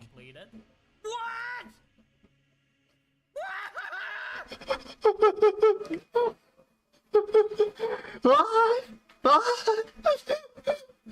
Nice, dude. LUL. I'll react to it. So hopefully, T Papa sees it because T Papa chooses the clips. Nice, dude. Yeah, there's somebody that can post it here. LOL. But a pet should definitely be fucking shared. Stock, hell yeah, I'll watch it in the next couple of days. Hopefully I fucking yeah, you'll probably get on there for sure. It's a pet drop. Vicky told her colleagues that Casey had an appointment with a judge at the courthouse. Of course, there was no appointment, and they just sat in her patrol car for 9 minutes before returning. But now KC they men. know this that's works, crazy. and they're ready to make preparations Fucking for the real spoon. thing. 2 days before their escape, they're spotted on camera passing notes. It's thought that this was them discussing the final part of their escape plan. rares. But by the time this footage was discovered, it Get was pet. already too late. By April 29th, 2022, everything was in Yeah. place, and they're ready to make their escape. As Vicky holds a senior post at the prison, she has certain powers that she's about to take advantage of. She arranges to send 12 inmates and 5 deputies to court on the day of the escape, leaving her as the last remaining officer in the prison with transport privileges. She then tells her bosses that Casey has to be taken for a mental health evaluation. Even if I Looking at fart, the the light surveillance goes off footage, it's LUL. clear something was up. Vicky has her Yeah, firearm it's with like her, sound. something Yeah, that's nice, dude. strictly forbidden inside the prison walls. I need to get some shit Also like that, walking dude, in because front I of don't really Casey want the instead of green behind screen. I him, just want to get some showing shit she on my trusts wall him behind not me, to harm because it's her. just like a By white helping wall Casey to escape, behind me. esteemed prison officer Vicky has Hey, I want to thrown get some everything cool she shit had behind me. away, and in one pivotal moment has become a criminal. Vicky's always been a good girl I went to school with. Sent Gotta you be. friend request on Other Discord. people involved, and Vicky's just a scapegoat. You knew her, you loved her. I feel like if she had anything to do with it, it was Did I definitely close love. it? Okay, I Vicky and closed it. Casey casually walk out of the prison Okay, I'll into a set it patrol later. car and drive away to freedom. It took 6 hours before anyone noticed they're missing. When the prison calls the courthouse to see what's taking so long, they're told that there is no appointment, and they come to the horrible realization that Casey has made a break for freedom. To evade the authorities, they quickly ditch the patrol car and farting? flee the state, and the cops now have no clue where they are, LOL. where they're going, or how to find them, marking the start Oh, of you hear that? a manhunt that will span the nation. On day I one know of what the Vicky fuck and that Casey's is. escape, the cops try to find clues at Heard Vicky's buzzing. home, but she's nowhere to be seen. In fact, she doesn't even own the house anymore. As part of her plan, she sold her house for extremely cheap. With the money, she bought vehicles, guns, and most suspiciously, men's clothing. This is the first indication the cops have that Vicky doesn't intend on coming back and is ready to start a new life with Casey. Things don't get any better for detectives when the patrol vehicle they used to escape is found Was abandoned like if at a something local vibrating off shopping table. mall. And even worse, there's no surveillance footage covering that area of the parking lot, so they don't even I haven't know got which any. I direction got they went. But on day 2 of the manhunt, a tip-off Google Payments. Google Payments, your U.S. withholding tax reporting documents are available. You can now find your 1042 for the tax from my YouTube revenue. That's very small YouTube revenue. That's bad for taxes. There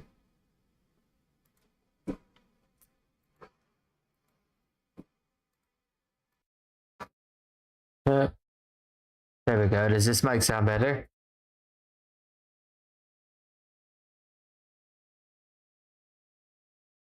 This one should sound a little bit better. Yeah.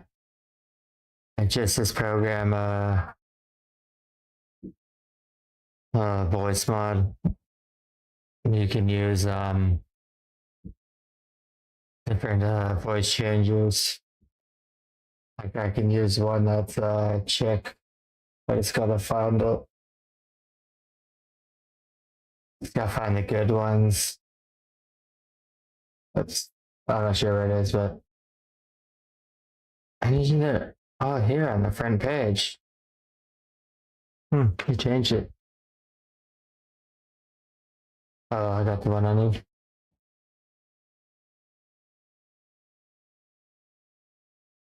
from her family blows this case wide open, as it's revealed Vicky has been renting a storage unit. Police are able to locate the storage unit and discover that she was renting it with a burner phone. But despite their best effort to track this new number, the cops came up with nothing. But the existence of this new phone is the first solid evidence that cops have showing Vicky planned this all along and was actually a willing participant instead of a hostage. Did you get the sense they were actually going to discover he was not forcing her in any way? Right, no, he was not forcing her. It was a mutual relationship. You'd think that this would help the investigation, but things only get more insane and confusing from here on out.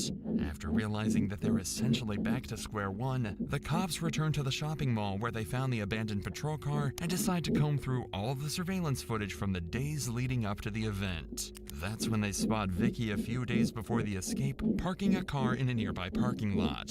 And this isn't her usual car either. It's one she bought only a couple days earlier, a 2007 Ford Edge that the cops quickly realized had to be their getaway vehicle. Holy shit. When police went back to the parking lot, AC-130. the supposed getaway vehicle was still there. They realized that Vicky had left a decoy. Police had just lost their only clue, while giving Vicky and Casey a 5-day head start. But since they abandoned the Ford, the cops assumed that they have to have found another vehicle in the area, and lo and behold, they quickly picked up another lead. A homeowner nearby told them he sold his Ford F-150 pickup truck to a man who approached his house on the day Vicky and Casey went missing. That man is described as being around 6 feet 9 inches tall and looked exactly like the picture he was shown. Now all they have to do is find that Ford F-150 and bring this manhunt to an end. And thanks to another lead, they're closing in. On day 6, the owner of a car wash in Indiana noticed something strange. A Ford F-150 had been parked in one of the cleaning bays for an unusual amount of time, and he suspects this vehicle has been abandoned. Unfortunately, this is before a search was initiated for the truck, but something's still not right. This pickup truck is far too nice to have been dumped by anyone sane, and the owner quickly grew suspicious. In order to find out, he checks out the car wash surveillance footage, and what he finds will help the cops finally capture their 2 fugitives. That's Casey getting out of the pickup, and he's acting very strangely. He's waiting for Vicky, and she's in that car driving just out of shot. When Casey gets in the new vehicle, leaving their pickup and driving off, the owner knows they're up to no good and calls 911. There's a truck been sitting in my bay since yesterday at 3 o'clock. I looked at my cameras and the guy's kind of suspicious. It's a Ford F-150 four-door truck. It's blue in color. It's got Tennessee license plates on it. And I've got him on camera. The next day, cops arrive at the car wash and initiate a search of the truck. Is it returns to a Dodge? Yep. Yeah, outside now.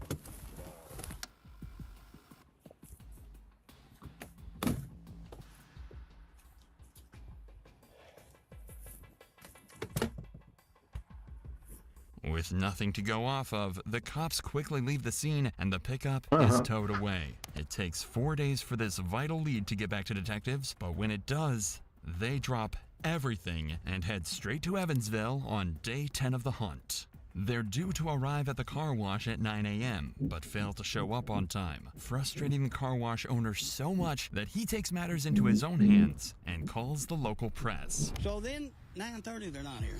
So I said, I get on the phone to Fox News. I said, y'all want a story? Yeah, we like a story. I said, I got one. So I got a convict over at my car wash. I got him on camera. He said, you talking about the one in Kentucky? I said, no, I'm talking about the one in Alabama. I said, okay, we'll be right there. They showed up. They got there 10 minutes before the marshals. U.S. Marshals arrive during the media frenzy, and when they take a look at the surveillance footage, they realize they've found the car Vicky and Casey could still be driving, a Cadillac, and one that Vicky and Casey think is completely unknown to the cops.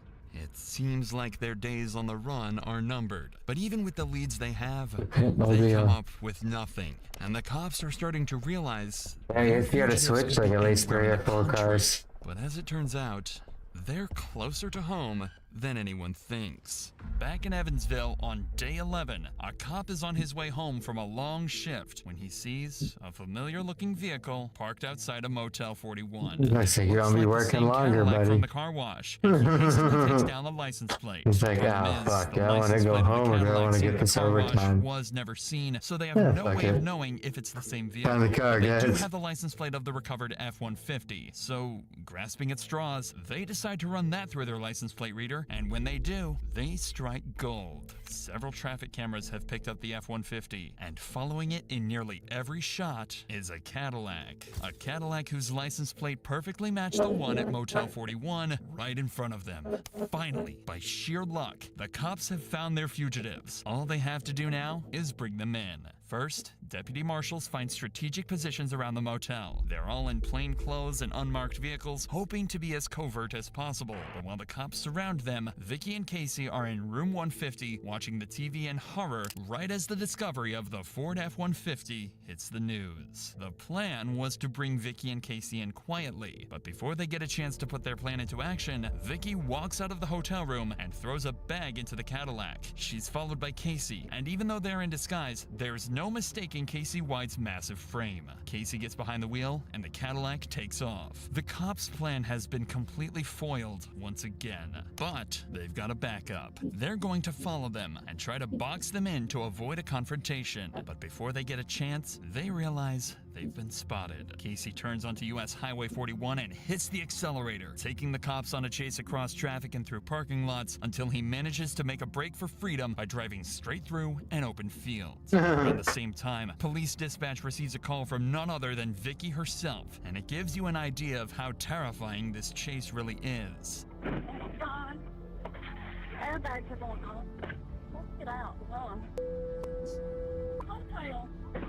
A police vehicle forces Casey to drive straight into a ditch, and this pursuit is brought to a sudden halt. But it's far from over, as cops know the pair are armed and could open fire at any point in some kind of Bonnie and Clyde inspired shootout. Crash out. Any crash out.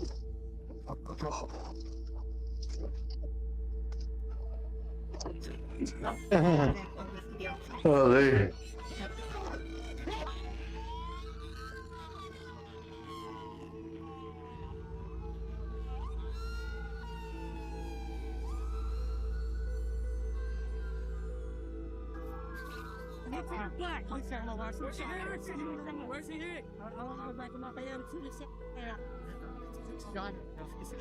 Please, check him out. It's not out, guys. It's my wife. That's a best woman in the world right there. Please, that's the best woman in the world. Vicky, I'm so sorry, baby. I'm so sorry, baby. Anybody in this world don't deserve it. She don't. When she's herself, it hit me. But y'all ain't gonna believe me. I'm gonna say I killed her. Just like y'all say I killed everybody else. Finally, after 11 days, the manhunt has come to an end, and they've got Casey unharmed in handcuffs. But Vicky met a much more devastating end. Just 2 weeks ago, she was an upstanding member of society, an esteemed prison officer respected by those around her. Now, she's a fugitive, laying in a criminal's stolen car, conscious, but with devastating injuries.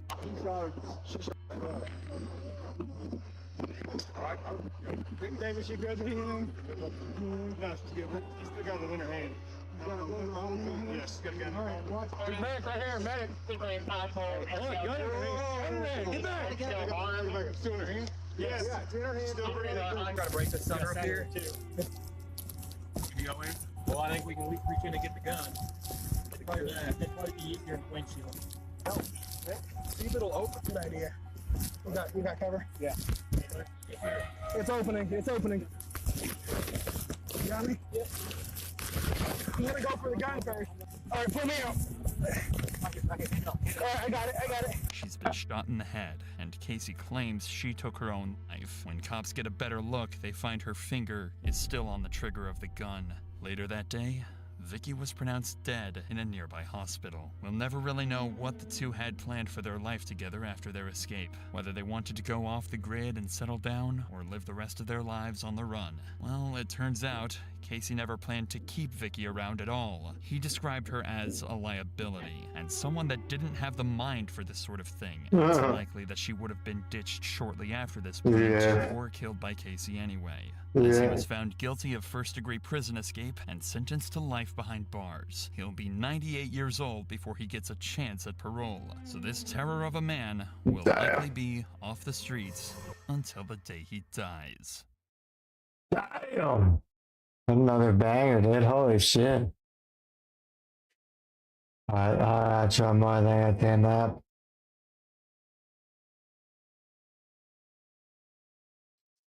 Need banger for the last one, dude. I get real banger, chat.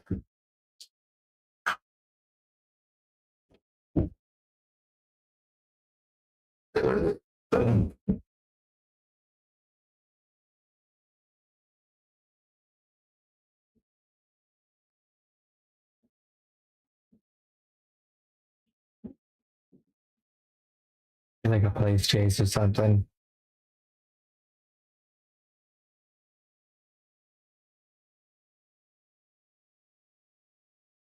Serial killer burns his knife, took them alive. Oh shit. Woman doesn't realize her Tinder date is the killer? Come on, poor girl. Actually, I want to see there's more jail ones.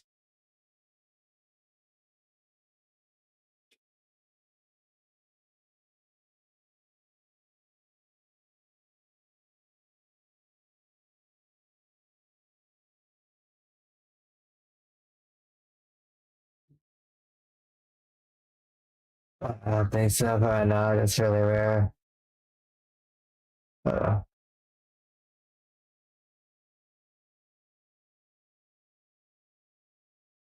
doesn't realize her Tinder date is a killer. Look. It's December 1st, 2018. That's my birthday, December 1st. Why is everything happening on December 1st? CCTV records 22-year-old Grace and her Tinder date, Jesse, getting ready to leave a bar.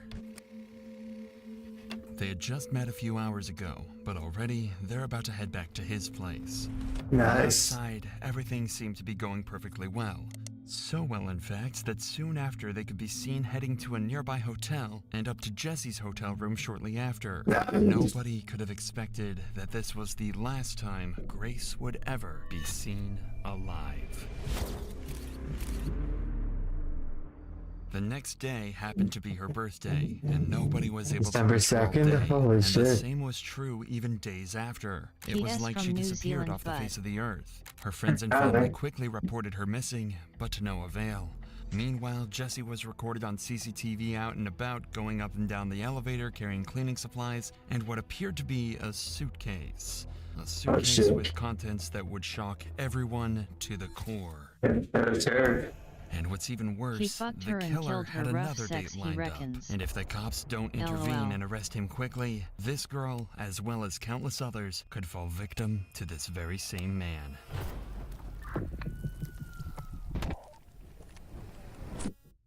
Tell me what happened last Saturday.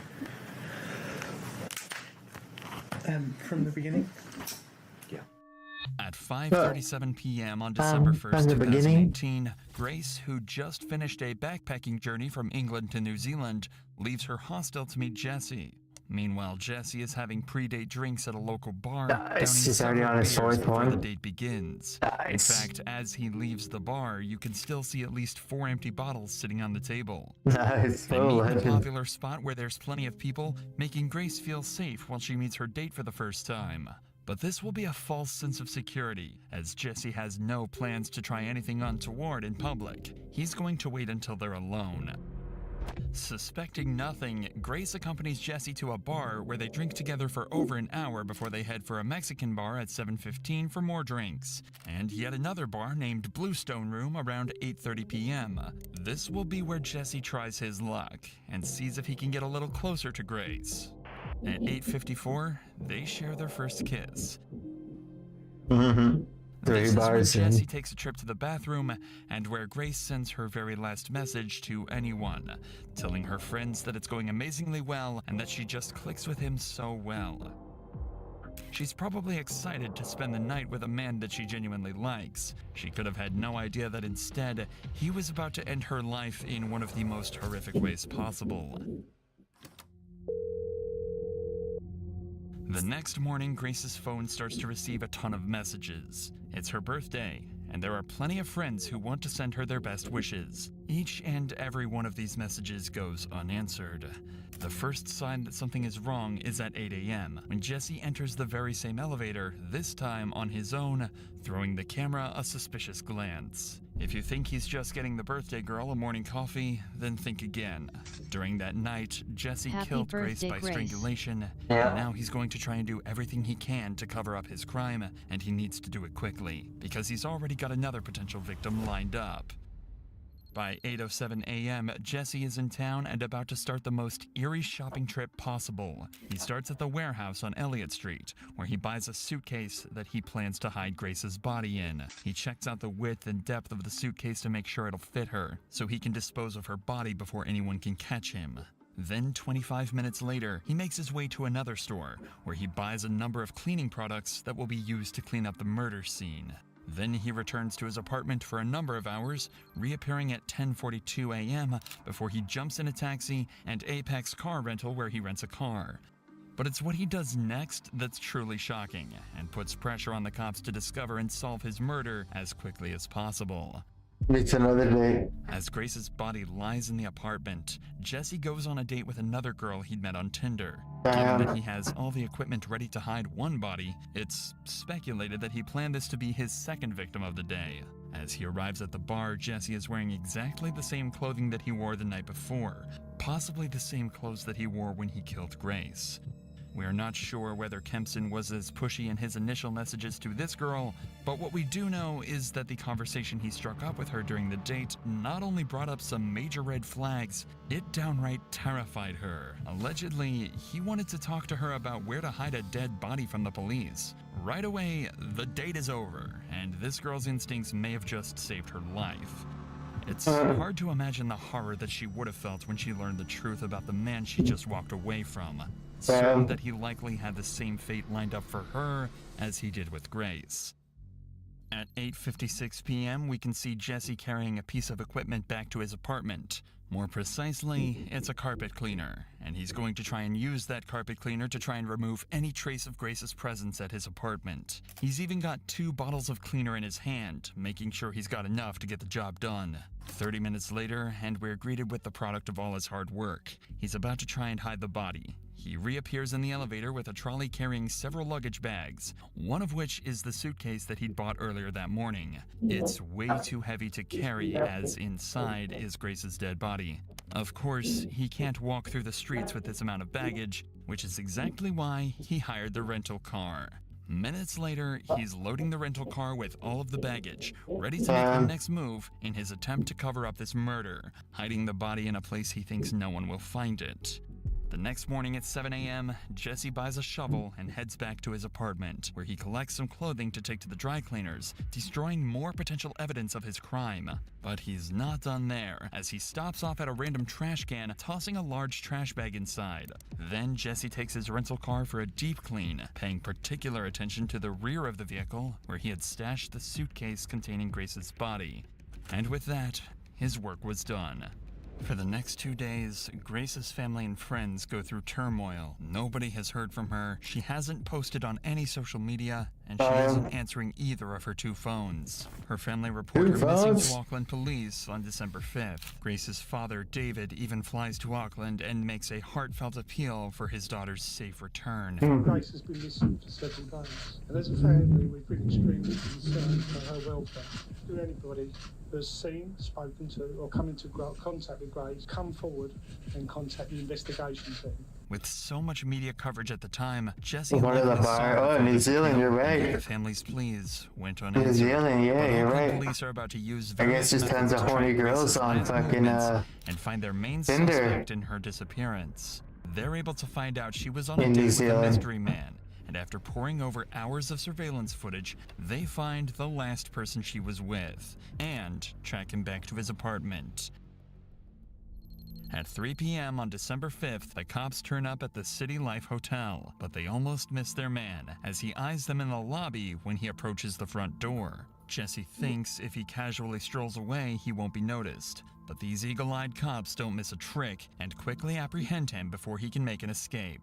At this point, the smartest thing for Jesse to do is to own up to his crime, maybe try to play it off as an accident, and I'm face the always consequences. right, bud. You should But he's know not this going by to do now, any but- such Nah, thing. you probably know about In the this because there's interrogation only room, killing he in your plans city. to lie his way out of this, but he's completely unaware that the cops have already seen every move from the night of the murder and have about as much evidence as they could possibly ask for. At the start of the interview, he has no reason to lie, as he's just recalling the events before the murder. Tell us about Grace. So I was talking to Grace on Tinder. Yeah. We'd matched on Friday. I saw that we'd matched the next day on Saturday. And then we met at Sky City. And then we decided that we were going up to Andy's Burger Bar, which is on the first floor. Not long into this interview, Jesse becomes entangled in his first lie, as he claims Grace was the one pushing for a date, when we already know he was the one trying hard to meet Grace in their initial messages. Whose idea was it to go to that particular burger place? Me. Because I didn't initially know that she... I'm gonna fucking take a nap. Confirm, bring the RUNESCAPE tonight. More people should be in tonight.